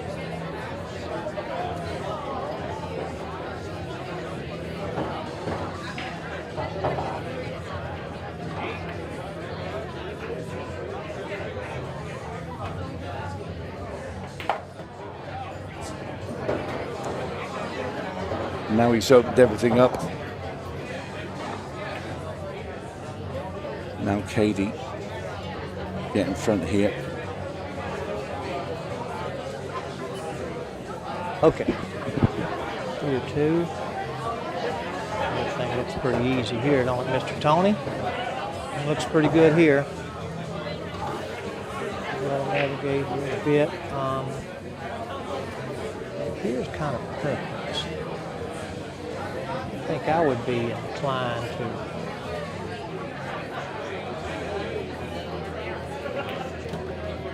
I think I'd have been inclined to go the other way. I would have went that way there. I would have went. He's got to take the 1 now, surely, from there. He's got to, yeah.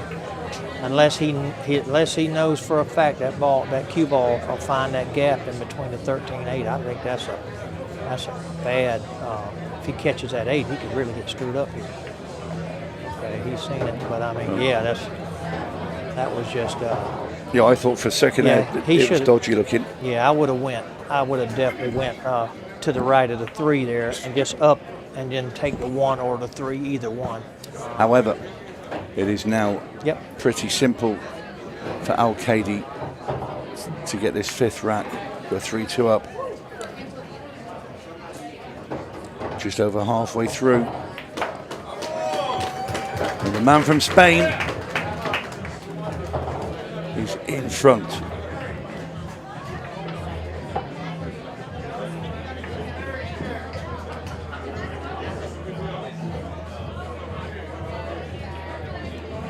Looking a bit more serious this evening.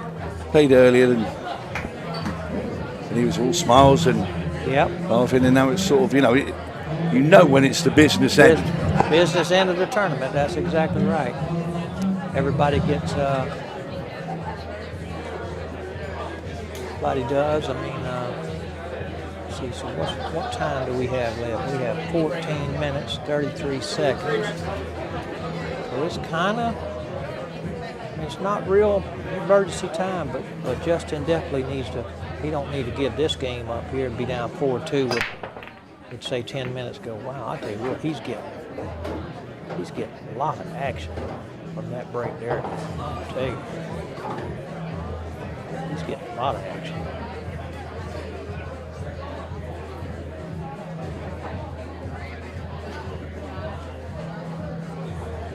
I like the solids, must say. Can he get through to the 5? Yeah, I think so. And the one will pass into the bottom left as well. If he can get through, because if he could get through to the 5, that's what he'd be shooting. So evidently that 2's got him blocked, or blocked enough. Yeah, it's got him blocked enough where he can't make the 5. I'm gonna tell you that's because that's what he'd be shooting right now. You can guarantee if that's. So he's got to cut this ball thin now. Okay, he was able to do it. Okay. I'll tell you what, can shoot at 1 there. Now you think so? You believe the 1 will pass? I think so. Okay. Well, definitely that's the play. If it doesn't, then I think you play the 4 and just rub into it. he's looking at it. So evidently it's close enough for him to shoot it. Would you try and go into the 8 here, Johnny, and just push it out into the middle of the I table? would if that's the play. Yeah, I would. Yeah, for sure. I did see that it was going a little bit low, so he had to be real conscious of that. Just gives you more options with the 8 ball now. Sure. Well, you didn't want to be shooting from over here on the side rail, So, like I say, even if that ball didn't get a good shot on the 6, he would have had the 4. So yeah, now he's just going to draw it back, shoot 4, I believe now. Yeah. Don't get too close to 13. Okay. All right. So let's to see how he goes here. Well, there's no option but to shoot the 4 anyway. Yeah, now he's going to shoot the 4. You've got to be careful. If you just drop this in really gently, I think you rub into the 5 when you shove it on the rail. Yeah, I think he's full enough. But yeah, you're right. If he catches any part of that 5, it's going to the rail. Okay. Oh, he was able to. I didn't think. I didn't think he had enough angle there to dig it. So now this is okay. I definitely wouldn't. I wouldn't play it. I'd play the 2 now. Yeah. Because it's much easier to get from the 5 to the 8 than the 2 to the 8. Yeah. Take your pick, draw it back. Yeah. And the only reason that was the case is because the 14 was there. That was in a path because the 8 only went to this right side up here. Well, anyway, Justin needed that one. Okay, so these Warriors are still fighting it out.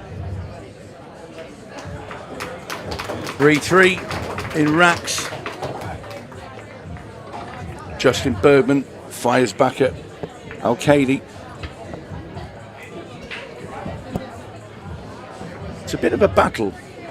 I'm talking about battles. July the 22nd. Side Pockets, Blue Springs, Kansas City. Justin Bergman, who you see out there now, is going to take on Tom Cousins in a $100,000 pool match. Race to 30. Right. That's going to be on QX TV. So if you don't have it, you want to get your subscription through that. Watch that blockbuster of a match. Right. That's going to be. I'm going to have to come in a day early and hopefully you and I referee it. Well, I don't know if I'll do that, but I sure like maybe get in the comm box with my good buddy Tony over here. That'll be something pretty cool to be a part of. Wow, he hit them balls good. He's going to get nothing out of it. Wow, he got nothing. That was big for Justin. Yeah, that's brutal, that one. Because that was a really good break by David. That was a really good break there. While we got a little break, Justin looking, I want to give a good little shout out to all my buddies over in, around Augusta, Georgia. All my old country boys. My old cuz, she likes to play a little bit. Miss Candace, she does well. She's playing good anyway. That's my little promotion. But I know they're all watching. They good, big fans of the sport. Fans of Ultimate Pool for sure.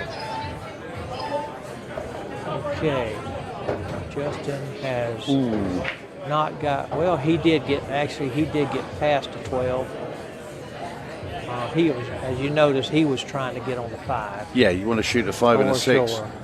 Well, the 6 goes, that wasn't that big of a worry for him. 6 goes by the 13, but the 5 only goes up here. So this is a very touchy shot here. Because he can go forward, he can get on top of the 3 if you think. He's slow rolling it. Depends on where it got good. Okay. Nice control there from Bergman. So he's going to shoot the 1 and 3, and then he needs to get, because I don't think the 5 passes to the top left corner. Well, we're down in the last 10 minutes now of this second semi-final, and it now goes to 15 seconds a shot. Okay, so we got, this is the shot of the game here. Probably maybe the shot of the match, right here. If he gets good on this 6, so he can get on the 5. I think he got too full. He didn't want to get there. Just trying to see the angle there. he can follow down and hit the 13. Yeah, that's the thing. Get through it. If he can get past the 5, I think the angle at least gets down a little. Whoa, okay. Got it aside. This is wow. I'm gonna tell you what. He needs to get at least where the 9's at in order to be able to pocket the 4. I think he can get nearer the 14 with that angle. Yeah, it went that way. That's what I was looking at. Wow, he was able to. Well, he landed elevated. He didn't. He got about his. That's tight. It goes. I mean, Yeah. but because you're bridging over a little bit, this 9 yeah, balls. that's the big thing. And like I said, if he don't hit left spin on this, time's running out. Nope. They got it in time. That's what I'm saying. Oh wow! See, I knew if he didn't hit left spin, it was going to hit the 10.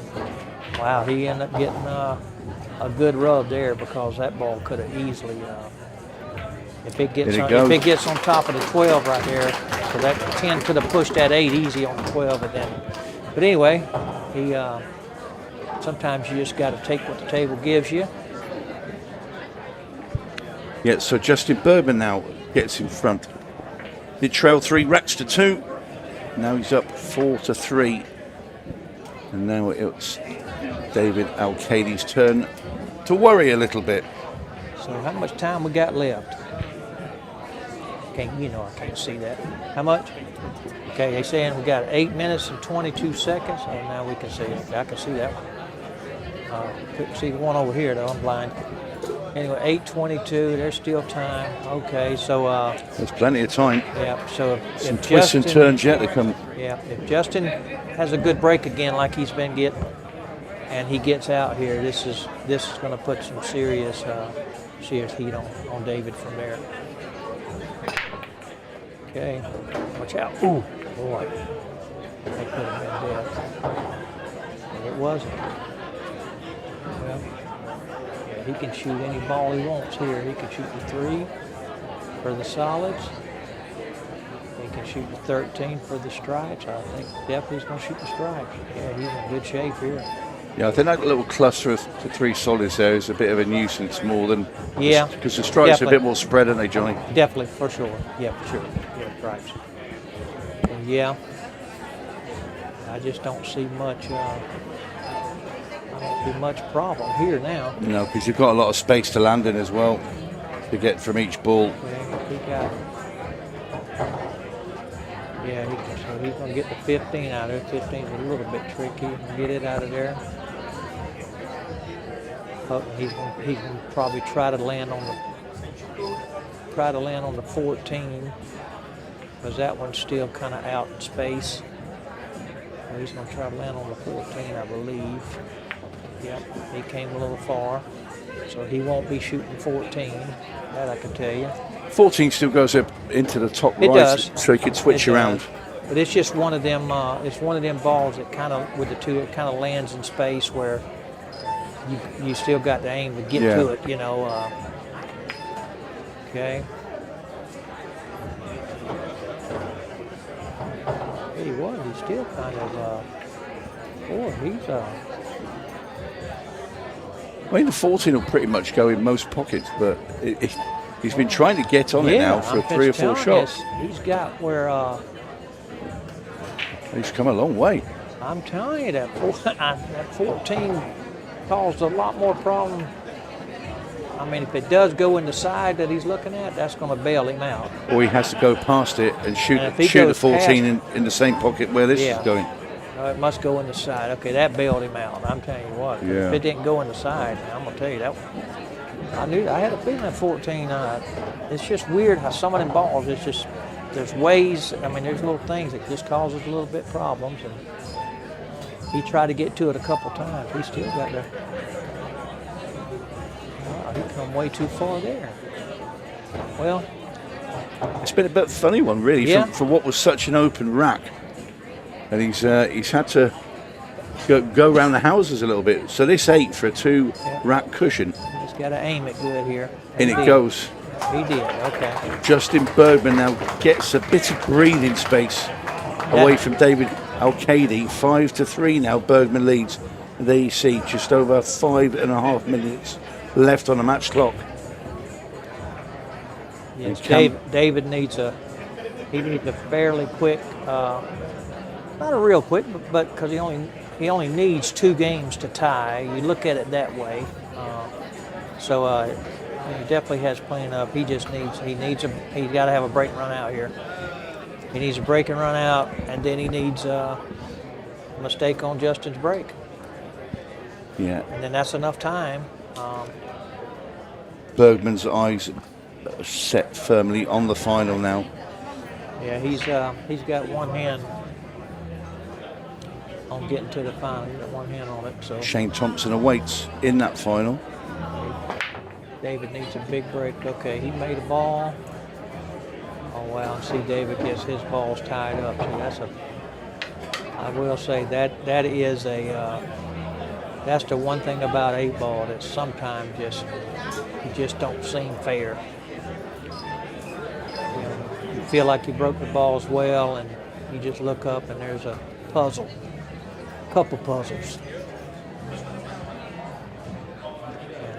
What about trying bank the 9, send a cue ball into the 1 and kick the 14? I think that's exactly what you're seeing. Yep. He hit it.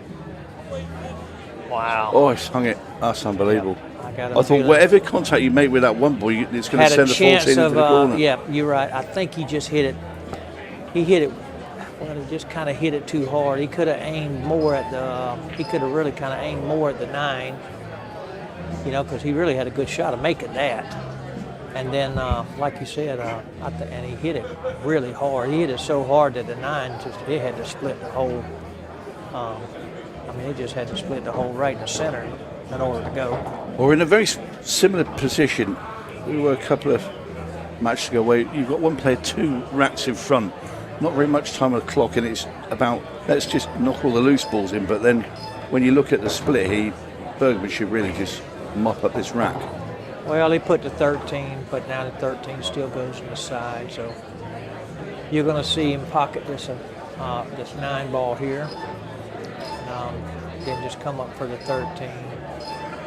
I'll tell you one thing, he's making sure he's milking the clock. Yeah, well, he gets a 6-3, and it's going to be under 3 minutes left for Alcaide to try and salvage something. That's the big thing here. I know he's trying to milk the clock, but you need to make sure, just go ahead and make sure you run out, because getting that game means more than milking the clock. Because then it makes it almost impossible enough time. So.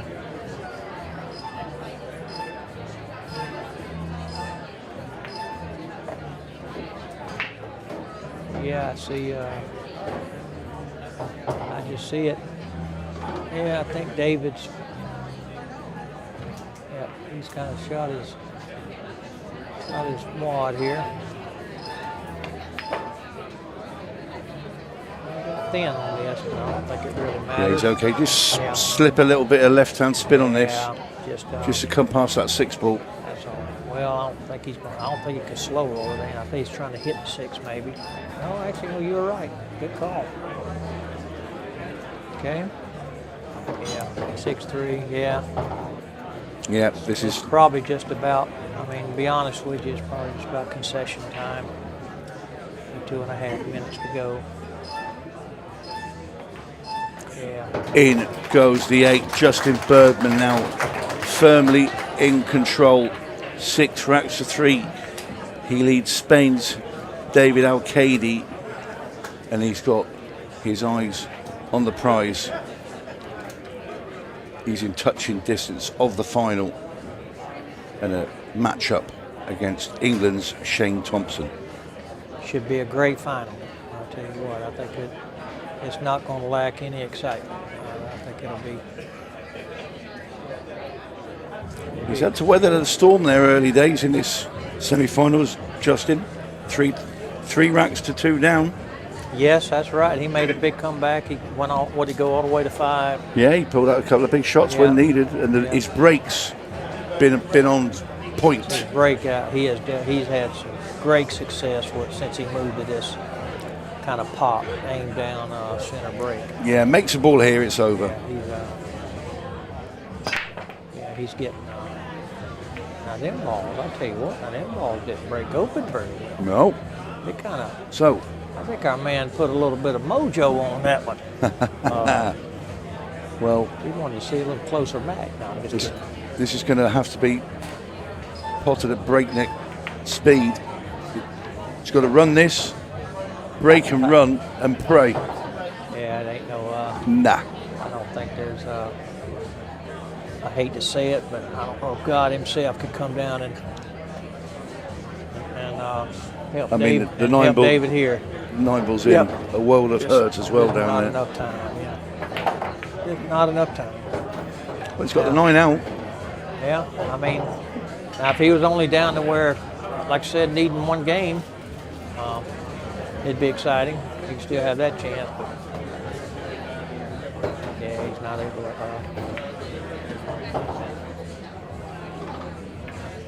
It's kind of a formality, which he is going ahead and showing some grit.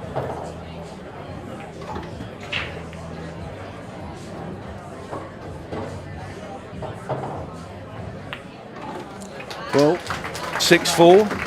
Yep. And we have 1 minute and 7 seconds. What has to happen now is David Alcaide breaks, let's say, pots 6 solids from it.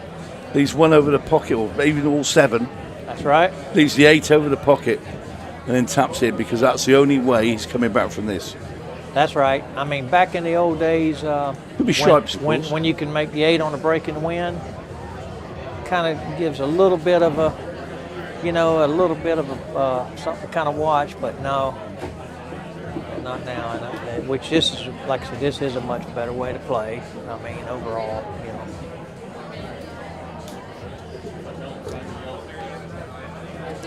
Yep, so he needs 6 solids or 6 stripes to go in. There's 1 solid. Not enough solids. And that will be that, pretty much. Will be that. We'll run off the last few seconds of this match, but Justin Bergman is heading to the final. And he'll take on Shane Thompson, and it will be coming up after this. Tell you what, he may have enough time at least to run this rack out, though, to get within 1 game. Well, he did until that, but he'll do a concession right here if nothing goes in. He'll go shake hands now. There we are. Well, now you can see the clock go down. Okay. He's gonna watch it to the end. You must be. I'm surprised. Maybe he probably thinks, David, that he has to play out the he entire bit. Yeah, because he hadn't played enough. So he's. But yep. Okay. Following the rules, and there you hear the big buzzer coming down now. Justin Bergman waits to shake hands with David Alcaide. Justin Bergman's in the final, and he'll be taking on Shane Thompson. Very professional performance from Justin Bergman. When we come back, we will have that final. Shane Thompson versus Justin Bergman, coming right up after this.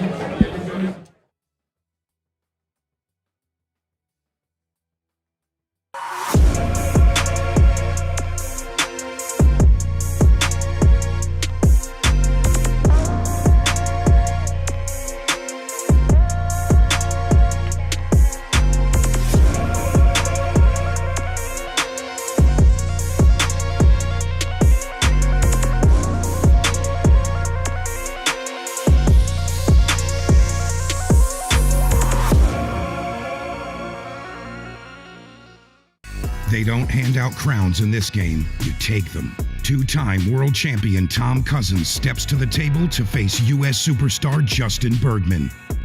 This isn't just a match, it's a battle for national pride. No easy racks, no second chances. Just pressure, passion, and everything on the line. Live on QXTV pay-per-view, Table Kings, Cousins versus Bergman. 1 table, 1 crown.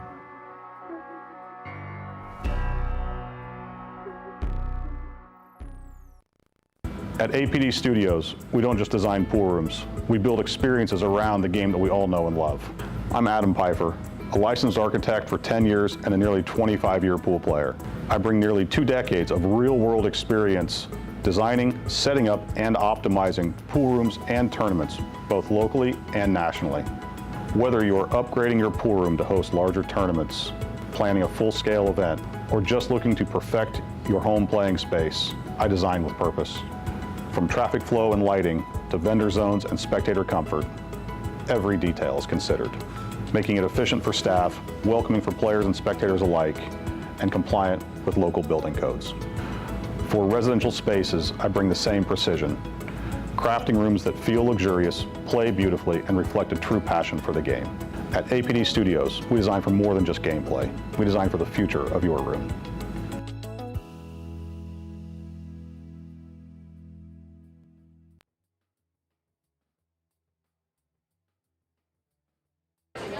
Oh, welcome back. We now know our final. Shane Thompson will take on Justin Bergman for the Florida Shootout crown. Before we get there, though, it's going to be in a few minutes. Both players just going to get themselves a little bit of break. I thought we'd have a few words with the man that brought us all the way down to South Florida, the man that owns the venue that we are in, Dave Bartosiak. Thank you very much for having us and hosting us here. It's an absolute privilege to be in your venue.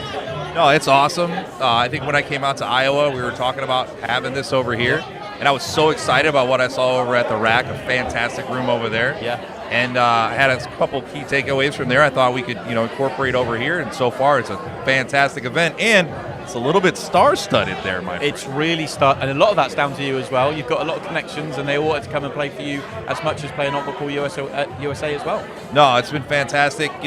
Maybe I called in a couple of favors. Yeah. Perhaps we got David Alcaide here all the way from Spain. He's doing it just to hang out with us and you guys, which is great. Jesus Atencio came down. And then we have the South Americans, Kirsten Martinez and Christopher Tevez. They came out, plus Mr. Smooth, baby, Johnny Mora. So called in some favors. We got a ton of people rocking and rolling here, and I think it's a great time, and everybody's loving it so far. They really are. The atmosphere in the room, I hope it's coming out on camera, because the atmosphere in the room is absolutely fantastic. Everyone's having a good time. And those players you brought in, it's been great to see some new faces, get some players that haven't necessarily played Pool USA, and Mr. Smooth, as you say, he was very, very smooth out there. David's had a fantastic performance in his first event, and he's playing in everything. He's got to go out and play in the mixed pairs now. He's running deep there, quarterfinals. We're going to see him in the 10 ball tomorrow. He'll probably be in the Open. So there's a lot going on still. It's been fantastic so far. I think it's been great. Everybody's loved it. From the casual person that's coming in randomly on Friday and they turn and go, what is happening right now at Classic Billiards? To our league players that were here on Thursday night yesterday. We had a fantastic time. They were crowding around the arena seeing what was happening. So it's really been a great time, and I think it's only going to get better this weekend. Yeah, this is just the start. There's more to come. One more match tonight, but there's plenty more that come next couple of days. As well as owning the venue here, Dave also is an Ultimate Pool League operator, owns the league down here. Just got underway a couple of weeks ago. Rick running it for you. Fantastic start. Brilliant to see the league here as well. Yeah, we're super excited about it. I think it offers a little bit of a departure from some of the other leagues that are out there. Yeah. I think it's a great compliment, though, to some of the other leagues out there, too. Because your average league player is not just going to shoot in one league. Maybe they shoot in 2 or 3. I personally shoot in 2 of them, right? I've done that for a while. So I think it's great. A little bit of new flavor, a little bit of excitement, too. And just the Ultimate Pool format is really exciting, and everybody loves it so far. What can we expect from the final here? I know that you've always wanted to get the crowd going. When we were in Iowa, you were bringing a little bit of the USA flavor. We've got USA versus England again. It's going to be interesting. Hey, man, the back-to-back world champs are going to show out yet again. I want you to know that. I got my boy Bergman here, the iceberg. You better be careful. He might crack safes, but I don't know if he can crack icebergs. We're about to find out here real soon. We are, absolutely. Look, Dave, thank you for having us here. We'll talk as this week goes on as well. Fantastic first couple of days and plenty more to come. Thank you for joining us on the show as well. Oh, thank you so much. It's great. Classics. We'll be back after this short break.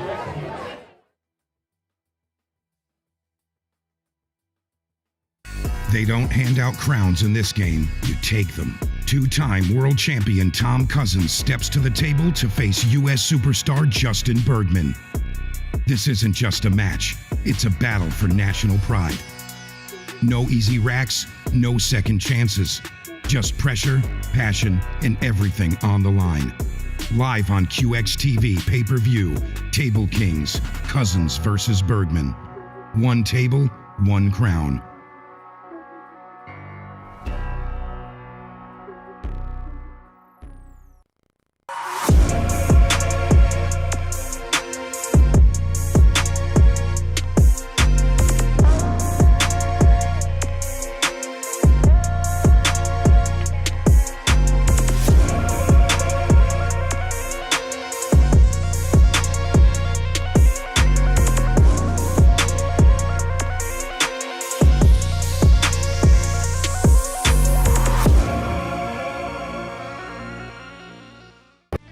With over 175 years of billiards history, tradition, and expert craftsmanship, Brunswick is a name synonymous with our game, which makes it the perfect partner for Ultimate Pool USA's vision, a fun, fast, and exciting pool for the players all across the United States.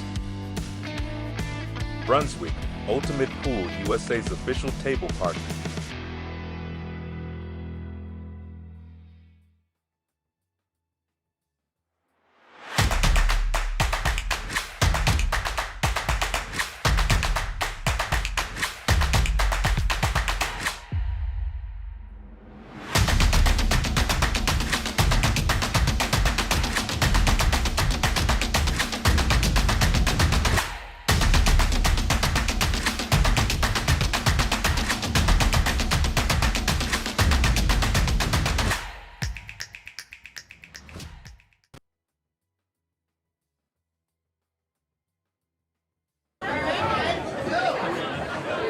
So, welcome back to Classic Billiards, Lauderhill, Florida. It's the shootout final.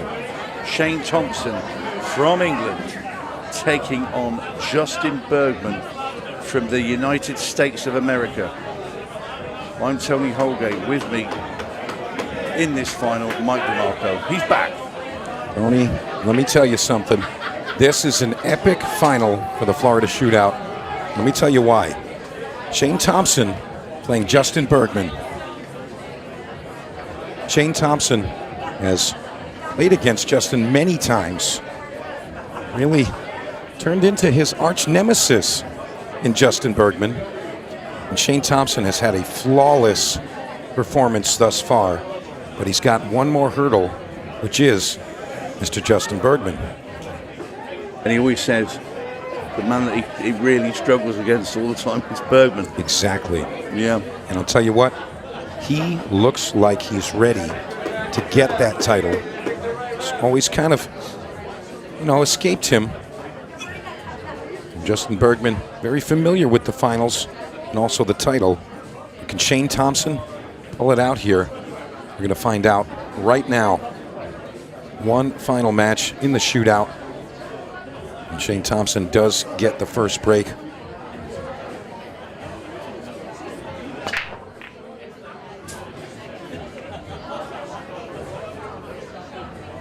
And he's going to break dry right off the bat, Tony. What is going on here?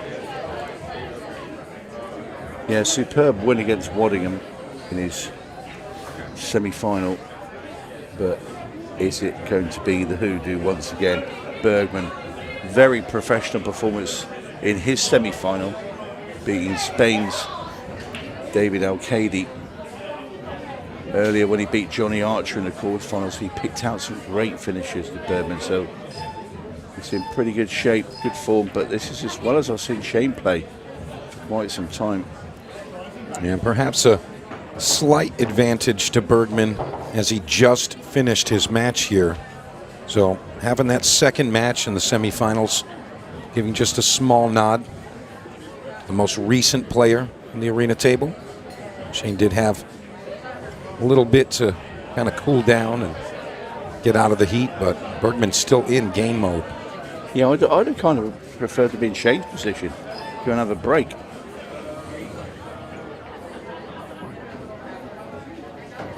To be honest, it looks like Justin kind of wanted to peel that 7 off of that stripe and missed his target just a touch. Yeah, he's got this combo here that he's lining up now, 3 onto the 1 into the side pocket.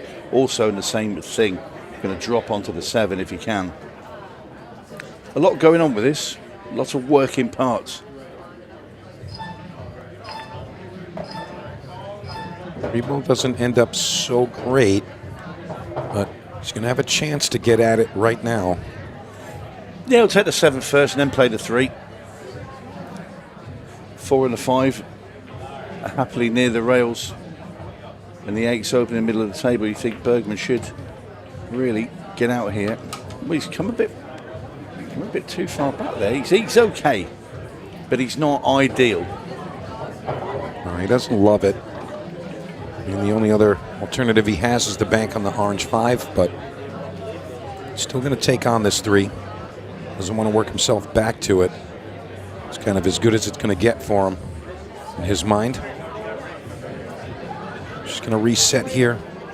Take on this tough shot to the top corner.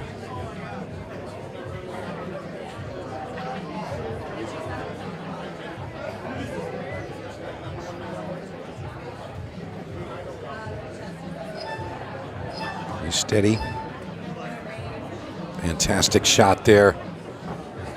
Right into position. Yeah, that's perfect.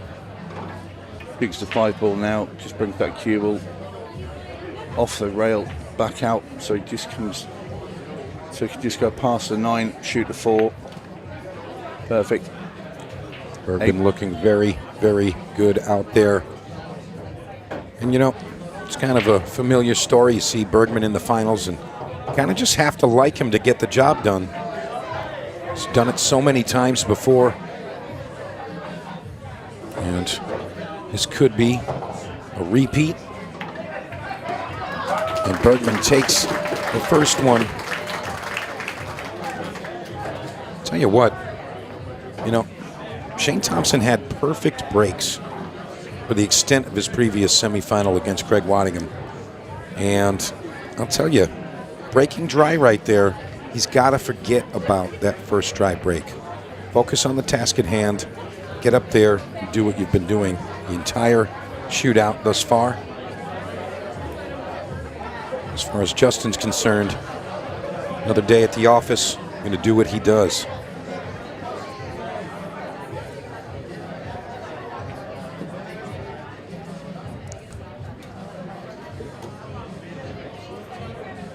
As he steps back to the table, 1-0. See how Justin's break looks in this final.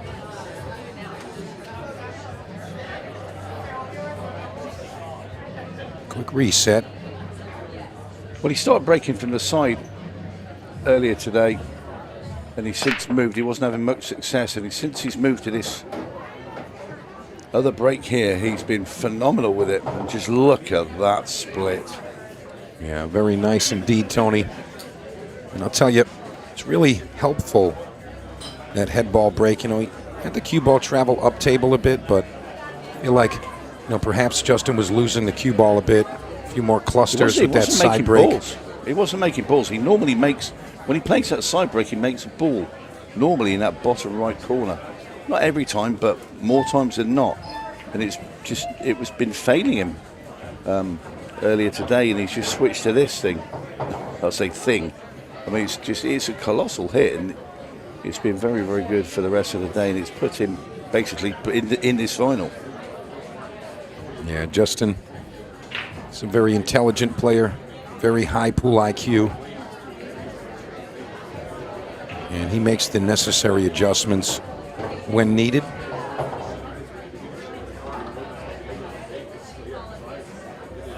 I think Justin's really looking flawless so far. Again, very familiar with the final table here.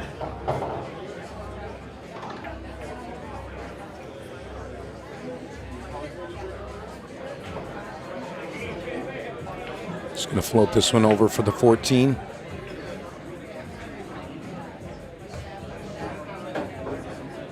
Same idea here. May bump the 4. Yeah, Bergman is looking very sharp.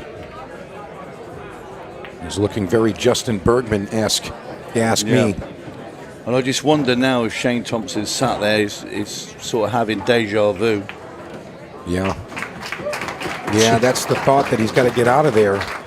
Just focus on what you need to do when you get up to the table. Don't think about who you're playing or, you know, the status of the event, the people watching or the cameras or the cash.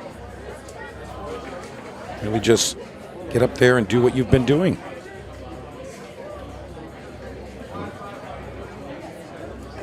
We see the break time and time again, so crucial in the matchups.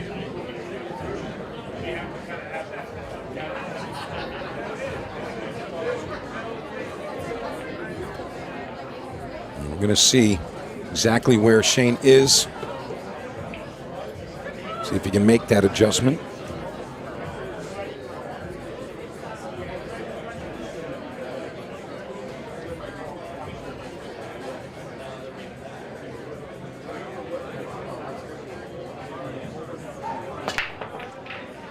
Well, an almighty thump this time, but do you know what? Here we go again. Unbelievable. Shane's definitely considering the thoughts, hey, it's happening again. If Justin Bergman is sitting across from me in the arena, this is what happens. Could be one of those tales where Shane Thompson would be saying, if it wasn't for all the bad luck, I'd have had no luck at all. Reasonable.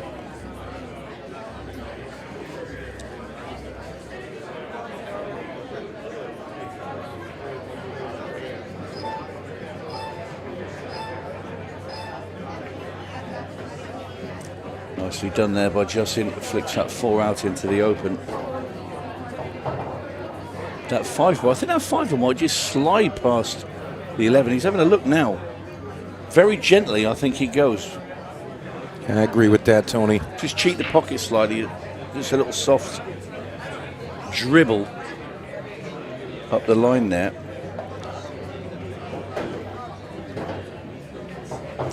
But then you don't want to play it there if you play it soft.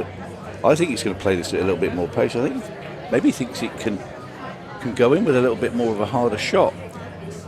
Because this is not going to be a roll. If he's looking to get on that 3 ball in that side pocket, he's not rolling this dice. Yeah, he's got a little bit more than I thought. Yeah, slid it right past the 11. Arrives nicely on this red 3 to the side pocket. Still got to consider the 2-7 combination, although it's virtually unmissable. Got to manage both balls there. Well, when we were in Iowa last, and it was Chris Meling playing Bergman, it was Bergman couldn't get a ball off the break, and Meling was just breaking and running. And maybe this is the payback, if you like. Quite possible.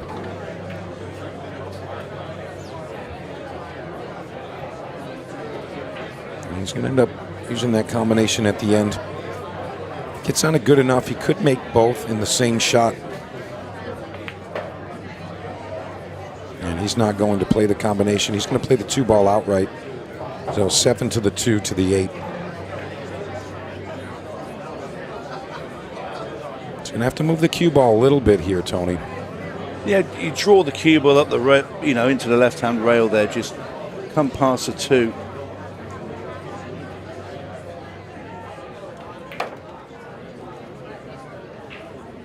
That's okay. You can just pop this in. You can just roll this off. Cue ball comes off the 2 rails. Comes back out. Should have the 8 ball in the same bottom left-hand corner as this 2's going. Yeah, another extra rotation or 2 would have been nice. But he's going to go right through this one. No, he's played it into the other rail. Popped it back. And that's as good. Probably better. And he's about to go 3-0 up in the finals. And Shane Thompson really just having a bad go at it here. He's disgusted at this point. Yeah, he's not got his hand anywhere near the cloth apart from 2 break shots. Bergman quite happily skipping along, 3 racks to 0 in front. Be honest, we burned a little bit of time, but still just over 20 minutes.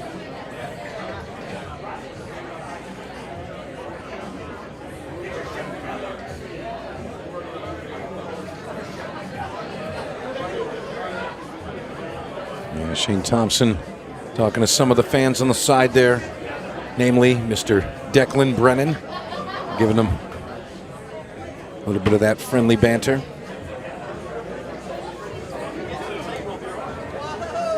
Yeah, all the players got on very well here. There is a bit of banter and they will be taking the mickey, a couple of them, because he hasn't got to the table. Right, here we go. Bergman breaking rack 4. He's up 3-0.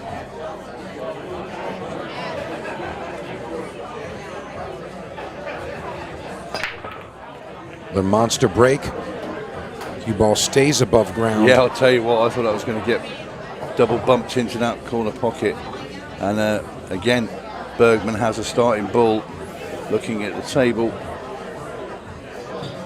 Now, at first glance, I was going to say solid, but I feel like if he plays the 14, bumps into the backside of the 11, stripes actually look a bit better. Yeah, I agree with that. Because you haven't got to deal with that 5 ball, as you say. And those 3 solids at the top could get a little bit tricky as well, because they're very close together. You like to have a bit of distance between the balls that you've got to make in your chosen pattern. Yeah, let's see if he does go with the suggested shot. There's a little bump.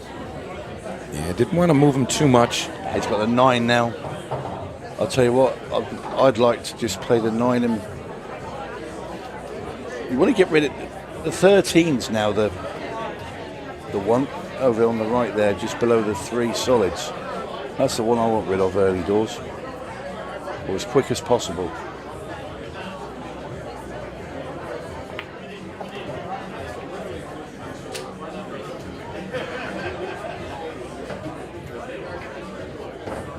You see, sizing it up, where am I going to take it?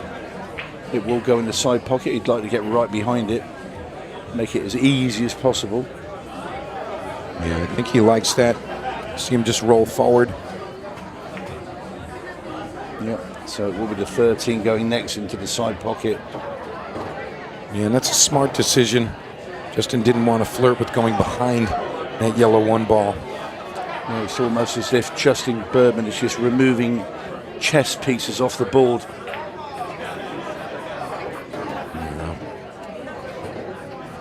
Flawless pool here from the iceberg.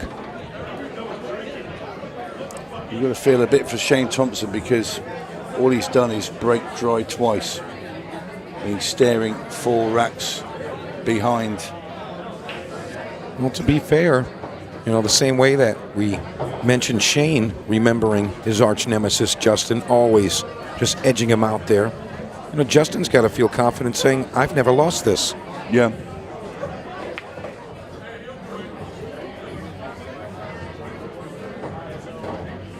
I don't think Justin thinks of that. He's too much of a professional. Right. He looks at it, all he knows is, right, I've got another match to play against another professional pool player. I need to be at my best. It doesn't matter if it's Chris Meling, Shane Thompson. He won't be thinking, this is a guy I've got a good record against. Well, no, I don't think that that's going to be a constant in his mind. But going into the match, he's got to have some extra comfort. You know, you size up your opponent and then you go do your job. Yeah, I just think Bergman thinks, I'll go out, set my stall out. If I get my chances or my opportunities, I take it. You know, if I play well, I take them. Yeah, fair enough. And if that happens, my opponent's sat in the chair. And that's exactly what's happening as Justin Bergman now charges into a 4-0 lead. Is it Justin Bergman's destiny tonight here at Classic Billiards, Lauderhill, Florida, to take down the Florida Shootout? Well, it's looking that way so far. 17 minutes, 31 seconds remain for Shane Thompson to figure that out. Well, he wants to get something going now. 2 dry breaks, nothing else. If it keeps happening like that, it could be the Florida Shutout. Shane making the sign of the cross before he goes in for this one. And I'll tell you what, he needs a bit of help. First 2 breaks, dry as a bone. And he's got to repeat his success in the semifinal.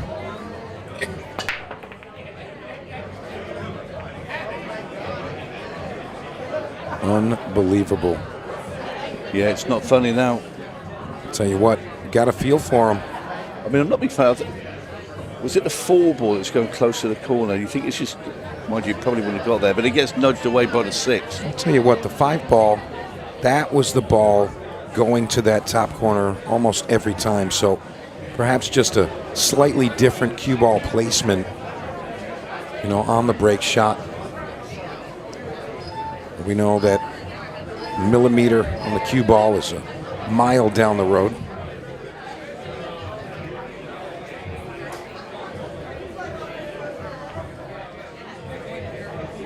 Yeah, Justin sitting a bit comfortable, 4-0 ahead, but still 16 minutes. Well, we're gonna have a little check of this one to see if Justin hit that one in time. I'll stick my neck out and say he did. So let's see if our referee Dean Windsor can prove me wrong. I thought he just did it. So Justin will sit and wait patiently. And you know, I got a remark on the detail that the officials here take and the care they take with every single call. You know, that's really important to me, and I think it's very important to the players as well, whether it's called against them or for them. You know, they're really just, not skipping any steps there, Tony. No, I felt just slightly okay. I say slightly okay. I think he was just in time. I don't know what the call is. We're going to have to wait and see.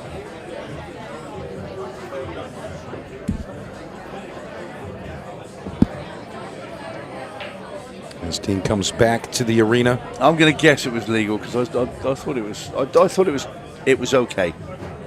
Obviously, very, very close. All right, clock is running.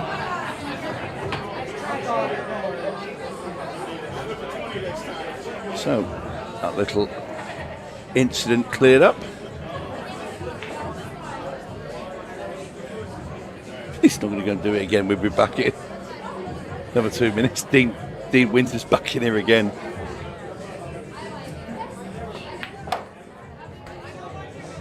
Fires that ball right in. He's going to explore the angle on the 5. See if he can peel that one off. Yeah, he can push that through. So he can slam the 5 ball into the top left. Probably won't slam it, but he just pushes the cue ball through and brings the 1 off the rail.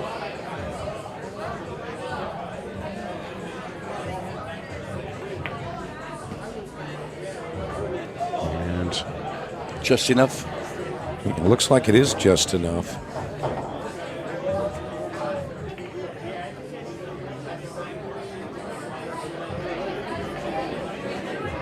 Justin doesn't like shooting the 1 right now, but that would be his ideal shot, so looks like he's going to go 7-2-1-8 is going to be his run out. He's going to use the 2 ball to go back towards that yellow 1. What's he going to do? Leave the 6 on the table? Fair enough.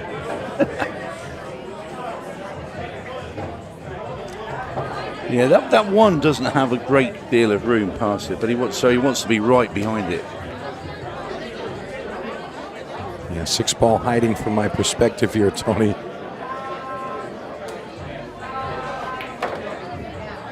Well, he's going to move it. Oh, wow. What a great shot. Oh, so he didn't like where it was. No, he didn't. Very likely going to play the 6 ball. Trying to come back across, but he's got to avoid hitting those stripes. Or if he has to, with intent. Yeah, this is a bit more awkward than it looked. I mean, he could actually bank this one.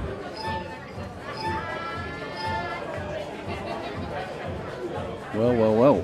Shane Thompson might get out of his chair. But what he's got here now, Bergman, is to try and kick this 1 ball back into the side pocket. I don't think he has any other play. Well, he could play the 1 ball off the 14 and bank it to the top corner where the 6 just went. Looks like that is on. Very close with the 9, but he gets to shoot into the ball. And he's going to make it double. Oh, he's apologized. He's made it twice. You know, that's the one pocket in Justin right there.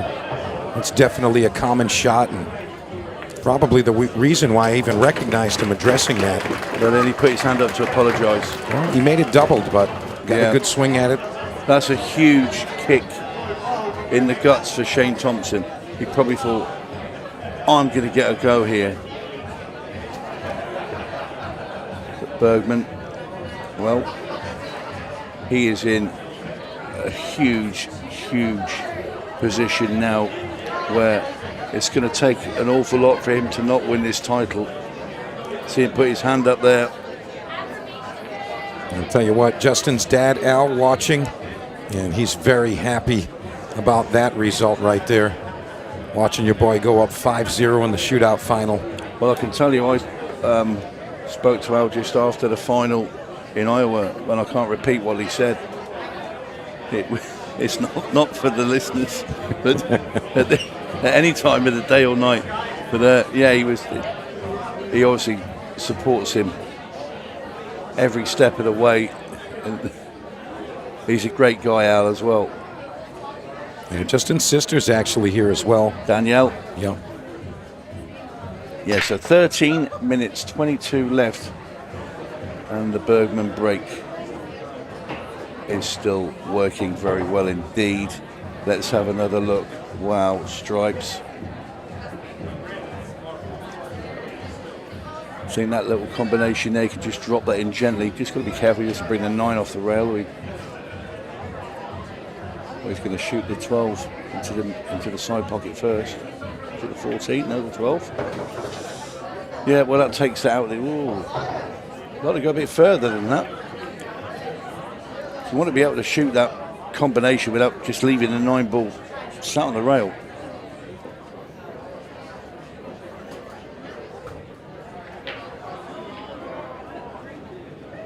Yeah, Justin, he's not happy with this. Wants to go to the side pocket, it looks. Doesn't like playing the 9-10 here. I mean, he could play the 15 here. And he's going to sneak this one into the side pocket. There is Al Bergman, Justin's dad. He's front and center.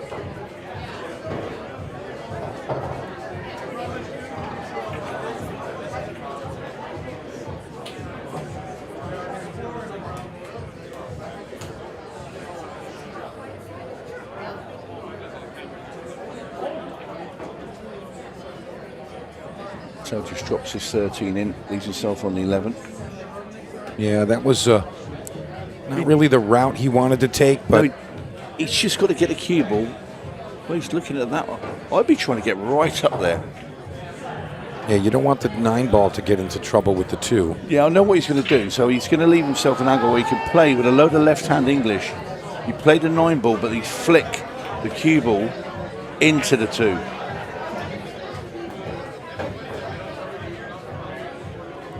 Can he just play? Ooh. So he wants to try and play this so he can just grab the cue ball with a lot of spin here and go into the 2.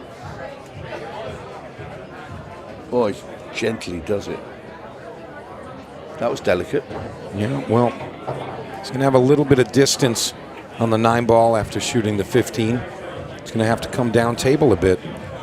I don't know. Do you know what? I think he can throw enough spin onto that to go towards the 1 and the 6. I really do. If you hit this very softly, you could get that far over. Well, he's missed the pot. Yeah, he has. And I think that's a byproduct of that side spin he had to put on it. You see some Shane Thompson fans giving him some support. Well, you know, you want to see him get his hand on the table in the final. I know Justin Bergman probably didn't, but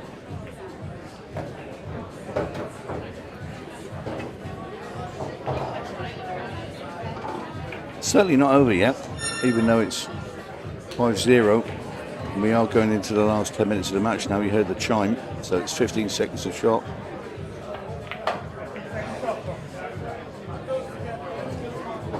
And that's a bit ugly. Nothing easy for Shane Thompson in this final. I'm not sure, but the 7 might be wired with the 1. Looks like it will fall. Yeah, it will, definitely.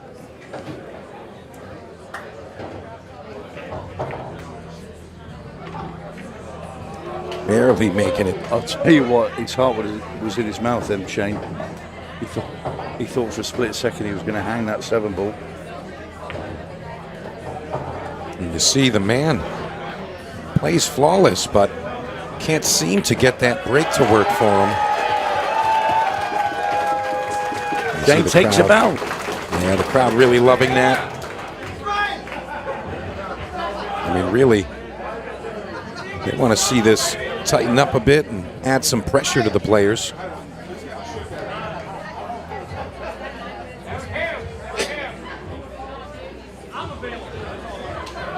Yeah, these guys are having a great time out there. You guys have not been to an Ultimate Pool USA event.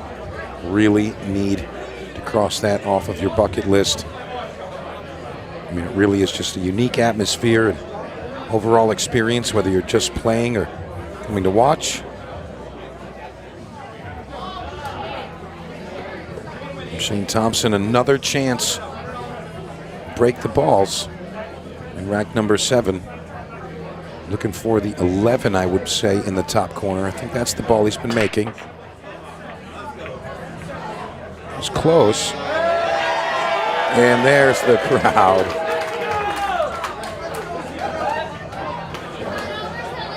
Shane Thompson getting a little anxious up there. Just under 9 minutes remaining, and it's going to just fall. Yeah, you said that stat that Justin Bergman has played in 10 shootouts. He's made 7 finals. He's won 1. And his worst ever performance has been a quarterfinal. He's had 2 semis in the quarters. It's an incredible record. Who's that? Justin For Bergman. Justin. Unbelievable. Well, I'll tell you what, right now, Shane Thompson, he's moving around the table very fast. He's got a lot of ground to make up, but he's got a successful break, and he has a chance to put 2 He's got to be careful on his here. side.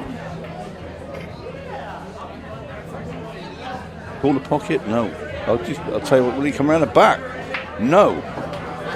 But the 8 ball will go into the top left-hand corner, so Thompson, 2 quick-fire racks for him. Oh. And he's missed the 8 ball. I'd already given him. And that is, the ship has been sunk by the iceberg.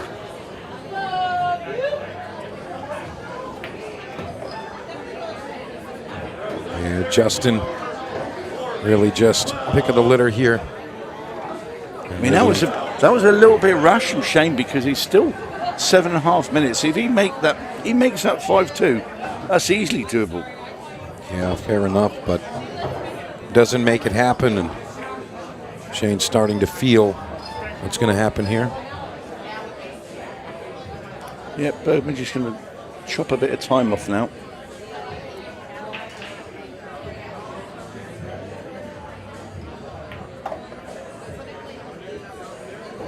Yeah, Justin, really not thinking so much here, just kind of doing what he knows how to do. It's instinct at this point for him. Perfectly played round the angles there from Bergman. So 6-1 is on the horizon for the American.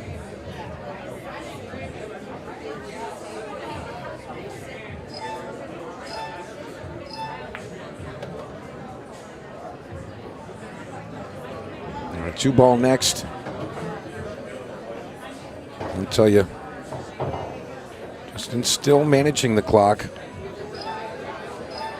Coming up on 6 minutes. Yeah, that 5-2 versus 6-1, massive, massive difference.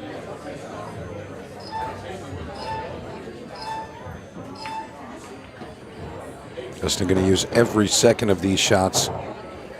He has used his extension.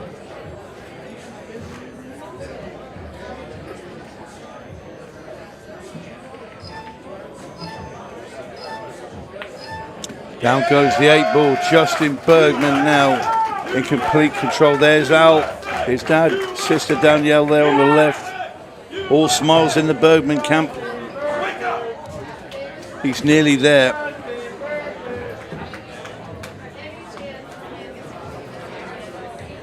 And some chants going in the back there. You know, the crowd here at Classic, I mean, really just unique and very electric. 6-1 Justin Bergman, 5 minutes 42 seconds. It is all but done. And Bergman will break off.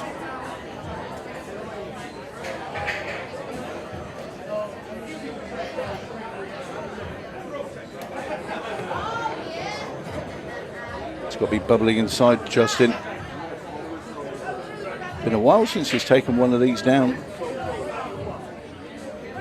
but it's been fully deserved. I have to say, he's played very, very well the entirety of this shootout. He's not had a bad match. Things are changing. Well, a scratch off the Bergman break. I think he's probably took his eye off that one a bit. 5.5 minutes. There is time. Sure enough, but we're going to have to see Shane pick up the pace quite a bit. But he's going to need Justin Bergman to have another 2 of those.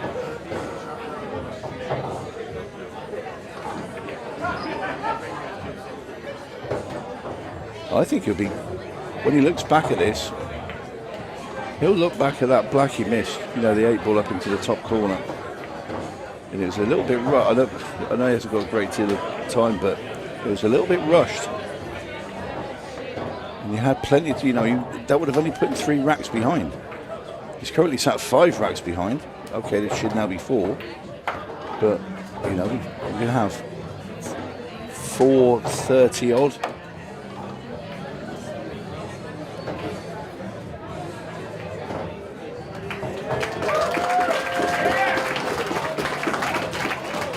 Wrong again, Tony. It's 4:30 even. Touche. Shane Thompson cleaning up again, and again, it's Shane Thompson playing so well. I mean, of course, he missed that 8-ball there. Perhaps a bit of adrenaline behind that one, but I mean, it's really just the breaks for him here. Yeah.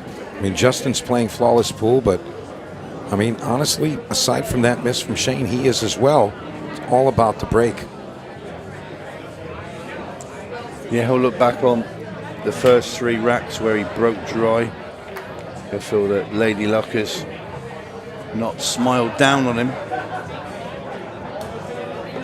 Well, he understands that that's part of the game, and Shane's going to continue to do what he does and play the game and try to perform some kind of miracle style comeback, but definitely still possible.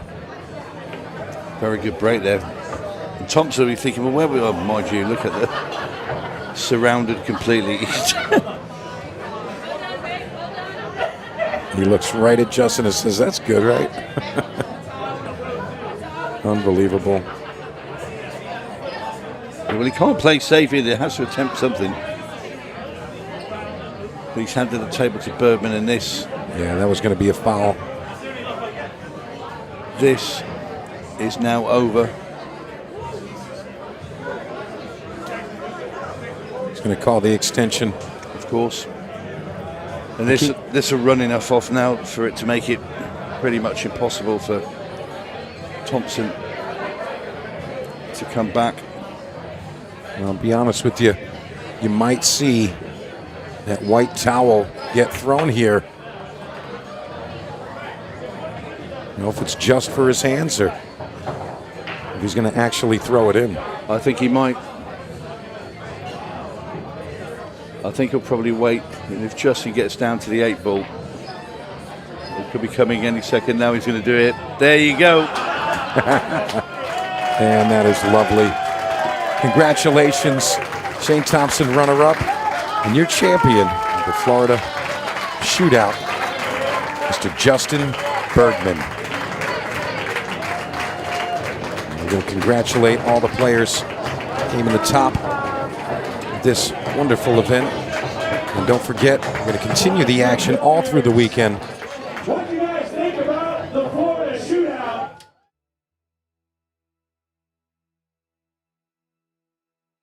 They don't hand out crowns in this game, you take them. Two-time world champion Tom Cousins steps to the table to face U.S. superstar Justin Bergman. This isn't just a match, it's a battle for national pride. No easy racks, no second chances. Just pressure, passion, and everything on the line. Live on QXTV pay-per-view, Table Kings, Cousins versus Bergman. One table, one crown.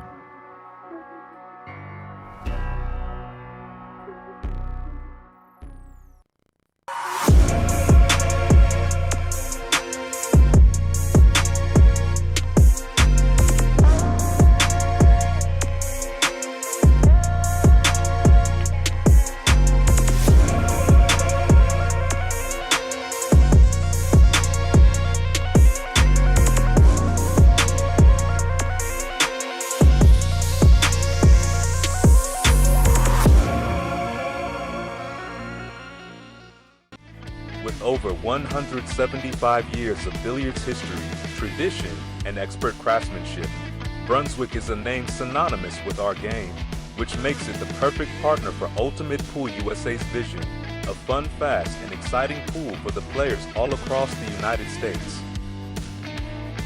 Brunswick, Ultimate Pool USA's official table partner.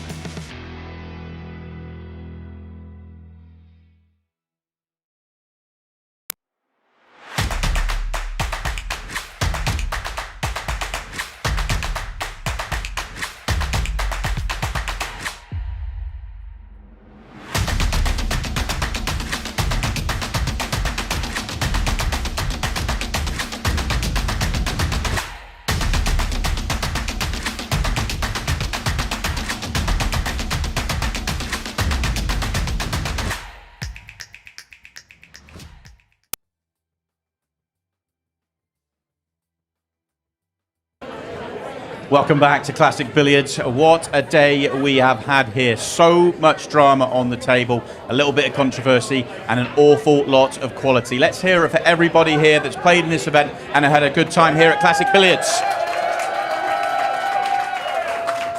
It took two great players to make it through to a final. Coming up short on this occasion, though, it is Shane Thompson. Let's get the runner-up for a few words. Shane, hard luck. Great run through the field. Another deep run here in the States, but couldn't get any traction going in that final. Yeah, obviously it don't help when you get your first shot at the table after 7 racks, but yeah, Justin played great. I don't think he missed the ball. Well, the one I think he had a skid, so yeah. I mean, you've got to be pleased, though, with the form. You keep coming here, you keep knocking on the door. If you keep doing that, you know that it's going to open and you're going to lift one of these trophies soon. Yeah, of course. Obviously, the plan is to be over and play more, so yeah. Congratulations on a great run. Our runner-up, Shane Thompson. A great run for Shane, but it is another great run for our champion. He has played in 10 shootouts with Ultimate Pool USA. He has made the final 7 times, and tonight he wins his 2nd title. Let's get a few words with our champion, Justin Bergman. Justin, congratulations. We've done so many of these, but often it's the hard luck, a tough final, but this time it's the trophy. It feels good to finally win one. I mean, I keep getting second, and I know Shane had no luck in that set, and I'm honored to play against him. He's a great player. I think he's extremely underrated. Yeah, well said. Justin, it's incredible that the level of consistency that you can play with. When you were coming up short in those finals, it's not as though you weren't playing well, it's just people are having to play unbelievable to beat you. This time it was you playing just an unreal level in that final. You never gave Shane a chance. Yeah. Oh, I mean, all the luck was on my side, and I played good. So I think you're being a little bit modest. No, I mean, for real. It was all. I mean, I was pretty lucky that stuff. So. Well, congratulations. A brilliant performance, and we're going to have plenty more from you over the course of the weekend, no doubt. Let's bring out the owner here, Dave Bartosiak, to hand you the trophy. our champion, Justin Bergman.